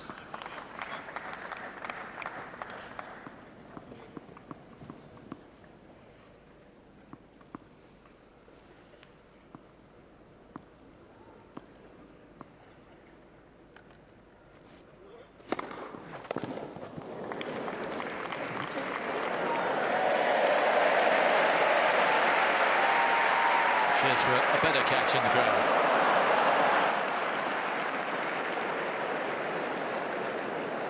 More importantly, 40-30. Set point. Please. Thank you.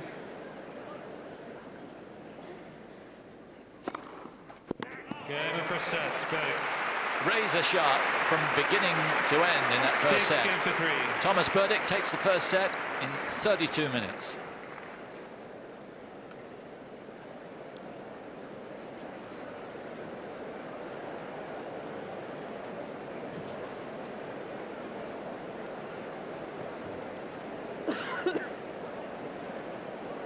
Berdych's won 12 titles, Jamie, and he got to the final here.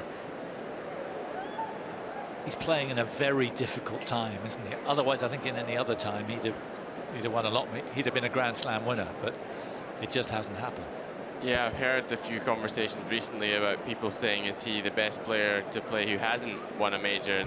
And as you say, quite rightly, he's in such a tough era where you've got 3 or 4 players who are winning so many Grand Slam titles, and he has been so consistent, really consistent in the big tournaments. Like you say, making the final here.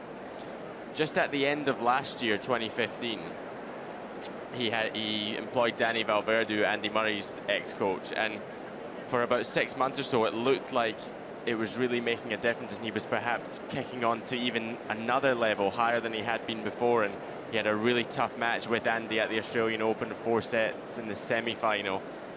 But since then, he's kind of maybe dropped off slightly and doesn't look like he's going to pierce into those top 4 or 5 players who are contesting the Grand Slams.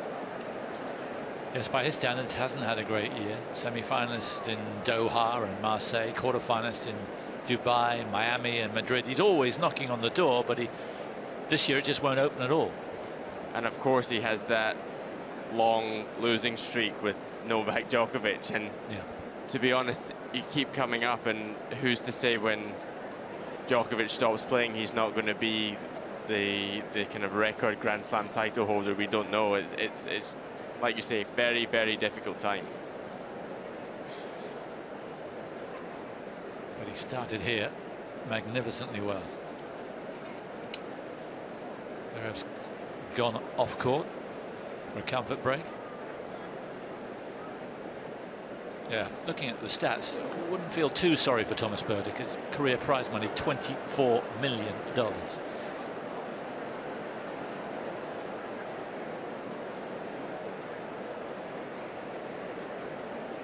Box full, late invitations.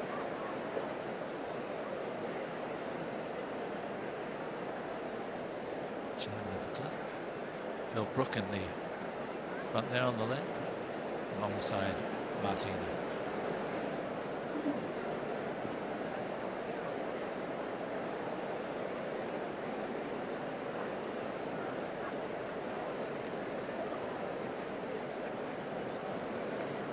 Well, if you want to continue watching live coverage from here, you can do so on BBC or ESPN. Alexander Zverev just back from a bathroom break there, having lost the first set 6-3 against Thomas Berdych as they try and get their 3rd round completed. Well, one lady who got her third round completed today as Elena Vesnina, who now joins us in studio, 7-5, 7-5 straight sets against the qualifier Boserup, who of course knocked Belinda Bencic out of this tournament in the previous round. First of all, congratulations, and how was it to play on a middle Sunday? Thank you. It was, it's actually fun to play on a middle Sunday. You feel like you're part of the history, because since 2004, I think we didn't have the chance to play on the middle Sunday, and yeah, I'm really happy that I won today, and middle Sunday going good so far for me. Well, let's take a little look at the match and exactly how it panned out today. Obviously, always nice to get it done in straight sets on one of the outside courts. Was the atmosphere different today, or was it actually a bit quieter than you were expecting? We had a lot of fans on our match. It was packed, and it was a great atmosphere because crowd was cheering for both of us, I think, and it was really amazing to play today on the middle Sunday and with a packed court. Even if we didn't play on the big court, it was still great atmosphere. Yeah, incredible match. It looks like nice to get off to the early start as well. Of course, 11:30 is traditional for the outside courts, but we saw that on all of the courts today. Just how frustrating have you found it as a player with these rain interruptions we've experienced in this first week? Yeah. I was actually a little bit lucky, I think, with the weather, because I played on Tuesday when it was not raining. I finished my match I just finished my match just before it started raining, like 1 hour before. So I was done. And then on Thursday, again, I played like late, and it was not raining on that day. I think Thursday was the best day when we didn't have even one time rain. So I was done on Thursday, and I won it. So yeah, I was just waiting for my match, and I was really surprised that I didn't see my name on the Saturday schedule. I was checking that. I sent message to my agent. I sent message to my friend of mine. I'm like, can you check the schedule? Maybe something wrong with my eyes, because I cannot find myself. Only doubles, and doubles didn't happen yesterday as well, and today 2 matches for me. So. It's crazy, isn't it? Because you're going to be going out and playing doubles later with the lady that you're going to be facing in the next round. Yes, and I think Kati is winning her match, and probably we will play against each other tomorrow. And it's never easy to play your good friend, because we're really good friend with Kati. We know each other since childhood. You know, we're practicing together. We're playing doubles, Fed Cup. So yeah, it's going to be a very difficult match, but first of all, we have to win our first round doubles, get over that, and then tomorrow it's going to be a different day and a different match. You're right, she's out on court at the moment, and she does have the advantage. Ekaterina Makarova took the first set over Barbara Strycova 6-4, and she's a break-up in the second. But I guess a slightly different change of mindset as you team up this afternoon before you face off against each other tomorrow. What do you prefer, playing in the doubles or singles? I prefer to play singles, of course. That's my priority, but I'm really having fun playing doubles, and I think doubles game really helping sometimes in the singles, especially, you know, sometimes we're playing, we have up and down during the season, and you can be out of the tournament like in the first, second round, and it's not giving you that much confidence. But if you're going far in the draw in the doubles and you're getting a lot of wins under your belt, you're playing final, you're winning title, it's always giving you some positive things. That's my opinion. And then on the next tournament you can do better, because you have title under your belt, or you have a final. You know, you beat a lot of great players, and you're in the tournament. You're not only practicing and watching the results. You know, you're kind of into the tournament. So I think doubles is really helpful for singles players, and I think now a lot of singles players start playing doubles, and that's the good sign, I think. Would you agree with that, Thomas, from your playing days? Yeah, absolutely. I mean, I think it's exactly what you say, that in those weeks you're actually doing really, really well. It might be tiring in the end of it, but it also helps you. I mean, those weeks where you don't play well, you can keep on in your tournament, exactly what you said, but also that it really helps your game. Yeah. You work on your return, and you work on your volley reflexes, everything like that. You don't need to play doubles every week. I'm not playing doubles every single week. I'm only playing on the big tournaments. And when I know that I can take a break from doubles and I'm focusing on the singles, I'm not signing with the doubles with anybody. So you can actually, you can play with this, you know. If you feel not confident, you want to play a little bit more matches, you're signing in the both. If you're feeling confident and you want to focus on the singles, you're playing only the singles. Yeah, and you can also maybe work on things in your game and still in a match situation, but a little bit more relaxed than you do when you play singles. Yeah. Well, fascinating, because you and Ekaterina actually made it all the way to the finals of the ladies' doubles here last year, didn't you? Just coming up short. But what kind of an experience was that to play a final here at Wimbledon? Final at Wimbledon, it's always something special, and we were really exciting to be in that final. We were unlucky in that final also. We were up 5-2 in the third set. against great players, Martina Hingis and Sania Mirza, and they're #1 in the world.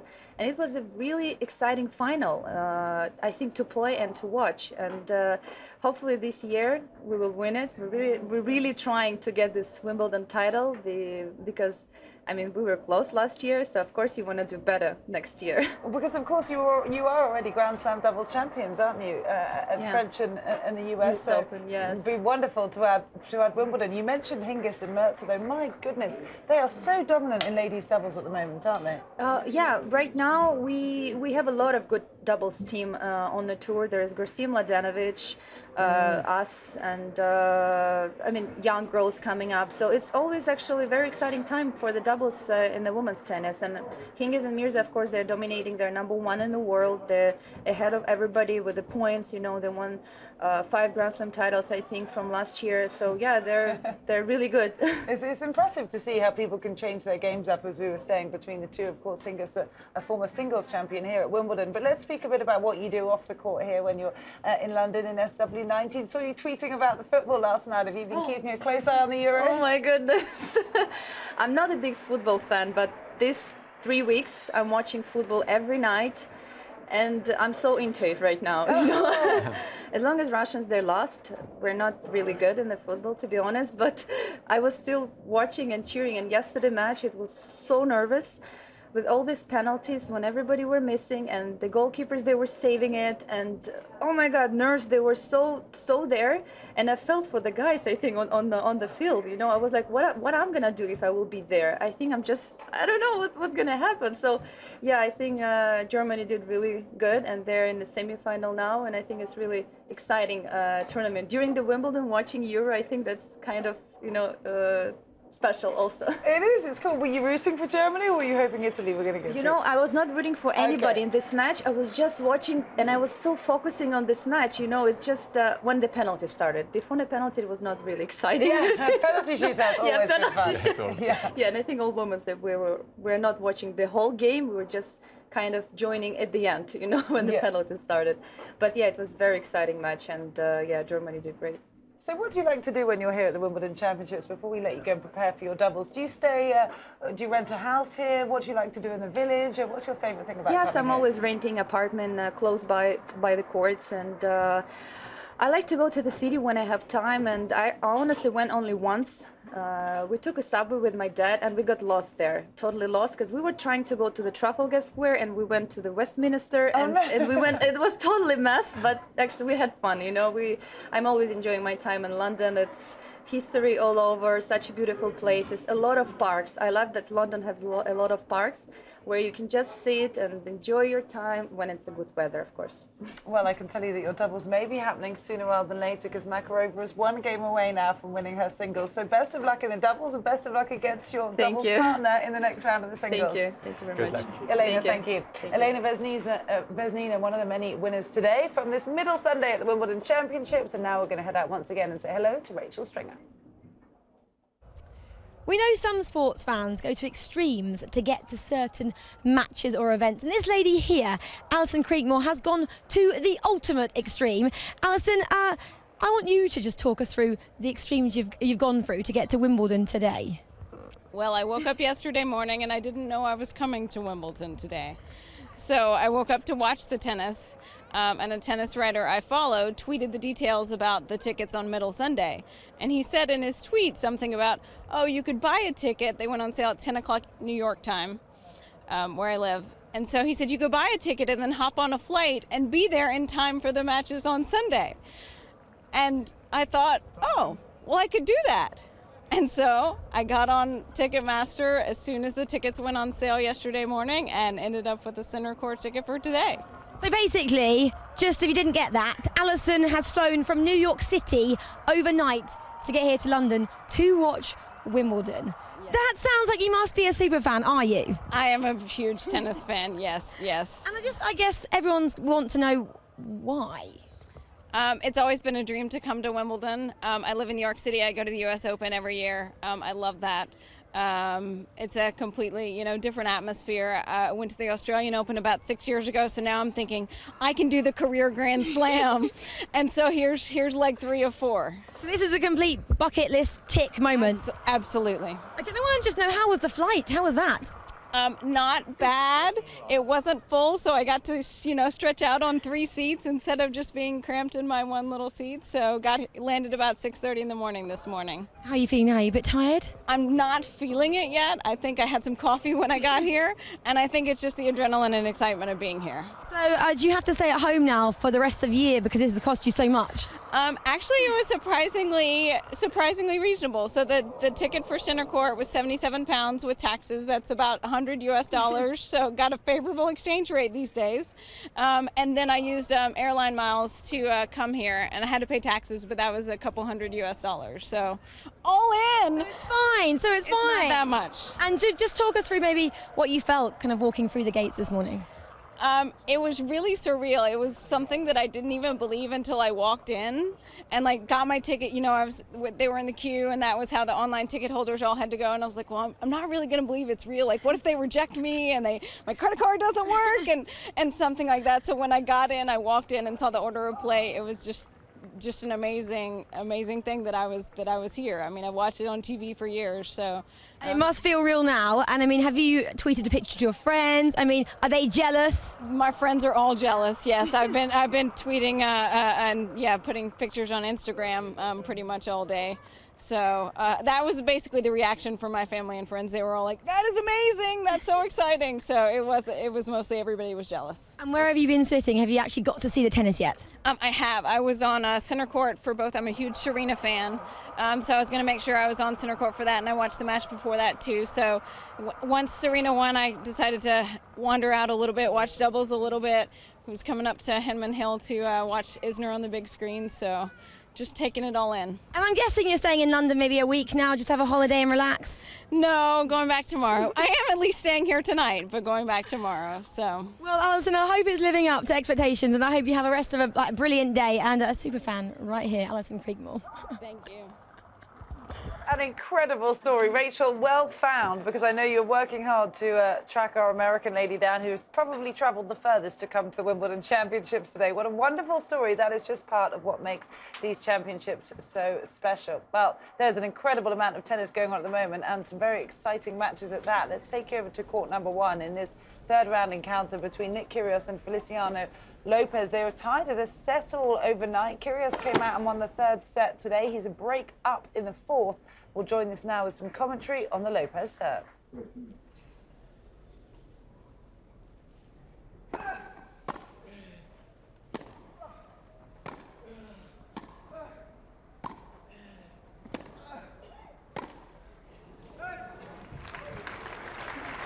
$50.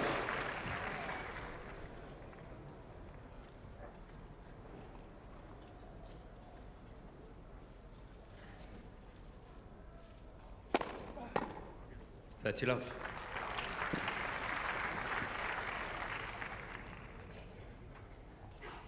The thing is, though, you almost feel as though this match now is on Kyrgios' racket as far as 3 more service games are concerned.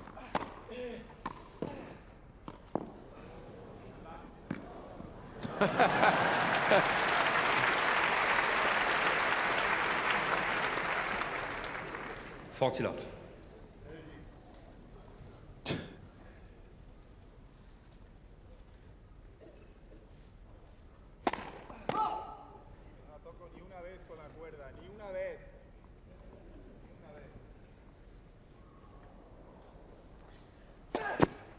$40-15.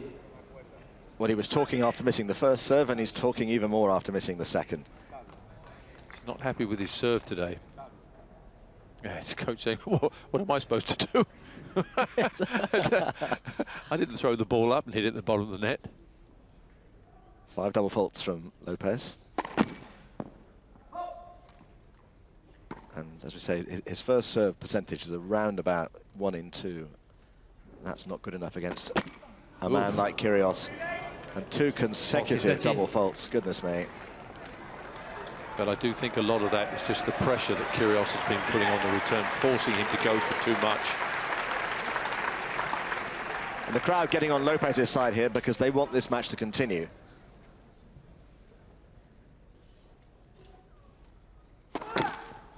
Jeez. That's 5 faults in a row.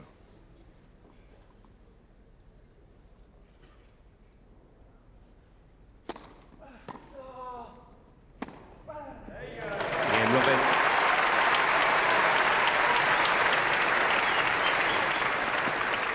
Kyrgios leads. 3 games to 2. So Lopez holding on to his serve, but he needs to really get at least that break back, if not more, if he's to try and win this fourth and take it to 5 sets. Otherwise, it is advantage Kyrgios currently on #1 court. The winner of this match will play Andy Murray tomorrow. Andy Murray's got his feet up today. He's been here practicing, but no competitive action for him. Meanwhile, this is the match we were just talking about with Elena Vesnina, Makarova versus Strycova. She will play the winner of this match in her next round, and Makarova is indeed, as you can see here, wearing the visor, her doubles partner. They've got to go out and play their first round of the ladies' doubles later this afternoon, and here she is facing serve and with a match point opportunity.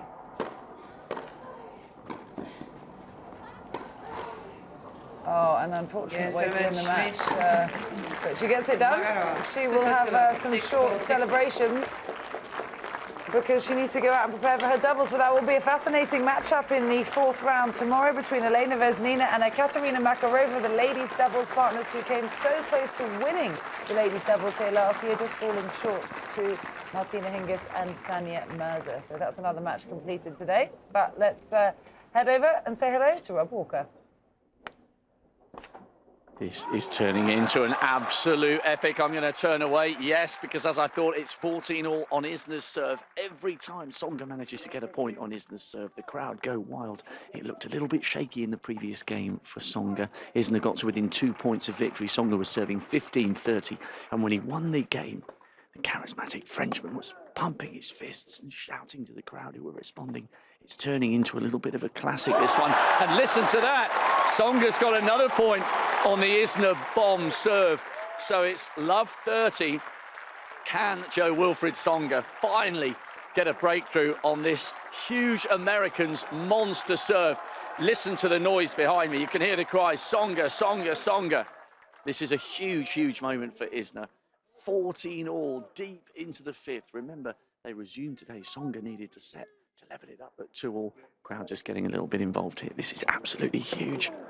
Isner needs to get this one, otherwise it will be 3 break points. Oh, and it was just long from Jo-Wilfried Tsonga. So it's 15-30 to John Isner. Honestly, this is so exciting. I don't think it's going to go as long as 70-68, but you can see why that happened on court 18 between John Isner and Nicolas Mahut, because in every single game that Isner plays, he might not manage to chase the balls as Tsonga does, but he'll put 2 serves down that are unreturnable. Big applause. Oh, and he's levelled it. Has he? Oh, he's levelled it all at 30 apiece. Honestly, this is a cracking game. Tsonga's really making him work for this service game, but somehow Isner keeps digging it out. The Frenchman is the more pumped. He looks as though he's got the more energy. But Isner is getting out of jail here with his serve. This is absolutely enthralling. 30-all, 3 hours, 54 minutes on the board. I'm just going to bear with me here. I know you can't see the action. I'm sorry about that. Just going to get to game point here. This has been the closest so far that Tsonga has got to breaking Isner in this monstrous game. 134 miles an hour. It's another ace. It's game point to Isner. This would be for a 15-14 lead. And in this context, it just underlines how difficult it is for the player serving second, because Tsonga's only got to lose 2 points on his serve. And all of a sudden, he's 2 points away from losing a match in which he's invested so much. Isner coming in towards the net. Oh, and a huge winner there. Even the producer, Justin's pumping his fists. It's not because we want Isner to lose. We just don't want this match to end. It's absolutely amazing. It's on juice on Isner's serve. This is the first time, I think, in this whole set that Tsonga has managed to take the American to juice on his serve. Listen to this. Just the most amazing reaction. There isn't a single seat spare over here. This is without doubt the court to come and watch Isner. Just bounces the ball. The umpire asks everybody just to settle down and calm down. This is Isner serving at juice. He leads just wide on the Tsonga return. Tsonga looks to the heavens for inspiration. So it's game point here to Isner. It's 14 apiece. Can the big American once again move one game away from this charismatic Frenchman? Big prize waiting for both of them. Remember, the winner faces Gasquet. And there's a little groan there because John Isner has smashed the ball onto Tsonga's side of the court. Jeff, Justin, just pan round there and give us the view here on court 2. Tsonga just sits down, the towel over the legs. The ball boy has the umbrella there just to make sure Tsonga is shaded from the sun. Oh my goodness me, this just goes on and on and on. It's a really intriguing, thoroughly absorbing match, and it's Isner's serve that's just kept this going so long. It is so difficult to break that monster down. And Jo-Wilfried Tsonga, who's been a semi-finalist here at Wimbledon twice before, has got to find a way beyond the bombs that the American keeps sending down from the other end of the court. A really entertaining match. There's no doubt that most of the crowd wants Tsonga to win this one, and that would set up the all-French clash against Richard Gasquet, who had a fantastic win earlier on today. So Isner still has the slight advantage. Can Tsonga find any way past this unbelievable serve? Time. Please come back for more updates, because I tell you what, no one's going anywhere here on court 2. This is the place to be on the middle Sunday. Well, Rob mentioned those famous numbers, 70-68. 6 years ago on court 18 is how many games it took in the final set for John Isner to topple Nicolas Mahut. Well, here we are in a situation that could turn into a very similar story. I think everyone hoping it doesn't go quite that long, but magical that we've got a similar storyline with one of the same players. John Isner and Jo-Wilfried Tsonga are doing battle out on court number 2. We will keep you fully updated because that is fascinating. But back in the studio with you now, Carl Robinson alongside Thomas Enkovitz. Our tennis insider, of course, Catherine Whitaker is here as always, and Craig O'Shaughnessy is back, our super statistician and analyst, to talk us through some of the games we've seen so far. Let's start with Serena Williams. Straight sets victory for her. Craig, seemed as seamless as ever. Yeah, she looked very good today. She's through to the 4th round, plays Svetlana Kuznetsova in the next round. I think that's going to be a cracker of a match. Today, 6-3, 6-love against Annika Beck. Things went according to the script, but there's one thing on the stat sheet that's popping out at me at the moment. So let's go back to 2010, where Serena won the title. She had 89 aces for the tournament and only 15 double faults. That's how she rolls. Tons of aces, hardly ever double faults. But so far in the 3 matches, she's got 12 double faults, so almost the same amount as she had in the entire tournament in 2010, and we've got 25 aces. So that ace to double fault ratio is something that we want to keep an eye on. Let's have a look at a few of the points from today to see what she's doing well in the rallies. We've got Serena serving, and just she's behind the baseline, very eager to come to the net today. She won 11 of 13 at net.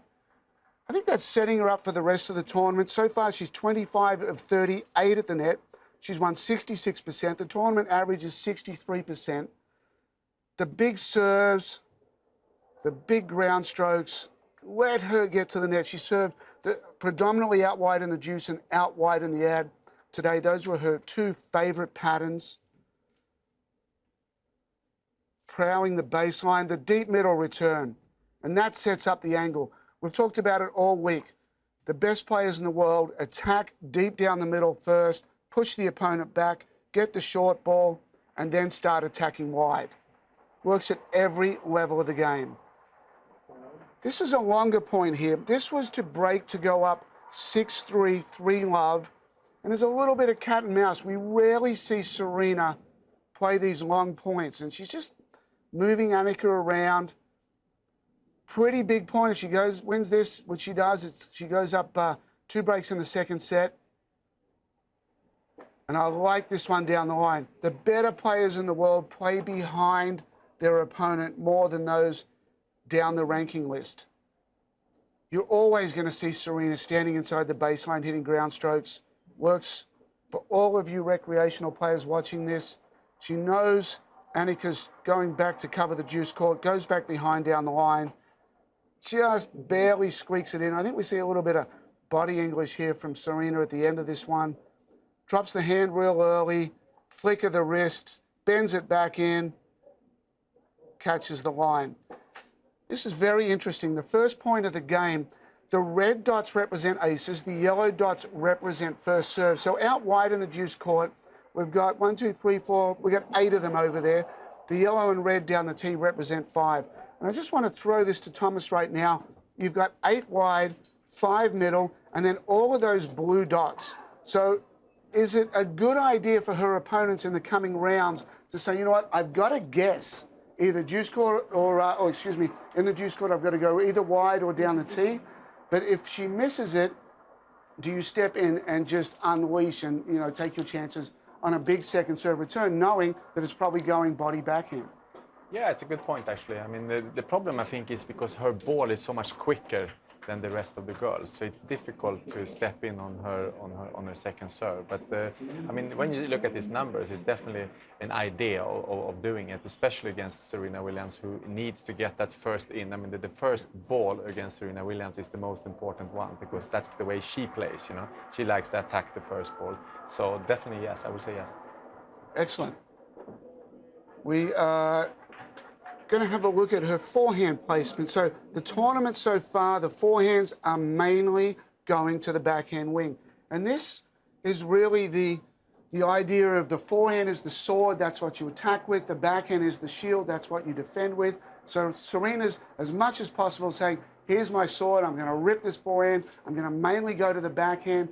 You know, you're not going to be able to do a lot with it. You're not going to hurt me back, and then I can start to spread the court a little bit more. So doing well in that area so far, but I think the next round is going to be a tough one against Kuznetsova, and you know, the baseline patterns will be very big here. Serena will be trying to end the point before it really starts. Svetlana will be trying to extend the rallies a bit more, so I'm really looking forward to that one. I think it's going to be a great match.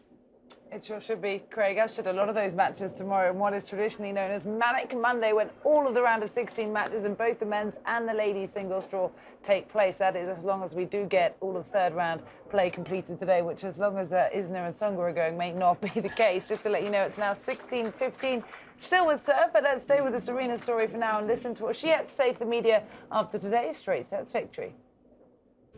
Did that first service break by her kind of get you going? Did you kind of use that as a little bit of a jolt? I guess so, yeah, I think, yeah. Did you need it? I mean, did you feel like you came out a little slow? Because you were after that, I mean, there was no stopping you, obviously. I don't feel like I came out really slow, no. I felt like I believe I won the first game, right? So, but I made a few errors, but at least I was going for my shots, and just because I didn't win doesn't mean that it didn't come out slow. Serena, congratulations. Did it feel any different playing on Middle Sunday, the atmosphere, anything? What was it like? No, it didn't actually. I thought it would feel really different, but it didn't really feel different. How good did you feel about how things were going for you once that second set, that you didn't lose any points on serve?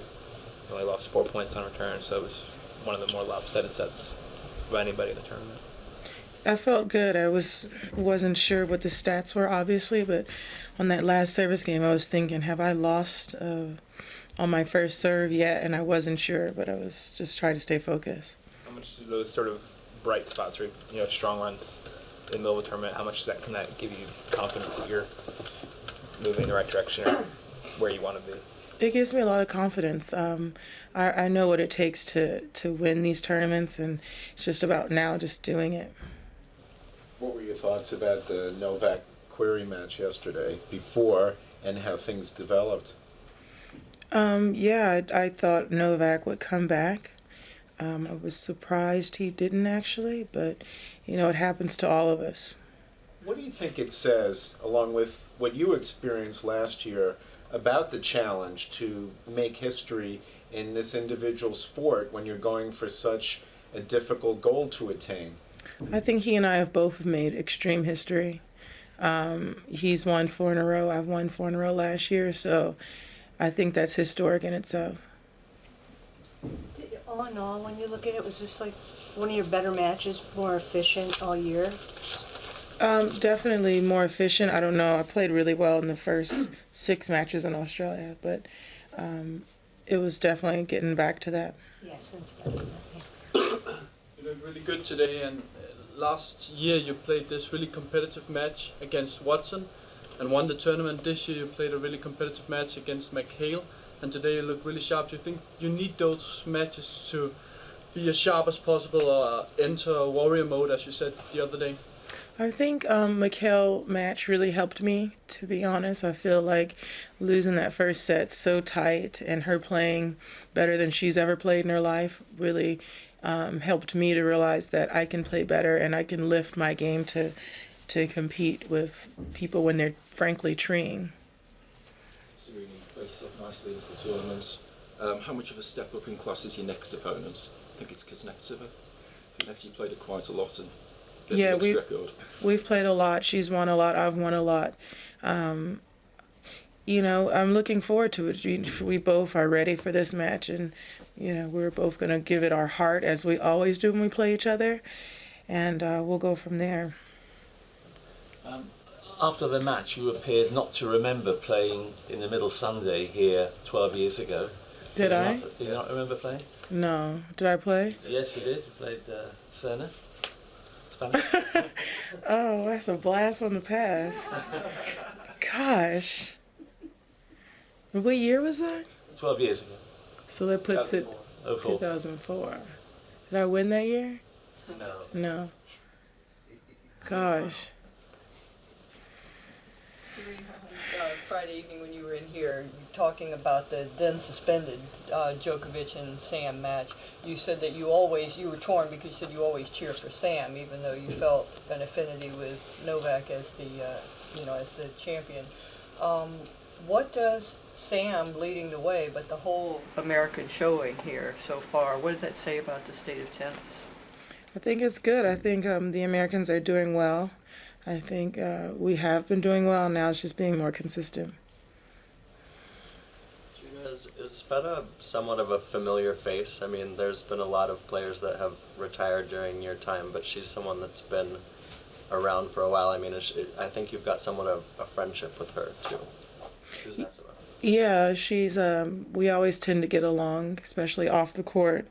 But most importantly, we leave it all out there on the court when we play each other.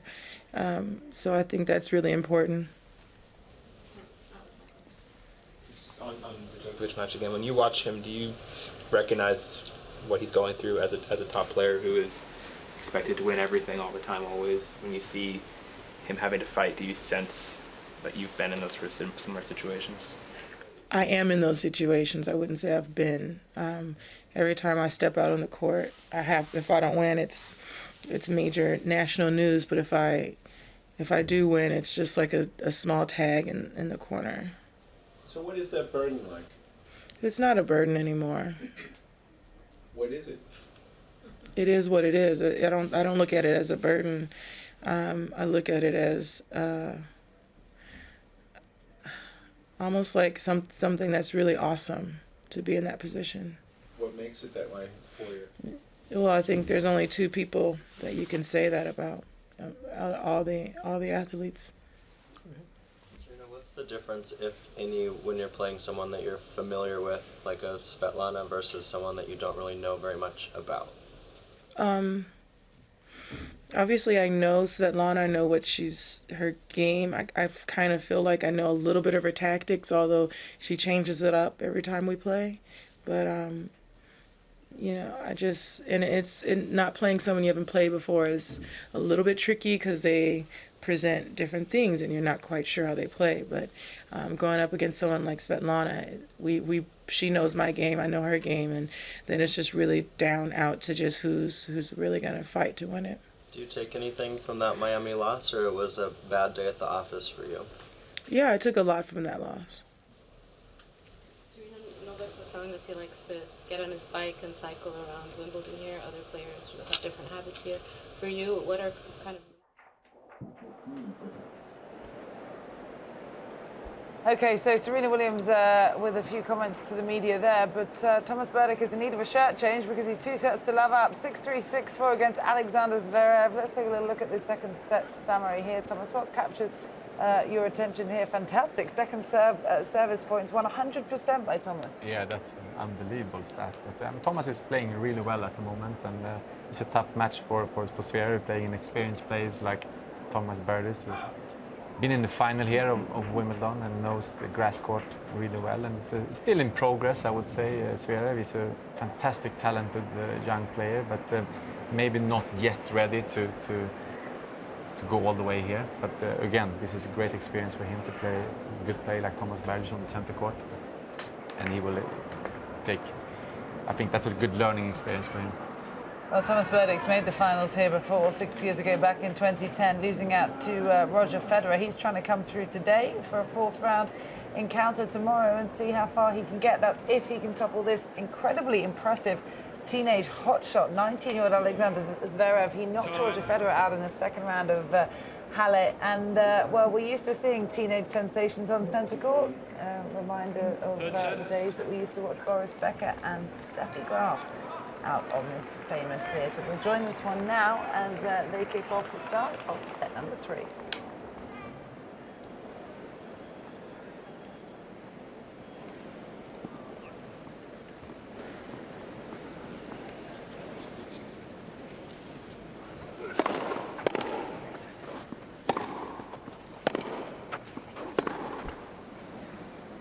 Love 15. Test this of his character. Be easy for him to be disheartened. He's had so few sniffs of success.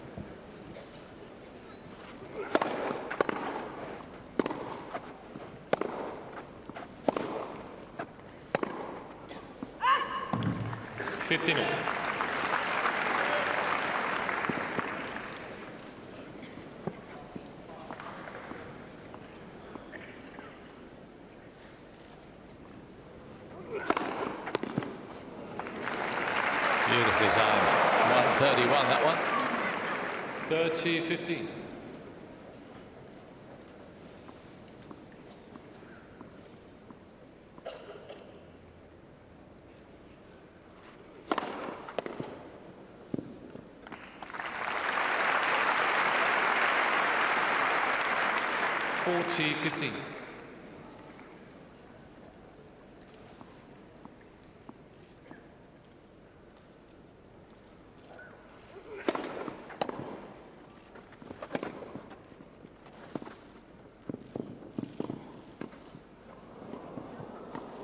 Well played. So cool. 40-30. And that's 2 or 3 exchanges at the net that Berdych's come out on top. Just the extra experience, knowing where to be and at the right time.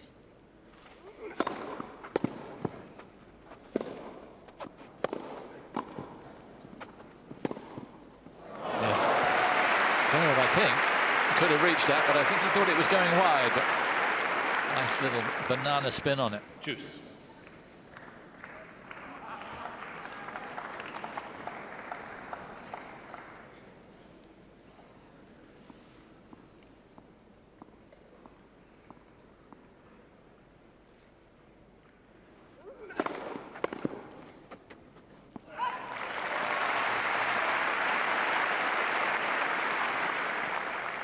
Advantage Zverev.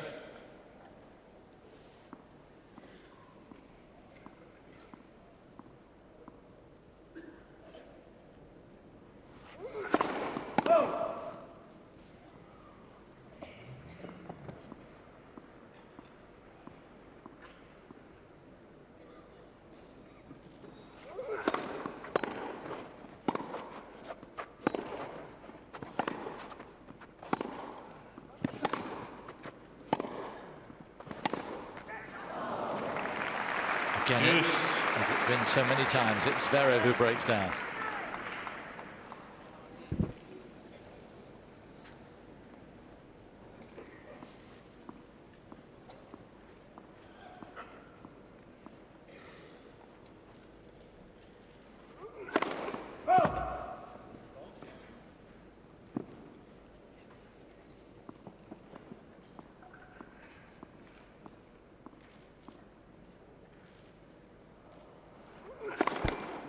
Second serve.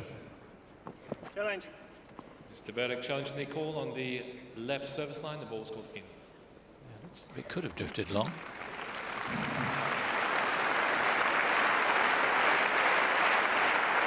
didn't.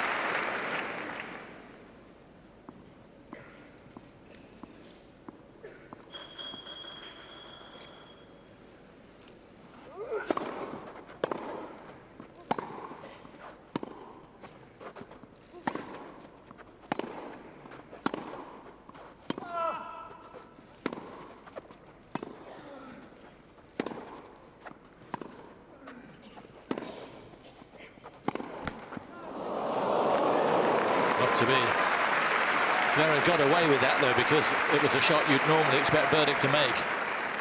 Advantage, Zverev. Yeah, he'll be kicking himself here because Zverev dropped the ball short. Berdych had manufactured the short forehand. Hasn't missed many of those in this match so far.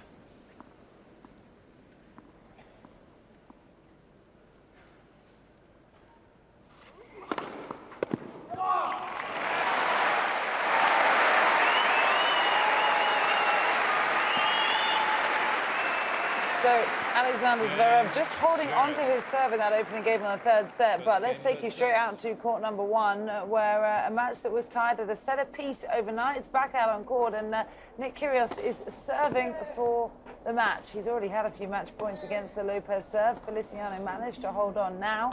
The young Australian is trying to get the job done with that long ball from Feliciano, and sticking out his tongue to celebrate. Nick Kyrgios marches through to the fourth round, and he knows just what that means. He will face the highest player left seeded in this year's Wimbledon Championships in the fourth round. That is Andy Murray. So Nick Kyrgios and Andy Murray will face off tomorrow as part of Monday's round of 16. And Thomas, that you would expect to be an impressive matchup. Unbelievable. That's a blockbuster, and we've been kind of waiting for that match when you saw the draw come out, you know. Nick Kyrgios is one of those young guns that's on his way up, and I think he will be definitely chasing the best place in the world in the future here, and it's a big match today for him. I think this is a very good match for him to win, because Feliciano Lopez is a great grass court player with a lot of experience and a very difficult match to win. He played really well today, so he will be ready for a match-up against Andy Murray. Yes, indeed. Lopez is a veteran, a three-time quarter-finalist here at the Wimbledon Championships. Of course, he is now a Grand Slam doubles champion as well, having won the men's doubles alongside Marc Lopez at the French Open, politely waiting for Nick to leave the court together. Marc Lopez is of no relation to him, despite them having the same surname, just a popular one over in Spain. And Andy Murray was asked yesterday his reaction to Novak Djokovic getting knocked out of these championships in the third round, and he said, well, to be honest, I've got an awful lot to do before that may or may not affect me. It would only affect me if I was to reach the final, and I've got an incredibly tough match, not least in the next round between either one of these two. We now know it will be Nick Kyrgios that faces Andy Murray. What kind of a threat do you think he will pose? Well, I mean, it's a dangerous player because he has a very good serve, you know, and he's also loved the big stage. I mean, the bigger the stage, the better he plays. So I think that it's also a match where he can come in and just, you know, have nothing to lose. We saw that a couple of years ago when he beat Rafael Nadal. And he's dangerous. I mean, I think all the top guys, they know that when he's on and then when he gets his serve going, he's a very dangerous opponent. At the same time, he doesn't have the experience, he doesn't have the steadiness like Andy Murray. And plus, I think that Andy Murray has looked really good the first couple of matches here. So unbelievable match, good blockbuster, but still I think Andy Murray will get through. Well, we've got to take you straight out to court number two, where there has been a huge development in this game that was 17-all in the fifth set. No one able to break the other, but as this scoreboard reveals, Jo-Wilfried Tsonga has just broken the huge hitting American John Isner, who before they came back on court today had 91 aces so far in this tournament. Could this, Rob Walker, be the time for Jo-Wilfried Tsonga to get the job done? Wow, Tsonga has finally got the break that he may need. 18-17. The crowd went absolutely wild. Isner just pushed it wide when he returned. So at last, Tsonga got over the line. Remember, he's already saved a match point in this set. 18-17, 4 hours, 21 minutes on the board. Can he do it finally and set up an all-French clash against Richard Gasquet? They've both played a brilliant part in this match. Isner's serve is just so hard to get on top of. No matter how badly he's playing, he always drops down 2 bombs just when he needs it. Tsonga has been the more athletic. He's worked harder for all his points, but just listen to this. 18-17, Tsonga serving for the match after 4 hours and 21 minutes. Hold on to your hats. This could be quite a ride. Please, thank you. Tsonga bouncing around like a boxer about to enter the ring.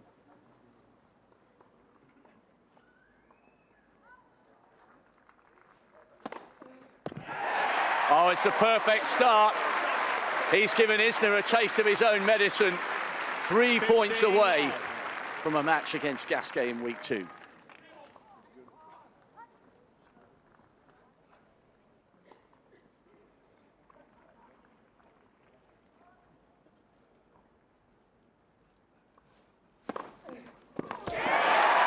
Isner's challenging that one. You could hear the fizz in the air as that slammed against the backboard. Isner's hopeful here, but it was in. Well, this Frenchman has treated us to some great moments here. 2 challenges remaining. Doing so again now. Thank you.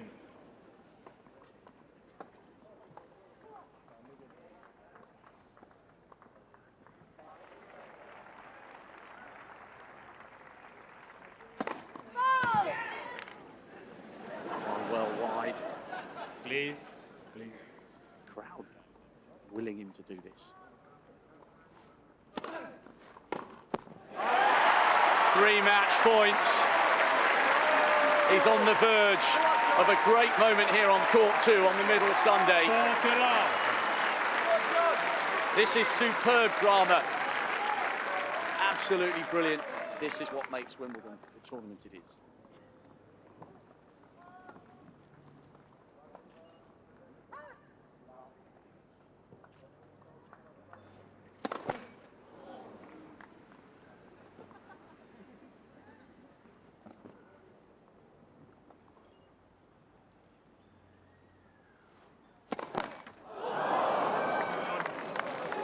We hold our breath.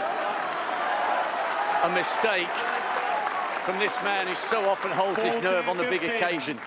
He still has 2 match points. The crowd have been absolutely enthralled by this confrontation.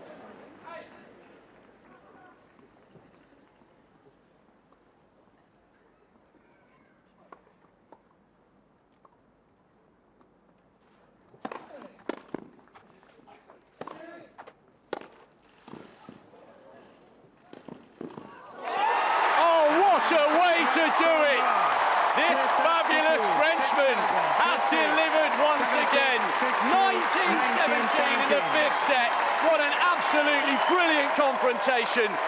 Middle Sunday in 2016 will long live in the Tsonga memory and in the memory and the minds of everybody who's been here to witness it. The Frenchman has smashed it again here. Unbelievable. Saved a match point against this huge serving American. And Jo-Wilfried Tsonga does indeed set up an all-French clash with Richard Gasquet. He's a 2-time semi-finalist here, but that will surely rank as one of his great moments. He's a hugely popular, charismatic player, always wears his heart on his sleeve, and listen to the reception there for John Isner. This time he's come off the wrong end of a marathon 5th set epic. And Jo-Wilfried Tsonga just gathering his possessions and his thoughts and his composure together. Wow. Jo-Wilfried Tsonga. I'm just going to wait to see the noise when he walks off court. A few people already heading out. They've had incredible value for money here. That has just been absolutely amazing. Our hearts are pounding. We're not even on the court. Tsonga just closing his bag, preparing for another week of adventure here at Wimbledon. That was just absolutely heroic. He had to work so hard for every single point he won there on the Isner serve. And there we go, Frank just panned down there as we watch Jo-Wilfried Tsonga just walk off here to another hero's reception.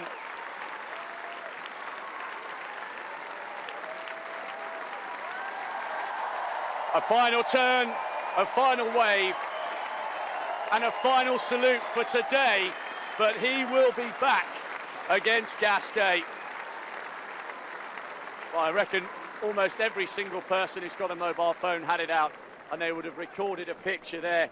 You can see down there are loads of people waiting to get a glimpse of Jo-Wilfried as he comes out. It might take him a little while to get there because he will deservedly be signing so many autographs. That is what makes Wimbledon the great, great championship that it is. Pure heart from Tsonga. Some may argue he's slightly past his best. He's a two-time Wimbledon semi-finalist. Okay, that wasn't a win to take him into the semis, but that showed just how much this sport still means to the mercurial Frenchman who has marched into the second week in style. That is one of the great performances so far in this 2016 championship. The middle Sunday this year belongs to Jo-Wilfried Tsonga. Indeed it does, Rob Walker, thank you. And he set up that fourth round encounter against another Frenchman, Allez les Bleus, as Adam Hunt would say. Gasquet Tsonga will face off in Manic Monday tomorrow in round number 4. And just to really capture your attention, or your mind, I suppose, to what happened in that match, John Isner was 2 sets to love up. Jo-Wilfried came back and caught the third set in a tiebreak about 9:15 p.m. last night, much to Isner's disappointment, obviously, that the match got carried on to today. Joe comes through and wins the whole thing in 5 sets. John Isner had 38 aces in that match, which is the same number that Tsonga's had the entire tournament. You've got to applaud both of them, Thomas. Yeah, I mean, it's a fantastic match, and it's a typical, like, Isner match, I would say. He's always involved in these kind of matches because, obviously, his serve is so difficult to break, you know. But, I mean, hats off for both players. I mean, they kept it up for a long time. The quality was great. Isner actually had a match point. That we should not forget also. And I mean, Tsonga loves to play here in Wimbledon. I mean, this is his, really his best surface, and you could see how the crowd was cheering him on. He's so popular around the world, and especially here at the Wimbledon. So good stuff, I would say. I mean, this is a kind of match that both players deserve to win, but there can only be one winner, and I think in the end that Tsonga deserved it. Absolutely, and we always like to award a play of the day. Well, let's take a look at our top 3 contenders and reveal who gets the play of the day on this historic Middle Sunday. Quiet, please. Play.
play.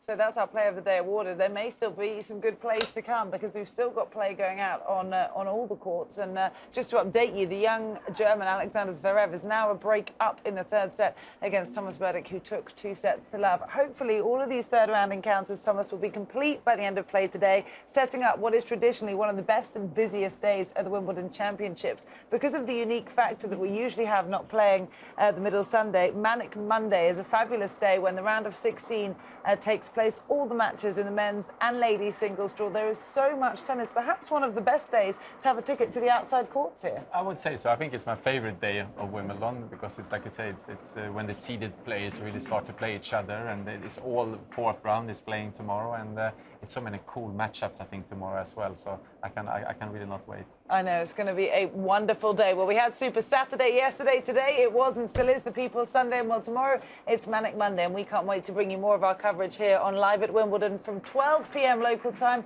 through to 7 p.m. in the evening. That just about wraps up our coverage from this middle Sunday here at the Wimbledon Championships. We hope you've enjoyed it, and we'll see you tomorrow.